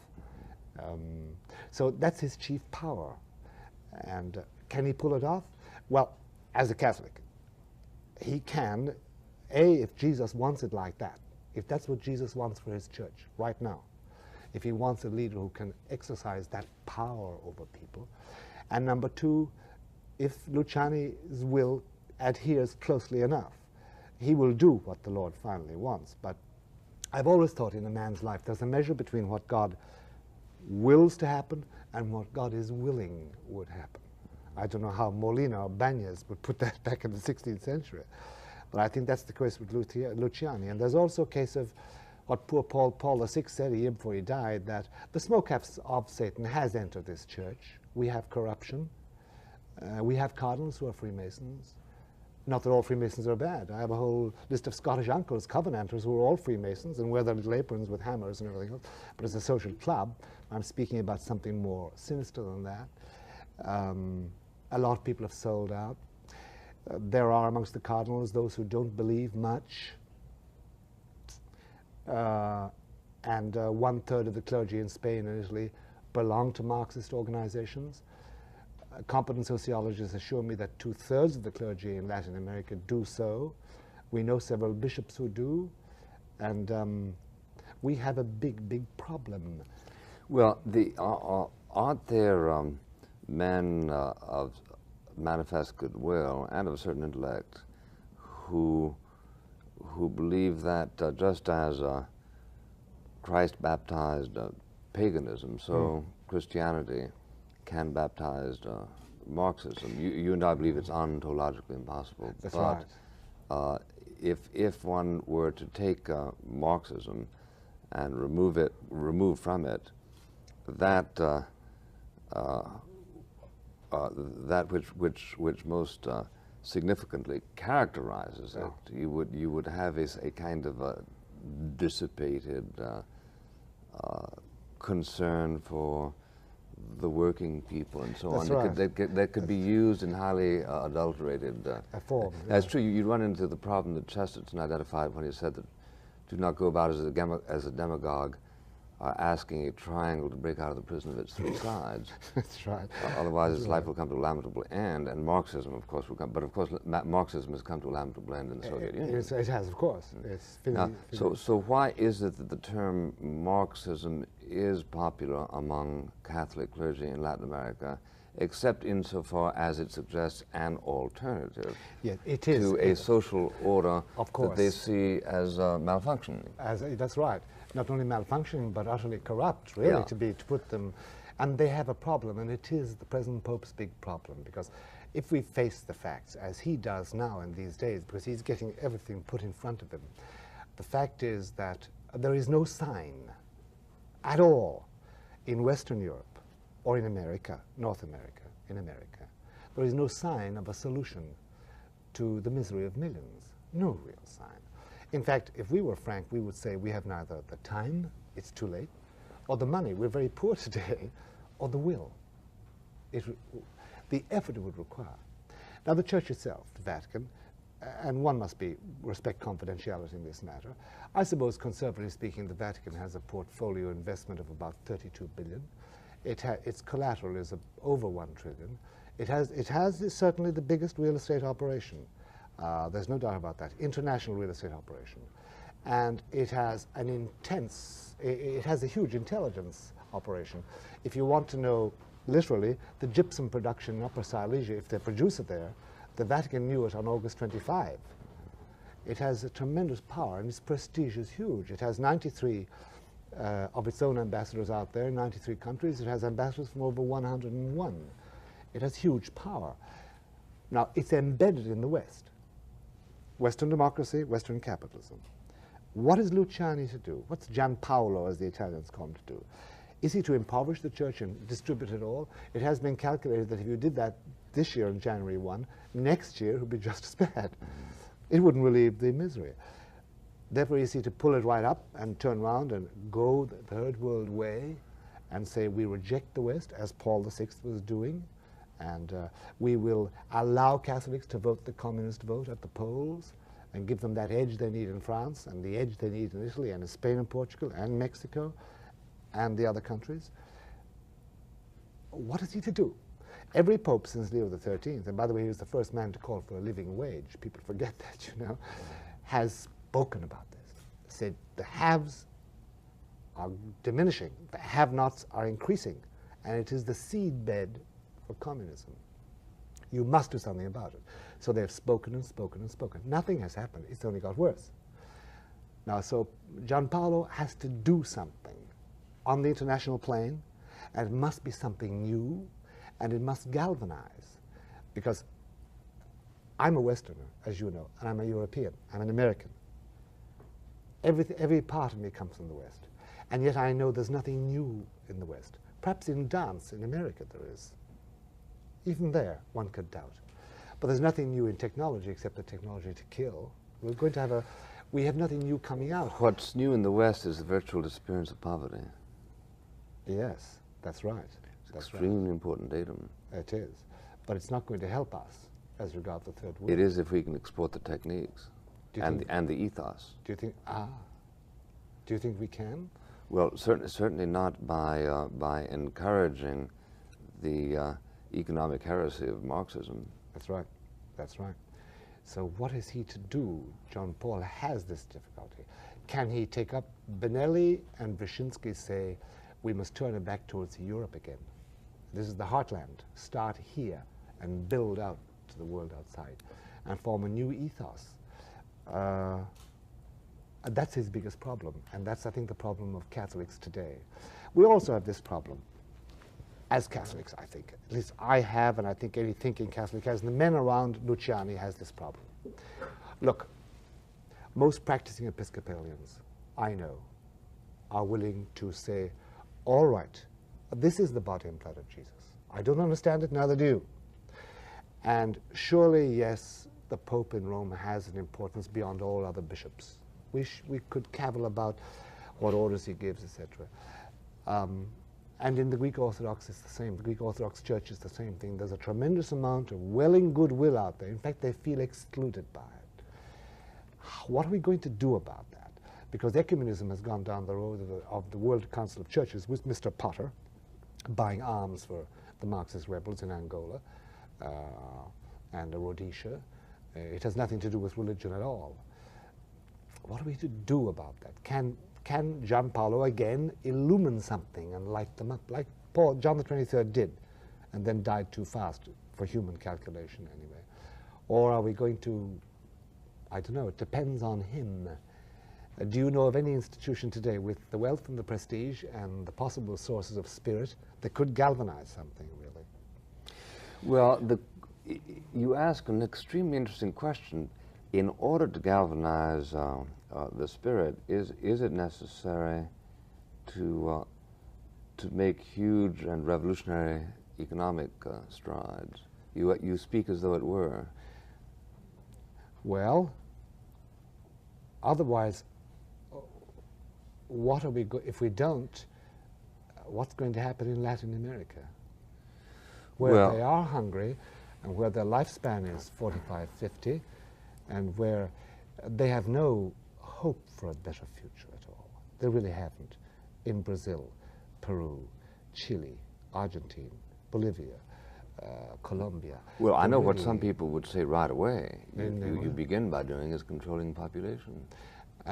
Yes, that comes up against the difficulties, the classical difficulty of humane vitae and the contraceptive. Yes. And John Paul is going to stand firm on traditional Catholic teaching there. And he will say essentially what the Third World said. I think it was at Belgrade, they had that conference on hunger, wasn't it? Where they said, no, you're trying to kill us off with your limitation of population. You're greedy, give us some of your money, give us some of your know-how. But if we don't make those huge economic strides, can you see Latin America holding together under anything but a series of strong-armed dictators whom we'd have to back? Well, they are anyway. That's right. How long will it hold? Well, there are two parliamentary democracies in Latin America, in South America, and it is by no means predictable that they will continue to be democracies, and at least one of them is totally corrupt. Now, so I asked the question: is the papacy of the incumbent going to be judged by his success or lack of it in announcing, I use your terminology, something that's brand new, which will bring in its train a significant relief from the kind of poverty that Yes. oppresses them? I don't think such a thing exists to begin with. I don't think unless so. you're going to bring in the loaves and the fishes, I don't think it actually exists. I don't think it exists. Except through capital things like capital formation, which are not new, which are not which new. have extirpated or all but extirpated poverty in the West. That's right. I don't think it's John Paul's function to, again, play economics and play the necessary politics that goes with such economic activity. I think it's a long, long time since the world has known spirit moving on the religious plane and the ethical plane and affecting those who are working in politics and economics. And I think that's the demand being made on him, that he give new inspiration to it. I think we haven't seen it for a long time. Is new inspiration an ethos or is it a perspective? It's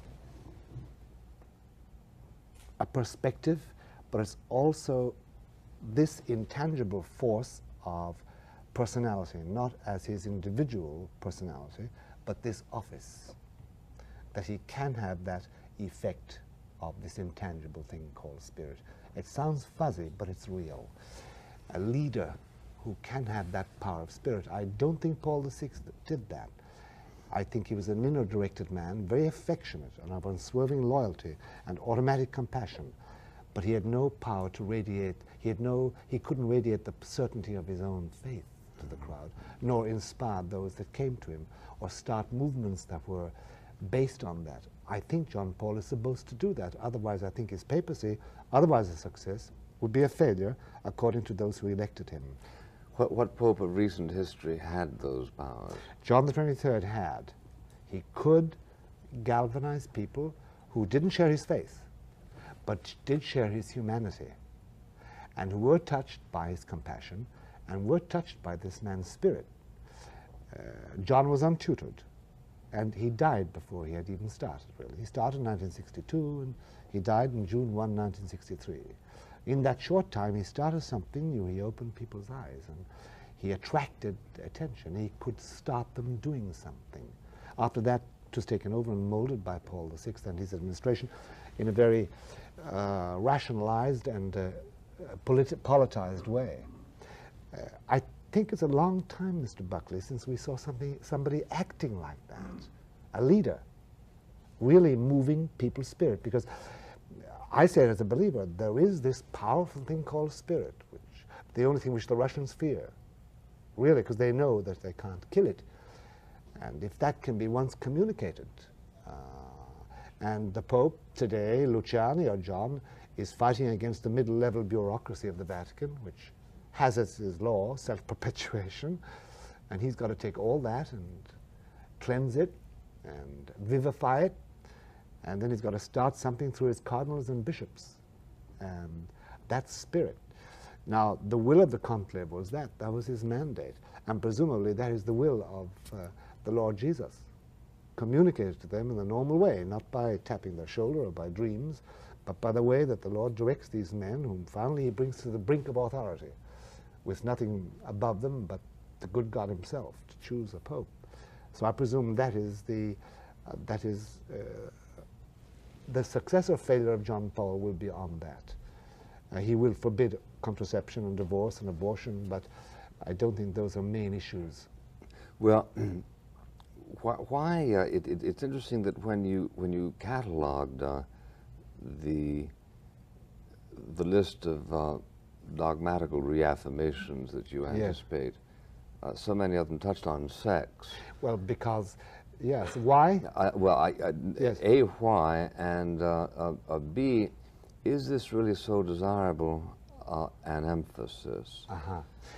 Yeah, that opens a big perspective. And first of all, the reason that I reaffirmed them was that practically everybody who has commented prior to the election and then after his election on Luciani, the comment was always directed to those on those issues. And basically, do you know what I think happened is this, that Paul VI, in his drive, Paul drove very hard at his doctrine. I think he drove very hard in his papal policy. I think he touched on some human twist in this cosmos, because all the forces that came against him, all the things he wrestled with, belong to sexuality, belong to genetics, abortion, contraception, divorce, and to basic things like priesthood and femininity versus masculinity, the male versus the female, were basic things.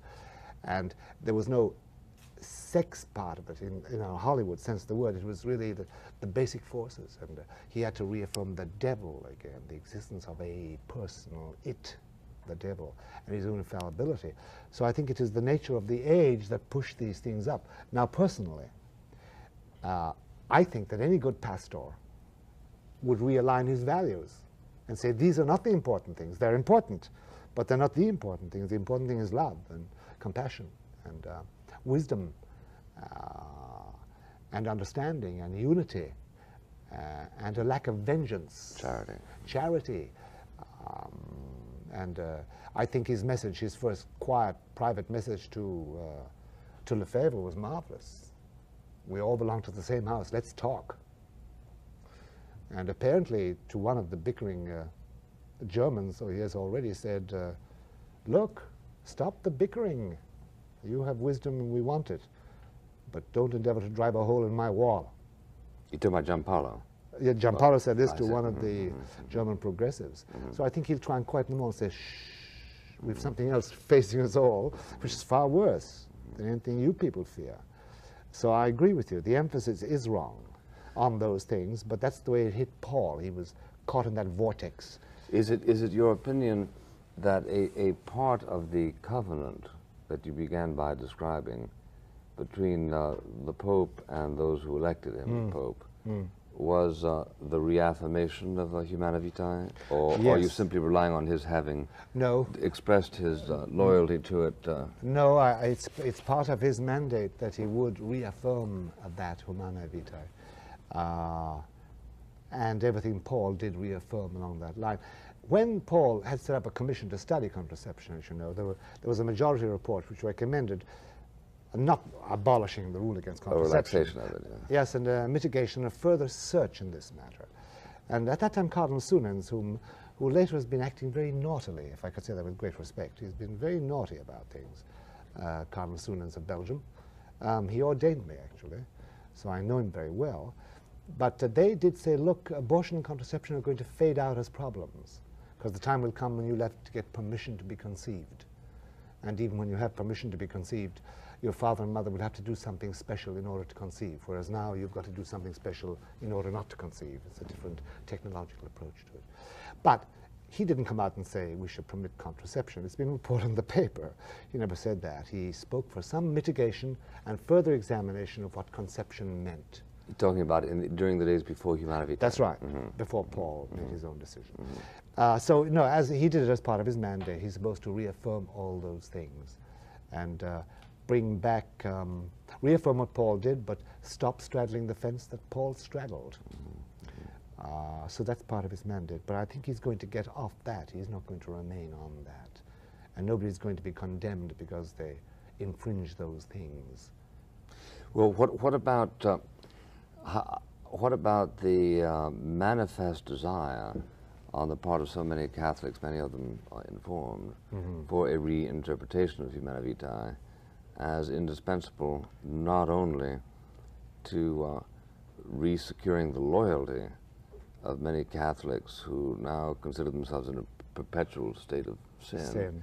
But also as an alternative to the abortions to which people are, we know from the statistics, turning in the absence of it. Is this going to be a felt pressure, or is it res judicata and that's it? It's res judicata. It's not going to be a felt pressure. Look, the doctrine of the Catholic Church is going to stay. It's a hard doctrine. It's a very difficult doctrine.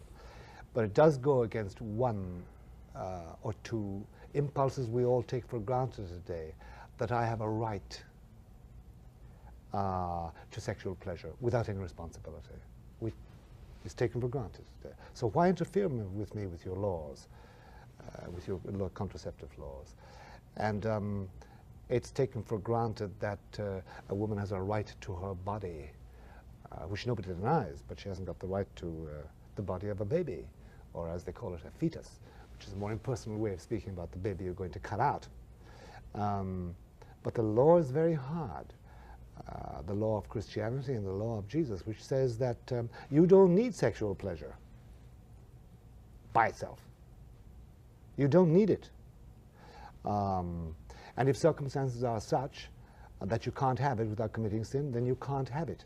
Just as I cannot have a Cadillac without stealing the money, because I couldn't afford a Cadillac, without stealing the money for it. You just can't have it. And as one of the few things I've admired that President Carter said, life is sometimes very unfair. One would wish for other drops of wisdom from that source, but and I say that with great that about does it. That about, well, God help us and save us. But it's a very hard law. Do you understand Christian doctrine to say that you can't eat unless there is nourishment? Well, you know, nobody's really going to cavil over an extra anchovy. I don't like the things myself, or that third drink which I don't need. If that third drink, though, did push my cirrhosis, or make me strike my wife, or make my judgment go awry so I can't drive, yes, Christianity says stop drinking. It does. Well, it defines a thing called gluttony. Yeah. But gluttony, I should think, in sex would be something on the order of satyriasis. Yes. But somewhere between abstinence and satyriasis is really the philosophical question, isn't it? That's right. It's a very difficult. I've always felt and I think the church feel, at least I have always felt with the general tradition in the church, that nowadays we have isolated sexuality from love. Very few of us are incapable of love, really loving another human being fully, but we all feel capable of sexuality, or sex as we call it. And we have instilled in us from everything around us that we have a right to this. The church says, no, you haven't got a right to it, in that sense that you must be able to break the law in order to have it. You have a right to it if everything is right. And outside that, no, you haven't. It's a hard law.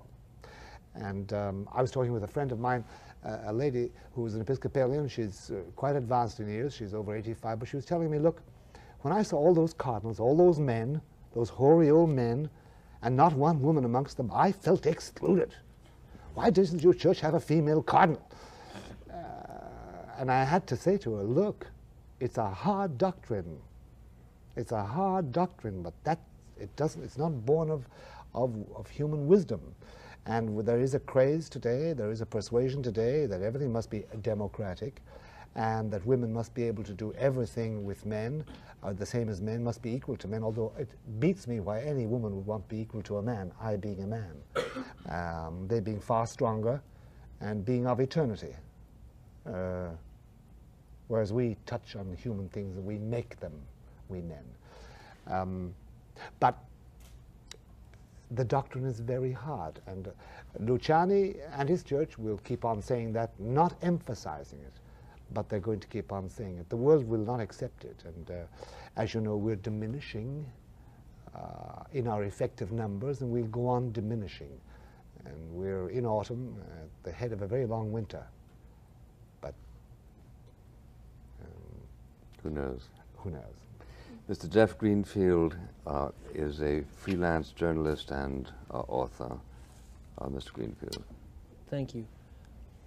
I want to get as clear as I can and you can as to what this mission that you were describing, this challenge to the new Pope, is in the specific area of human suffering and misery. It seemed for a moment as though Mr. Buckley were going to suggest that Luciani join up with the Chamber of Commerce and bring, relief smaller capital gains taxes to the third world. I think that would improve things. I'm sure you do. What you seem to be saying is something different. At one point, you were very highly critical of those members of the church who truck with the communists and the Marxists. Sure. On the other hand, it seems to me that you would disagree with Mr. Buckley when he wrote recently that he did not want the church swinging toward a kind of redistributive philosophy as a substitute for spiritualism. It seems to me you are saying that absent communism and Marxism tinging what the church does, you do think that its principal earthly mission in the years ahead is, if not redistributive, then to somehow address itself to the question of earthly human suffering, poverty, degradation, misery. Yes. Am I reading this correctly? Well, sort of halfway, yes, sort of. Well, that's the best I can do. No, it's doing fine, and probably I have left confusion. Let me clear it up. I think the basic difficulty in expressing this is the difficulty I've expressed to Mr. Buckley, that we, I think, in our generation, and we older people and you younger people, none of us, I think, in our generation, or rarely anyway, have we seen men of spirit acting in public life. Okay. And I say that about my church as about every church and every temple I know, and most religions I know, but confining ourselves to Christianity. Now, it's not that John Paul I would get his experts to draw up a list of propositions that would be, in fact, be redistributive in nature, affecting the economy and finance and industry and trade. No. It's a far more subtle thing because it's of spirit. He must in some way affect the men who have the power to do something about the misery of millions. But excuse me, but doesn't it come down to the same thing? And this is where I'm puzzled. Mm-hmm. I mean, I can understand your notion of your attitude toward those members of the church who are actively supporting Marxists or communist insurrectionaries. On the other hand, if one looks at a Nicaraguan situation where a single family owns, I don't know what the Somoza family owns, but it's a rather small fraction and therefore large. 2/3? A third. A third, right, of the total wealth. Exercise some moderation. Gives a lot to charity, and he's great with kids. But if, in fact, the consequence of that regime is that a great many people go hungry or in misery, then however you define the mission of the Pope, what it comes down to is either a series of platitudes, seems to me, either a series of homilies without practical impact, or a condition in which there will be a redistributive philosophy at work, specifically in a nation such as Nicaragua. Well, you see what I'm trying to bridge I see it all notion. right, and it's very difficult to put it into words. What he must not do is speak economics, or any bishop, or any priest. Sometimes, but for their calling cards and their collars, you wouldn't know whether it was a priest or an economist. May he speak to the proposition that no person ought to go without bread and clothing? That's right. More than that, yes. Well, but he doesn't start applying that by speaking about the government. He doesn't start fixing a living wage. He doesn't criticize existing, by name, existing agencies, call them by name. No, he mustn't play politics. Right. What they must do, what he and his bishops and priests must do, is so act upon spirit that the people go out, the ordinary lay people go out and do that. Right. Now, can he speak by name to the issue of communism? Certainly. Okay, because it is a philosophy that, in your view, denies the place of the Spirit. Well, if he sees a nation which, though not communistic, has a social structure which denies these basic spiritual impulses, why is he denied? Why ought he not to speak to that specifically? Well, you see, it's one thing to have an organized ideology which is professedly setting out to extirpate religion. Professedly, that is its profession. That's one thing. It's another thing to have a government or an administration which is full of very sinful men. Attack their sins, by name, their sins. But don't start talking about their political structure, because their political structure in itself is not evil, is not anti-God, is not ideologically slanted directly against you.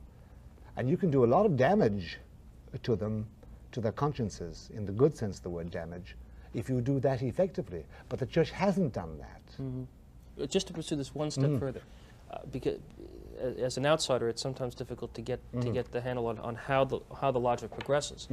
But if, in fact, and as Mr. Buckley likes to instruct me, one does not quarrel with an assumption, if, in fact, one concludes that the only way to bring about this spiritual regeneration, which includes an attack on earthly suffering, is to dismantle that particular social system, then is there not a moral imperative to speak to that as strongly as there would be to speak to a kind of ideology such as communism, which is in your view, anti-God? If I meet a cleric, a priest or a bishop, and I've met them, by the way, and only one cardinal, but there are many cardinals, who not only have come to the conclusion that they should dismantle, say, Nicaragua or Chile or the Argentine, but who actually are training guerrillas to do so by what they call justifiable counter-violence.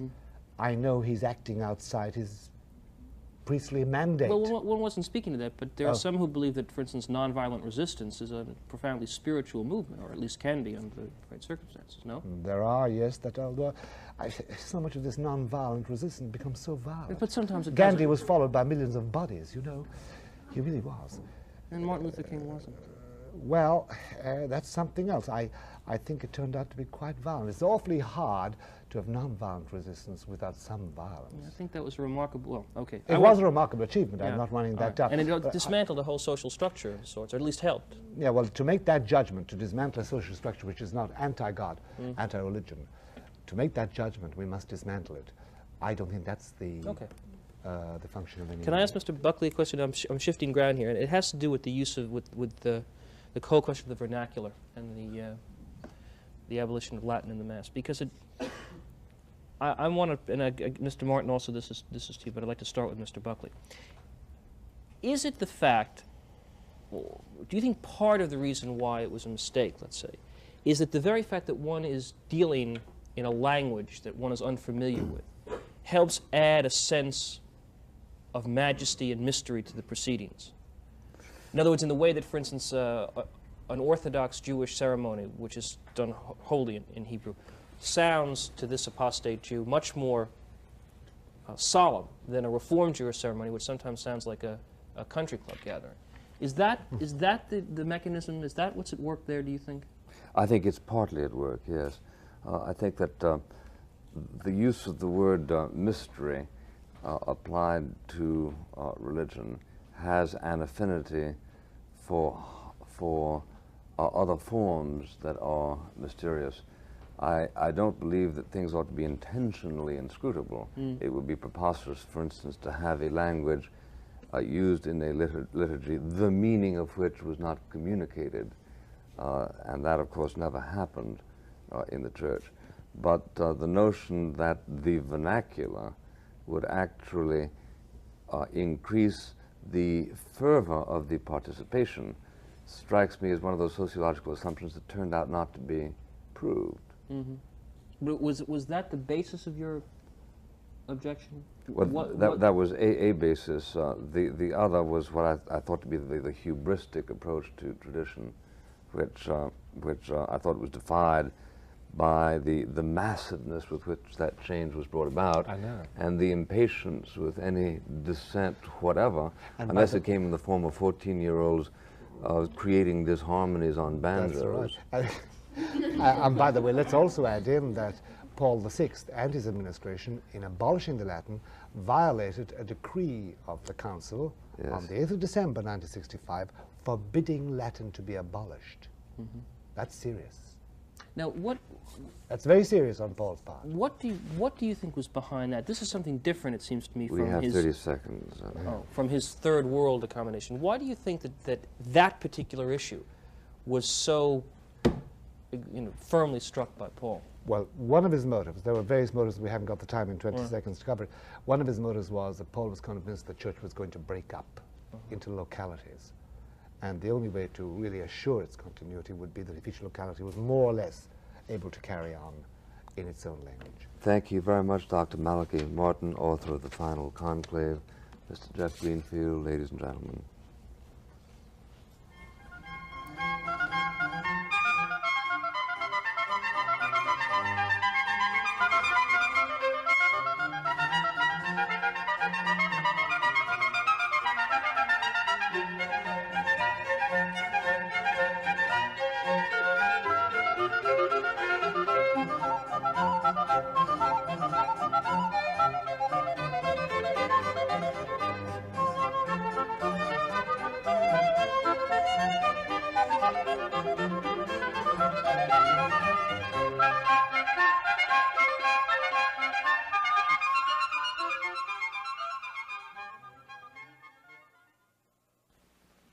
For a printed, bound transcript of this program, send $1 to Firing Line, Post Office Box 5966, Columbia, South Carolina, 29250. Indicate the subject of the program and please allow 3 weeks for delivery. This program was produced by SECA, which is solely responsible for its content. Funding was provided by this station and by other public television stations.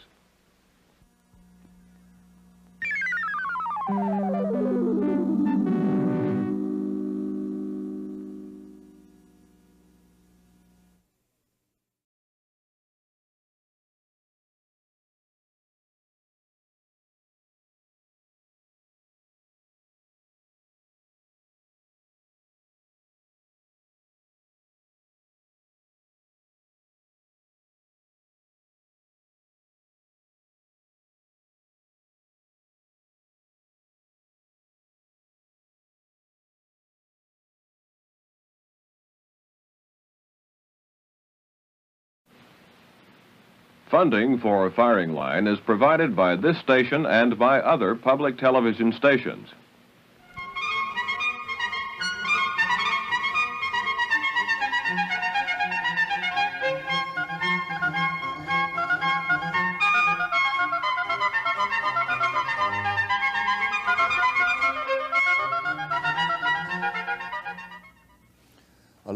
last December, Pope John Paul II repudiated the teachings of Father Hans Küng, a Swiss theologian of great prestige who teaches at the University of Tübingen in Germany. The practical effect on Father Küng is barely noticeable. He continues to teach theology, but the State University, under the terms of its concordat, cannot designate him as a Catholic, quote-unquote, theologian. The symbolic effect of the repudiation of Küng, along with that of Schillebeeckx in Holland, is enormous.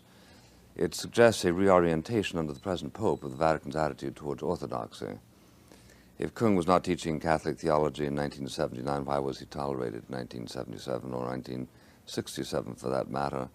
The Catholic world is divided on the question of the Pope's theological assertiveness, as we shall see. Michael Davies is a British writer, a convert to Catholicism at age 21, who has written a half-dozen books on Christian and Catholic thought, including most recently an apologia pro Marcel Lefebvre, a defense, if that is exactly the word for it, of the controversial archbishop who defied Pope Paul VI by presiding over a seminary which clung to the Tridentine Mass, displaced by Vatican II.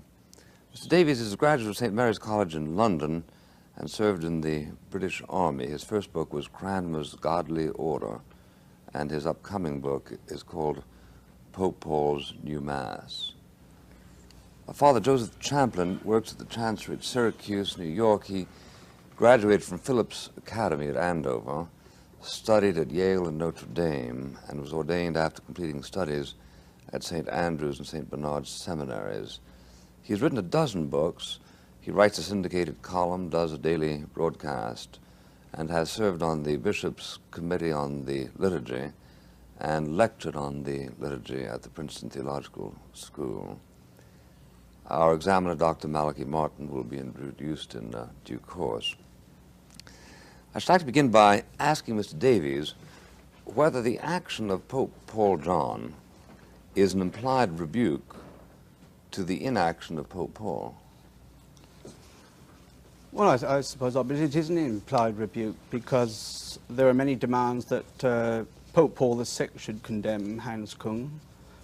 In fact, the book I wrote before this one, it's one about the priesthood called The Order of Melchizedek. I had a chapter on Hans Küng showing that his theology is completely incompatible with Catholicism, documenting it all from his own books. And I said it was quite scandalous that he should be allowed to continue as an accredited teacher of Catholic theology while Archbishop Lefebvre was suspended. I'm very glad that situation has been put right now. Obviously what I'm hoping now is that the suspension will be lifted from Archbishop Lefebvre and everything will be back to normal. Well, is it your judgment that Pope Paul John is bringing the theological house back to order, or is in your judgment, is he up to something that's actually new? Well, I think Pope, it's John Paul, by the way, Pope John Paul. His theology is virtually identical with Archbishop Lefebvre's. When he was over here last fall, you call it, don't you, in the autumn, as we'd say, he took up every controversial issue within the American church, such as the ordination of women, contraception, abortion, every controversial issue there is, and he came out with a traditional answer on it. In the spring of last year, he came out with a book on the priesthood, which I was very pleased to see. It was all the theology in it was practically identical with the book which I'd written on the priesthood myself. He's now come out with a new letter on the Holy Eucharist, in which he reaffirms all the traditional Catholic teaching that the Mass is a sacrifice, our Lord is truly present, that the priest acts in what we call in persona Christi, in the person of Christ. He condemns practices which are pretty common in America, such as not wearing the proper vestments for Mass, using unauthorized readings. He comes out very strongly in favor of that only the priest should distribute Holy Communion, that extraordinary ministers of communion should only be used in the very rarely if it's needed, and also a practice that's quite common in America, which they call Eucharistic hospitality, allowing non-Catholics to receive communion.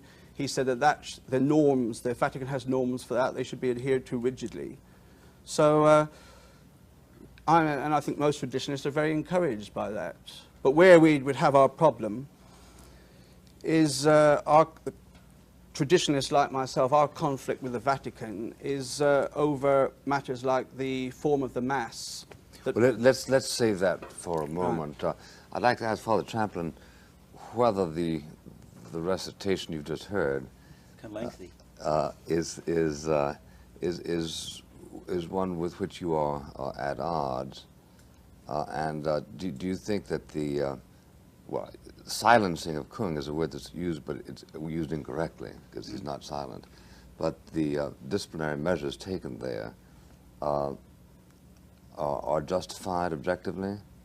I think I really want to pass on that. I'd like to go back to what my friend had to say, because he kind of took a whole bunch of things in it, lumped them together, like Eucharistic ministers were really being reproved by the Holy Father or emphasizing the priest role. I think there were so many things brought together that it's more than I like to say. My first point I would like to pick up from what he said, it seemed to me that the Holy Father is dealing today with a situation, and you can't compare what he's doing today with what was done 2 years ago or 3 years ago, and saying Pope Paul should have done that then because he's doing it now. I think they're different historical contexts, you know. Now, you said, is it justified or not? Well, are you saying something more interesting than that 1980 is different from 1977? Of course. What? Oh, I think that that's a historical context. Just as the church was moving an age in the 70s, there's always kind of an ebb and flow of culture and history between, say, an era of transcendence, maybe excessive era, atmosphere of the sacred, and needing to have a liturgy that's more involving the people. Same time we go the other extreme of it becoming too much of a popular kind of liturgy, as Man in Commonweal just wrote the other day. We've lost the sense of the transcendence. I think history has ebbs and flows, and I don't think you can judge a decision now from a decision 4 or 5 years ago. As far as a decision, I think the Holy Father is clearly just saying you can't say he's a Catholic theologian. Yeah. Right. Now, do I understand you to say that kind of a fuzzy this is a cultural perception rather than an analytical perception? Because what I'm trying to understand is why this was a discovery made in 1979 about writings that are 20 years old, some of them. Or is that just bureaucratic sloth? I don't think I have a good response to that. I guess I'd like to go back to the question of the Archbishop. You could say the same thing as I read your book, which I really found very interesting. Until I was asked to be on the program, I didn't have those details, and I found your book very interesting. But what I found very interesting was how the Holy Father was very patient, took a great deal of time before he finally made a decision with the Archbishop and brought it public. He tried to have a healing. I think the same thing could be applied to the matter of Hans Kung. And well, with Archbishop Lefebvre, the Pope had certain difficulties, surely, because after all, Archbishop Lefebvre was doing exactly the same thing that was done obligatorily for some 500 years, whereas Kung was going off in a direction that was clearly opposite the acknowledged deposit of the faith, wasn't it? Well, I think it would be hard to pin that much down, but the Archbishop was going very strongly against the express direction of the Holy Father, done first quietly, but then publicly, where he was said not to do this, and he clearly went against the Holy Father. Yeah, but that was a disciplinary matter. But going against the Holy Father as a matter of discipline is one thing. Preaching heresy is something else. Now, nobody's gotten around, have they, to saying that the Tridentine Mass is heretical? No, the Archbishop's never been criticized for any of his doctrine. And as you say, I would agree with you that the situation hasn't changed. Kung's, for instance, his book on infallibility, Kung is an honest man, and he comes out with what he says, and he's straightforward. in a straightforward manner, rejects the doctrine of papal infallibility. In his book, Why Priests, he says that the priesthood wasn't instituted by Christ, that there's no sacred character imprinted at the priesthood. The priest has no powers which ordinary people don't have, that in an emergency a layman or laywoman could preside at the Eucharist. All this is straightforward contradiction of infallible papal teaching. And as you say, he wrote these books years ago. I think the difficulty with Pope Paul VI was he wasn't really willing to go against the spirit of the times. He started off this reform of Vatican II with great hopes. It was supposed to bring about a great renewal, for instance, a great renewal in the liturgy, and it's ended up with chaos. There was to be a renewal in religious life. And the United States, you've had 50,000 nuns have left their convents, which is a funny sort of renewal. You've had 10,000 priests have been laicized. His policy with the communist world, his Ostpolitik, that turned out to be a disaster. And it's very hard for a person in authority to face up to the fact publicly that everything he's been doing has turned out to be a disaster. And of course, I think Kuhn was a symbol of what tradition is called the conciliar church, the Church of Vatican II, much admired by Protestants. As you know, his condemnation has evoked fury from liberal Catholics and from Protestants. Even the Church Times, a very conservative Anglican newspaper, they compare the Pope to the Ayatollah of the West, and they question whether there's any future in the ecumenical movement anymore. What is your comment on that, Father Chaplain? I think the problem I have is we're getting a lot of things kind of simply thrown out, that the reason why 15,000 nuns have left and priests have left or because of the changes of Vatican II, or because of the new liturgy, or the Holy Father that Pope John Paul II is kind of reversing the trend. I think that's very simplistic. I mean, it's very difficult to explain why so many priests have left. My classmates, you know, why 1/3 of my class has left the ministry after 25 years, or sisters. Well, I mean, we've been through a cultural explosion in 10, 15 years. Have all different value systems. We've got future shock, a whole change of approach. And to say because we have a vernacular liturgy or Mass facing the people or more participation, that's the cause for that, the changes of Vatican II. I think the changes in the world happened before and during and after Vatican II, and to say it's because of liturgical changes we've had the lack of renewal in the Church, I think that's a simplistic answer. Well, it may be simplistic. You may reject a causative explanation. On the other hand, certainly that which was held forward as primarily justifying Vatican II didn't happen. Well, it was to be a great unifying, spiritualizing experience. And in fact, it caused widespread disaffection.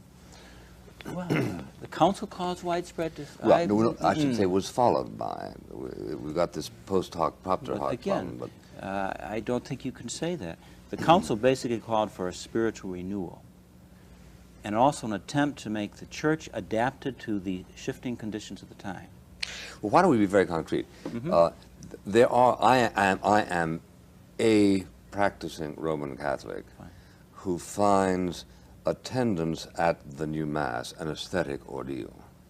And so, quite apart from the Vietnam War or Hugh Hefner or anything else, I find the attendance at Mass less satisfying than it used to be, in part because I find what's going on in the altar expressing a kind of fascistic concern for me. They won't let me alone for 3 minutes. I got to stand up when I was sitting down. I got to sit down when I was standing up. I got to embrace people. I got to listen to children who don't know how to keep a tune twanging away at guitars. All that kind of stuff I find distracting. I'm just one person reporting one individual's reaction. How do you cope with that? So you like the old liturgy because the eye was able to pray and you weren't kind of impinged by a priest or other people. That kind of notion? The old liturgy gave you a sense of prayerfulness? It gave me a sense that the priest was there as a mediator between me and God, whereas it seems to me that the existing approach tends to be sort of crowd-oriented. I think that's the key thing right there. I think it's the key thing that has tried to happen as a result of Vatican II. I think it's the key tension, and I think it's the key balance that has to be preserved. That the Vatican, before Vatican II, when I was ordained in '56, the Mass was very much of a mystery. I was a priest with my back to the people in Latin. There was silence in the congregation, except when the altar boy dropped the cruet on the marble and it broke, and he uttered a little word that was echoed throughout the church. It began with S, and everybody laughed. That's the only participation we had, all right? We had an I kind of worship. We had an angry celebrant. We had an I worship, all right? The council then, going back to the best traditions of the early church, said it's both I and we together. It's a vertical worship, yes, but it's also horizontal worship. Now, going from an I kind of worship, which you liked, where no one sort of impinged upon your worship and the priest was a mediator, but where these people were sort of not really clearly related to you in that worship. Yeah. To go from there to that. Yeah, to the communitarian approach. All right. But after all, I don't remember that anyone then or even today discourages attending Mass even if you're the sole person in the church. That is to say, one isn't supposed to need a congregation in order fully to participate in the Mass, does one? No, but the church be very clear that the preferred way is that it's communal, to bring out both dimensions. Well, how do they find that out? Mr. Davis, how do they find that out? I know that you studied in this book and elsewhere the constitution of the liturgy. Is there anything in the liturgy, for instance, that tells the priest to face the people? No, it's a point I'd like to bring up. Father says I've been bringing too many things up at one time, so I'd just like to perhaps bring one point for him to comment on.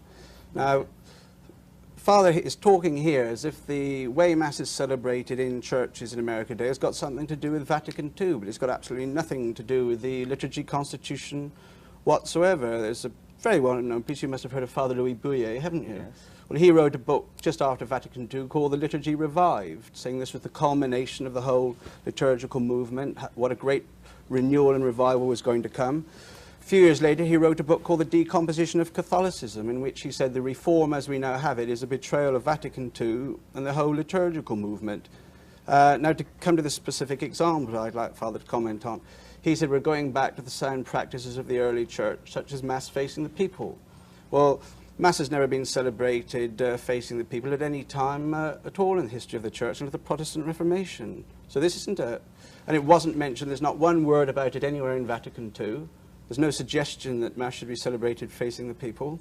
It was just some priest probably thought that this is a sort of trendy idea to do. All the others started copying them. Then you hear all this talk about the great church of the poor, and they must have spent over the world thousands of millions of dollars smashing up beautiful altars. Let's go back to the question of facing the people, all right? Because now we're getting into the church of the poor, changing around. Yes. Okay. So, even before Vatican II, there was always, the rubrics are very clear. The celebrant could face the walls of tradition, but it said if the priest faces versus populum, this is what he does. So it was always a possibility. And very interesting film strip that we always use with our parents and so on to give them the sense of the history of the liturgy, published by Alpha. Pretty clear documentation in those early days, even if we look at the basilicas, you look at St. Peter's, those other churches, where's the position of the celebrant? The bishop is in the apse facing the people, the altar's facing the people. St. Peter's is facing the people.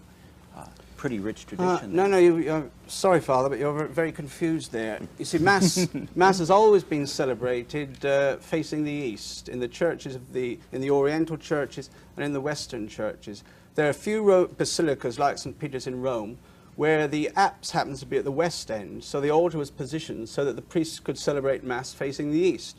During the more important parts St. Paul's outside the walls, yes, too? Yes, there was just a few Roman basilicas. During the essential parts of the Mass, the congregation would be on the aisle at each side, facing the east. They wouldn't be facing the priest, so the whole congregation would be facing the east. And all the historical, archaeological evidence, there's a Professor Cyril Vogel in a magazine called L'Église de l'Orient. L'Église Syrienne, I think. It was about the Syrian church, and he's gone into this in very great detail. Louis Boyer has written a book on it, and it's absolutely incontrovertible that never at any time in the history of the Church has Mass been celebrated facing the people till you came to the Protestant Reformation. And the eastward orientation, that denoted sacrifice. And they said a table is to have a meal upon. They made a table and replaced the eastward position with a position facing the congregation. Well, so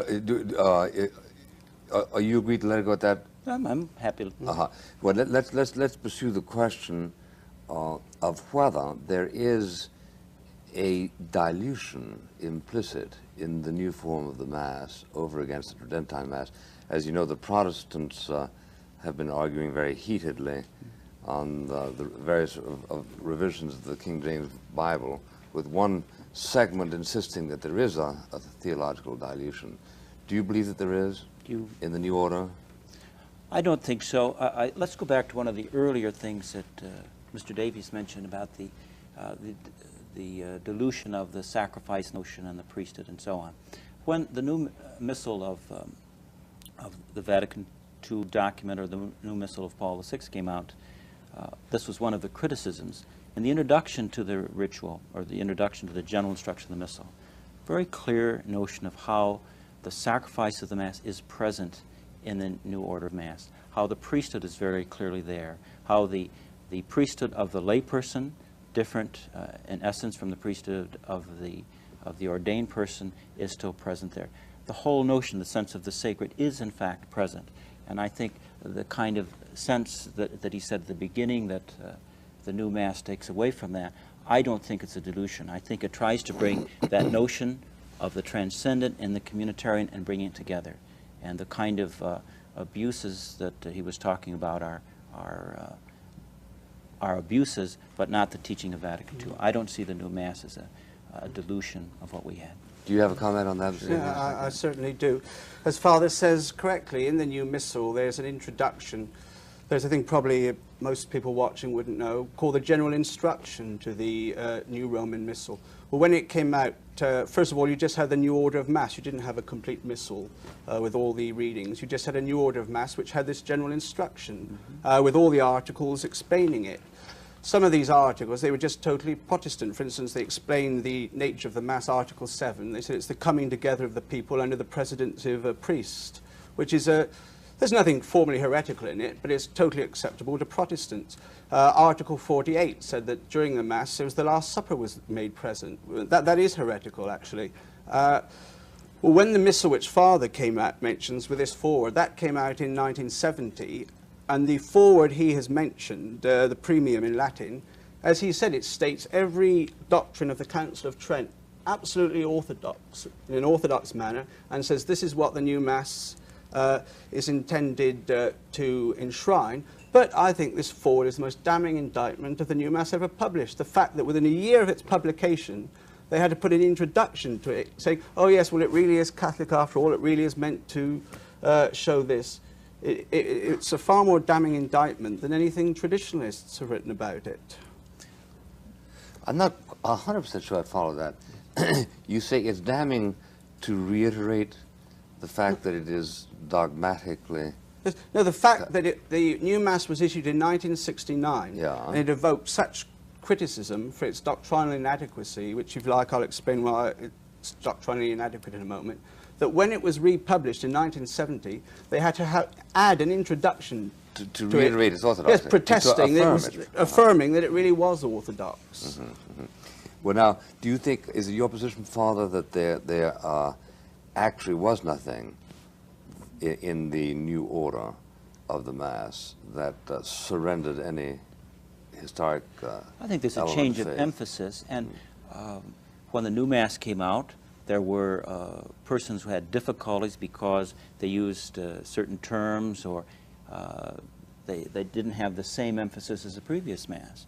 And that document, wherever it was published, but clearly says, here it is, it's right there.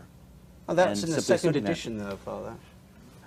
Well, it simply is an explanation because it's where it is very clearly right there. Can I say a word or two about why I think it's inadequate? Sure. Yes. Well, now, if you This book, this Liturgical Revolution trilogy I wrote, I was just intending to write one short thing about the new Mass, and I thought I was doing a chapter about Cranmer's reform, and it was so interesting, so parallel, that in the end I ended up writing a whole book on that. So I'm pretty well up on that. And it is incredible the extent to which all the prayers and ceremonies which were removed from the Mass by the Protestants have been removed from the new one. For example, in the offertory was full of prayers mentioning sacrifice. There's one called Suscipe Sancte Pater, in which the priest says that he is there as the unworthy servant of God, offering a sacrifice for himself and for all here present. There's another one Father would be familiar with, the Placet Tibi, which came after the priest's communion. And virtually every mandatory prayer mentioning that the Mass is a sacrifice has been removed. There's nothing contrary to Catholic doctrine in the new Mass, but there was nothing contrary to Catholic doctrine in Cranmer's communion services, his 1549 and 1552. And as a result of these changes, some Protestant sects now allow their members to take part in the Catholic Mass, and some are even willing to use it, which could never have happened with the Tridentine Mass. What was it in the Tridentine Mass that would have offended a Protestant? Well, the numerous specific references to sacrifice, stating that the Mass was a sacrifice offered to God, a propitiatory sacrifice, which could have an effect. You offer Mass for the sins of the living and the dead, which was anathema, because we'd get into deep water if we started on this, to the Protestant notion of grace. It all goes back to the difference between Catholic and Protestant notions of grace. But from the point of view of a Protestant, offering the Mass couldn't have any effect whatsoever. It's just a service at which you go and you remember what our Lord did for us, and you're grateful, and you drink bread, so you eat bread and you drink wine in his memory. And they're completely opposed to the Catholic doctrine of sacrifice. And as I'm sure Father knows, when they concocted this new Mass, they had 6 Protestant advisors who took a very active part in the deliberations. Sorry, I'm taking up too much time, but I'll give Father a turn. No, you're doing fine. One of the things that annoys me is there seems to have been so much dishonesty. Now, Archbishop Bunini, who was the chairman of the committee which concocted this new Mass, he was asked, did the Protestant advisors play an active part? And he put out a statement in his official magazine, Notizie. He said they were only once did they intervene, they were purely observers, and that's all. So I wrote to one of them, and he said, oh no, we played a very active part, and we were given all the documents the same as the Catholic observers. Every morning there was a discussion, a great free-for-all, in which we put forward our opinions. And that sort of thing has happened again and again. Well, let me ask you this then, Father. Do you find that there have been significant strides in the direction of a desirable ecumenism since Vatican II? Oh, surely, I think so. And I think you could look at things 2 different ways. You can say the new Mass obviously is bad because Protestants find it acceptable. And you can say that's a bad thing. Or you can say, is it a bad thing now that Catholics are much more biblically oriented? Is it a bad thing now that the treasures of the Scriptures are opened more richly to Catholics? Is it a bad thing now that Catholics at a wedding ceremony, almost all Catholics who are married today, would be reading 28 scriptural passages before they prepare their own marriage vows? Would that be a bad thing because Protestants were biblical people, and now that we have discovered that we were not enough biblical people as Catholics, is that a bad thing? Oh, everything Protestant isn't bad. And I think to say the new Mass is bad because Protestants like the new Mass is I don't think is a logical kind of step. So that I think the Church is saying that there's kind of a coming together, that we had the sacrifice, and that sacrifice element is still there, but we had minimized the community concept of the Mass, and the Church is trying to bring that. Well, presumably the Protestants would prefer Catholicism if we did away with the Pope. So are you going to do away with the Pope? Well, I wouldn't, but I suppose some people would. Hans Kung probably would. There is a question of definition, right? The ideal of ecumenism, as I understand it, was to discover in various Christian denominations, to stress that which was similar and stress less that which was dissimilar for the purpose of common action to the extent the common action, that it was relevant to have Christian impulse. Now, do you find that the steps being taken by the present Pope are an affront to the spirit of ecumenism? For instance, his actions in Germany and Holland. Well, I think I don't think I would accept your definition of ecumenism as merely to accentuate the positive and minimize the negative. I think it's the goal of ecumenism is the goal of Jesus, that we be one. Mm-hmm. Now, in that process, first we try to discover what the other person believes. Mm-hmm. What are the truths of the other person's faith, or what do they really believe, or what do they practice?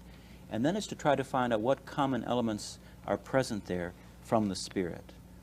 I think the biblical emphasis in Protestantism is something we really needed to discover and to rediscover or reintroduce into Roman Catholic life.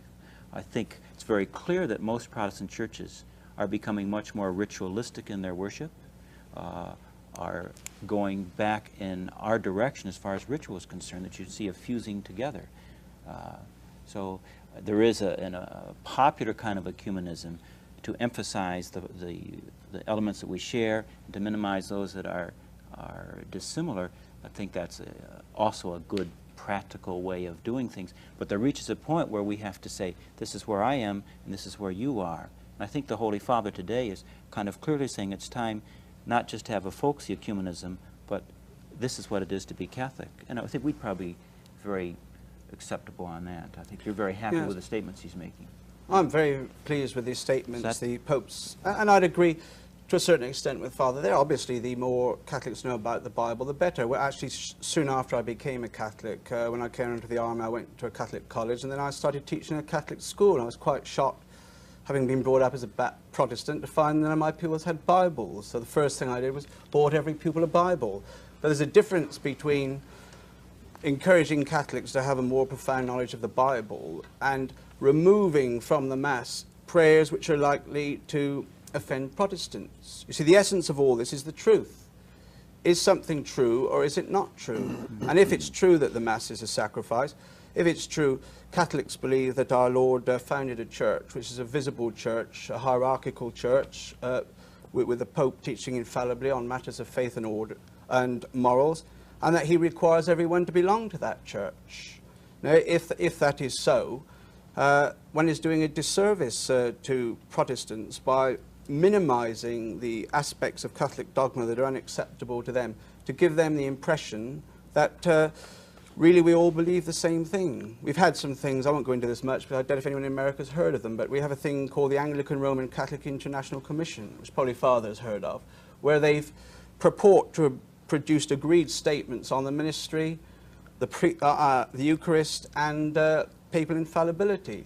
And what they do, they produce a statement on the Eucharist in which there's nothing to which a Protestant could object, and the same on the priesthood. Well, on that basis, Catholics could produce an agreed statement with Unitarians on God, in which nothing to offend Unitarians would be there, but I don't think that's honest. And that's what's behind the entire position of Archbishop Lefebvre. He says, is this true or is it not true? And if it's true, he's going to adhere to it. And if it isn't true, then the Catholic Church has been wrong for 2,000 years. I think behind this is a problem I have in two areas. It surfaced as I read the book, that explanation, as you called it, not a defense, but an explanation of Archbishop. And it comes over to the liturgy situation. Having worked for 3 years with the bishops when this was beginning to develop,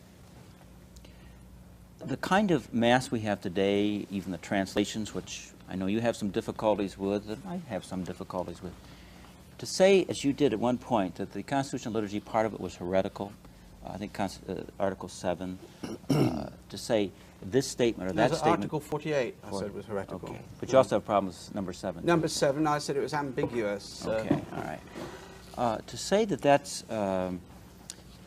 heretical, after all the bishops together, working with the Holy Father, commission under the Holy Father's direction of scholars, not just ex-Protestant scholars, but about 70 Catholic scholars throughout the world, carefully researched, examined, and published this heretical. I have problems with that. And I think the key thing I found in that book, and this comes through the whole sense here, the idea of not accepting the Holy Father's authorities. A friend of mine said yesterday, we were talking about this, when you reject papal authority, you replace it with individual infallibility. When you reject papal authority, you replace it with personal infallibility. And that was a difficulty. Who is the judge of what's heretical and tradition? In this book, Archbishop says, I am the judge. And when we're back to my tradition, then I'll accept the Holy Father. I think that's a fatal difficulty. Yeah, it's obviously a logical dilemma, which he attempts to explain by insisting that the purpose of fidelity was in order to guard the faith. But when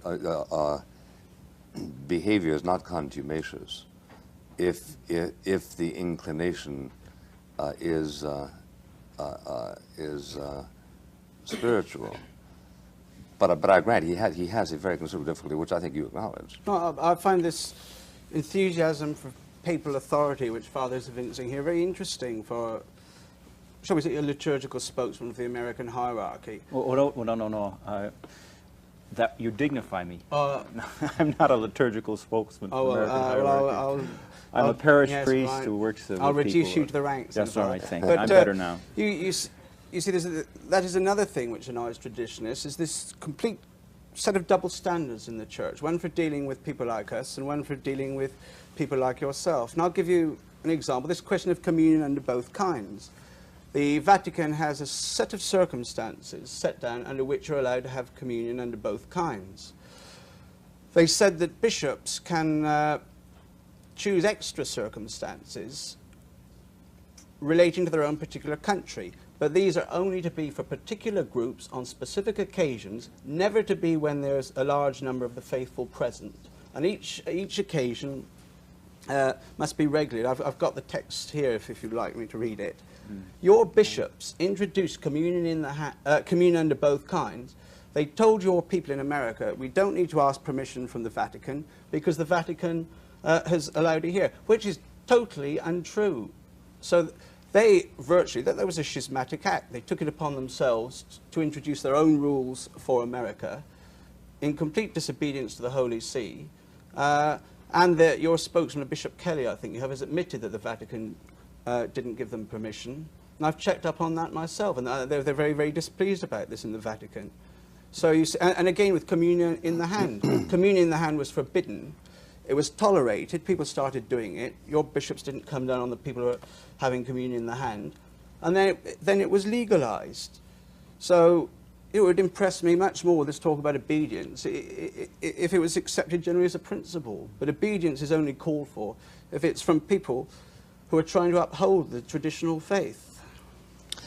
Well, let's hear from Dr. Malachi Martin. Dr. Martin was a Jesuit priest, a professor at the Pontifical Biblical Institute of Rome, a scholar of the Dead Sea Scrolls. He has a doctorate in Semitic languages, studied at Oxford in Hebrew, served under Pope John, and is an associate of Cardinal Bayer, and the author of numerous books, and he has a new book coming out in this fall called The King of Kings, on King David. Dr. Martin. Monsignor and Michael, before we get on to some other meaty subjects, there's something which I don't think either of you focused on, namely concerning Marcel Lefebvre. You know, and I really will ask both of you to say something about it from your different points of view, if your points of view are different.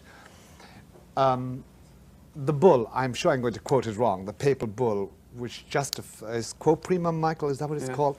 Which was supposed to have perpetual validity, in virtue of which Archbishop Lefebvre continues to promote the Latin liturgy.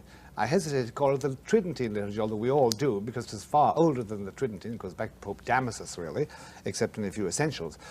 What do you both say about that? Michael, you'd want to explain briefly, I suppose, because you probably have more near your mind. And then I'd ask Monsignor to say a word about it, because if that quo primum holds, let me put an objection to both of you, therefore. Monsignor, if that quo primum holds, Marcel Lefebvre is relying on a privilege conferred by Pius V, I think, perpetually that no pope can take away.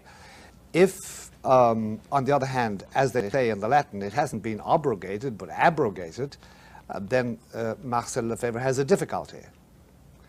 I think we should deal with that before we go on to something else, because it's the spine of the Lefebvre stance in propagating the Latin liturgy, which I love, by the way. Well, it's not too tough, really. Well, as Dr. Martin has mentioned, I was glad he made that point, by the way. When people say the Tridentine Mass, it's somewhat a misnomer, because in all its essence, the Tridentine Mass goes back right to the time of Gregory the Great. And an argument that's frequently brought up, people say, well, if St. Pius V in 1570 could have a new Mass, why shouldn't Paul VI? But all St. Pius V did was to codify the liturgy that was then existing, that had evolved by a natural process over a period of 1,000 years. There's never been anything in the history of the Church like this, where you get a committee together and say, let's make up a Mass. This hasn't been done before. But as Dr. Martin says, it was promulgated with a bull quo primum, which said that every priest would have the right to celebrate this Mass in perpetuity. But again, as he mentioned, it can be argued that this bull has been, again, it gets terribly complicated here, abrogated by the new legislation issued by Paul VI. Abrogated means been replaced by new legislation. But one doesn't really need to spend too much time on this, because there is another right, a right of immemorial custom. If a liturgy is over 200 years old, a priest has a right to celebrate it from immemorial custom, unless the Pope specifically forbids it. So it's a case of what we say in England, heads I win, tails you lose on this, because if quo primum hasn't been abrogated, we can still celebrate it because of the privilege in quo primum.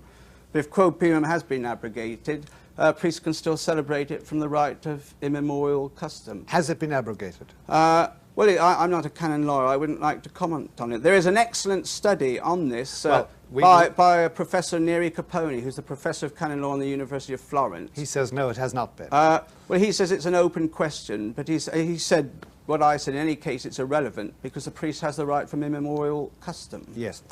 All right. Monsignor, do you want to add anything to that? Yeah, I'd like to. You said you like the Latin Mass, right? Fine, that's okay. I was reared in the Latin I just want to make Mass. it very clear that we're not talking about Latin or English Mass. We're talking about the form of the Mass. And as the Holy Father made a statement in his document on the Eucharist and Holy Thursday, that we should be more sensitive to those who would like to have Latin Masses. I'd just like to make that point. Well, but it should be in the form of the Mass approved by Paul VI. Yes. Paul VI is pretty clear about... He not only said we should be...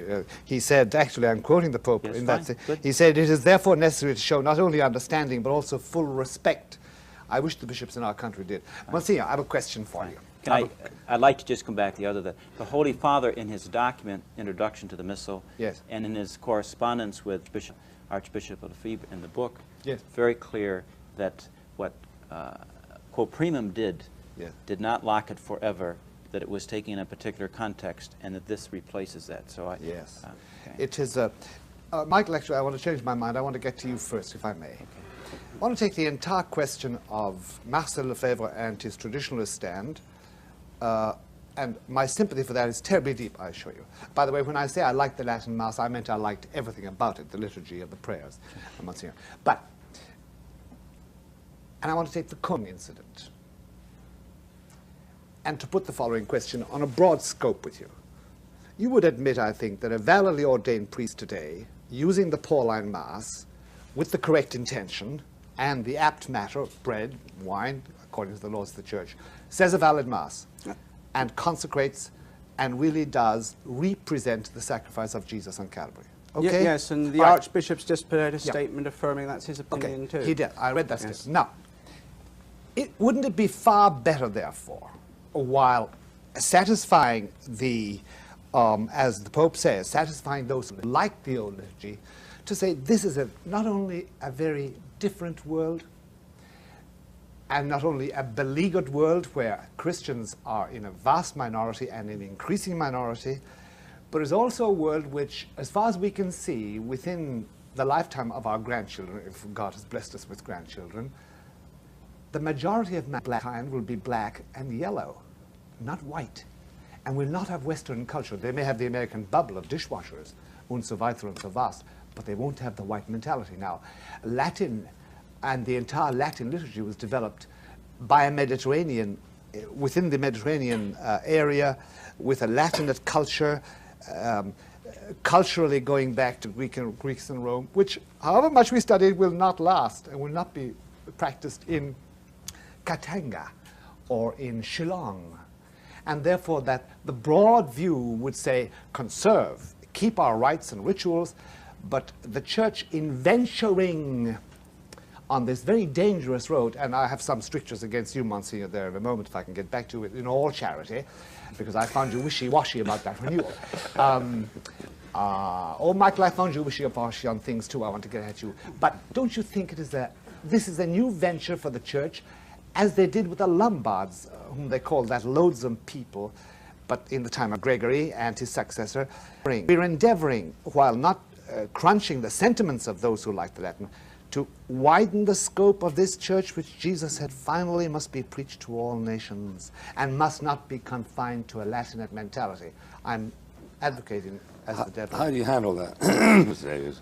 Well, to start with, I don't go a lot on this cultural change thing, which you just mentioned and that Father mentioned earlier, because obviously if you're familiar with European history, American history, when you think what's happened in the last few hundred, the Industrial Revolution, the 2 World Wars, yes.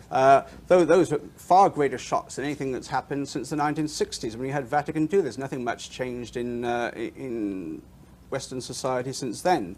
Yeah. And obviously what I'm principally concerned with is the faith within the society in which I live. I don't really want to speculate on what's going to happen in 100 years' time in a predominantly black or yellow culture. Yeah. I'd like to say, you're saying about this being that it would be a good thing to adapt it to the cultures of people, but when St. Augustine came over to the Saxons, who are really dreadful Germanic, I must point out I'm Welsh, nothing to do with the horrible Saxons in English, but when he came over there, the English were able to adapt the Latin liturgy, and I think if they could, anybody could. Yes. And when they went to India, I have a lot of correspondence with India now. Terrible things are happening over there. Theoretically, it's called the Indianization of the liturgy, but it's really the Hinduization, and they're turning it into a Hindu service. It's dreadful. And the Indian Catholics are indignant about this. I know, it's a dreadful mishmash. Monsignor, though, on the other hand, you're not really full of defense today, because on the one hand, you seem to draw, perhaps you didn't mean it, a parallel between Hans Küng and Lefebvre, which I find very unjustified. After all, Hans Küng is a declared heretic, in the sense that he has professed heresy. He's denied the divinity of Jesus, doesn't believe he rose from the dead, doesn't believe you and I will rise from the dead, doesn't believe in the Immaculate Conception or the infallibility, doesn't believe there's such a thing as sacred orders for a priest. In fact, you know. And Lefebvre has never done all of that. Now, you make a radical distinction, don't you, between Lefebvre and Hans Küng? I'd make a distinction. Go ahead. Not a radical one? Not really a radical one? If so, wouldn't you really say Lefebvre was guilty of material heresy? Would your stricture go as far as that? No, I don't. No, I wouldn't say that. You wouldn't say that? No. That's a rather radical difference, Monsignor. Okay. Isn't it? All right. Now, as regards the renewal, yes. You refuse to establish any correlation between the proposed renewal of the Vatican Council, yes, and what I think, honestly, is a decadence that has set in. At least a lot of people think so. Mm. Is there any correlation, or is it just causal or casual, occasional? I think the causes for deterioration are just too enormous to pinpoint them on a ritual change or change in structures of the church. Because we have parish councils or synods or senates or whatever, yes, or consultation, and a new liturgy in a different language, to say that's the cause, I just don't think that's possible. Well, and I don't think we could say, I don't think the church is such a bad situation as we would hear, deterioration, degradation, so on. We have enormous problems in the church. But I also, as a parish priest, see enormously good things happening in terms of lay people being involved in the church and exercising ministries that are valuable and have been untapped. Well, still in all, Bill, when you were talking, you described your reactions as a practicing Catholic, listening to the liturgy as such, I'm sure you weren't just saying that because you like Latin or something like that. Have you the sense that there has been a general deterioration of the Catholic spirit as such, and the substitution of something of a more ecumenical Christian? Yes, it seems to me that the emphasis has been communitarian, and there's something about Latin which it seems to me gave you a sense of privacy. There is the Mass is a mystery, supernatural.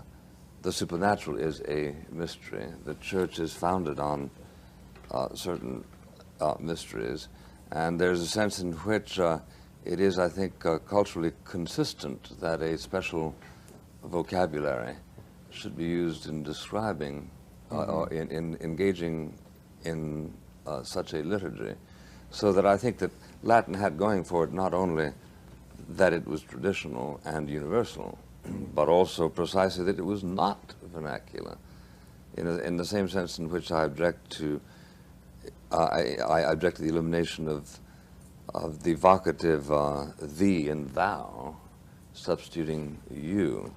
It seems to me that that is an informalization of a subject which should continue to be dealt with rather formally. Well, let me take one sector of what you just said. When you were being educated, you know, in your young days, was there a stress on what we've been calling here the communitarian?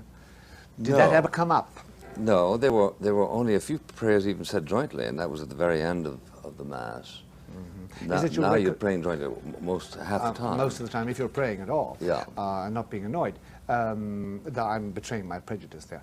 But in your concept of the history of the Church as such, you know, was this communitarian idea a very prevalent idea in the past? Well, and was it lost along the way?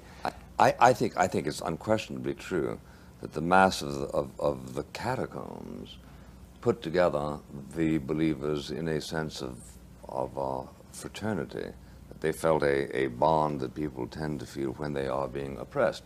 The same kind of bond that gives that special exuberance to Roman Catholicism in Eastern Europe. I think that's unquestionably true. But there evolved then, I think, an ontological approach to the sacrifice of the Mass, which has been around for a long time. Evelyn Waugh handled the problem, I think, rather adroitly when, in his letter to the London Times, in which he said, there are those who say that the Latin Mass is only for the educated few, but surely Mother Church and all her charity can make a little nook even for the educated few. Now, this is, of course, Evelyn Waugh more than it is Catholic doctrine. Yes. Still, I think that in that letter and in other pronouncements, he identified himself with a continuum, which, to be sure, was affected in church history by the fact that the church was anything but an established religion for several hundred years. Have I time for another question? Yeah, to your guest, you have Bill? 4 minutes. 4 minutes. Well, if I could give one question, which probably will interest you, especially because it concerns something that both were talking about. This introduction that was written by Paul VI to his first edition of the order, was it? Am I correct in saying that? Well, it wasn't written by Paul VI. No, but he published it. It was published with his authority. That first introduction, and then, as I understand it, Cardinals Bacci and Ottaviani wrote a rather private letter to Paul VI about it, complaining that it had departed from the Catholic faith. It was withdrawn in the sense that he republished, and correct me if I'm wrong now, by the way, I'm trying to get the facts straight, first of all, he republished the introduction in which it was redone, and those elements of the old Catholic Mass were reiterated. Now, when you were both talking about it, Monsignor said that it was a change of emphasis. Monsignor, as I understood, I read them both about 3 years ago, so I'm vague on it, but it's a very important point. As far as I know, there was no mention of the sacrifice of Calvary and sacrifice of the Mass and the action of the priest as being representing Jesus at all in that first introduction. It was more a presidency of an assembly of people gathered to memorialize a past event, like, say, the Seder memorializes the passage through the Red Sea. That's my impression. I don't know what you think about that, Michael Davies. One point I'd better stress, it was the introduction to the general instruction to the new Mass was changed. Nothing was changed in the new Mass itself. All the deficiencies which I've mentioned in the new Mass, they still remain. It was only the theoretical... It was an attempt to baptize it. Yes, it was an attempt to baptize it, or to, what I believe you'd call in America, a cover-up. Michael, that's a different thing. Yes, it's a different thing, is it? Oh, sorry. Right. We know all about cover-ups. Put my British foot in it. You won't be, no, you won't be impeached for baptizing, but you will be impeached for coming up in this country. Oh. Well, could I just... Yes, Monsieur, I'd like you to. The order of the Mass was not changed in that second edition. Yeah. The general instruction of the Roman Missal, which gives the 8-chapter guidelines for the celebration, it was not changed, except in a few very minor ways. But there was an added introduction that simply explained how in the order of the Mass and in the instruction, those elements that some said were missing are in fact there, and it cites illustrations of that. And the point you mentioned about the sacrifice of the priest would be I'm sorry to have to contradict you there, Father, but there were a number of very, very important changes made in the general introduction itself. You did say just now I was rather naughty for saying Article 48 taught heresy. In the first edition it said the Last Supper was made present. In the second edition it's changed to say the sacrifice of the Mass is made, the sacrifice of the cross is made present. In Article 7 then now mentions the sacrifice and the priest acting in persona Christi. I've got a whole chapter on this in this book. I've done Pope Paul's New Mass, all the changes that were made. But even that doesn't satisfy me because it's the New Mass itself wasn't improved. Thank you very much, Mr. Davies, and thank you very much, Father Champlin, and thank you, Dr. Malachi Martin. Gentlemen, thank you.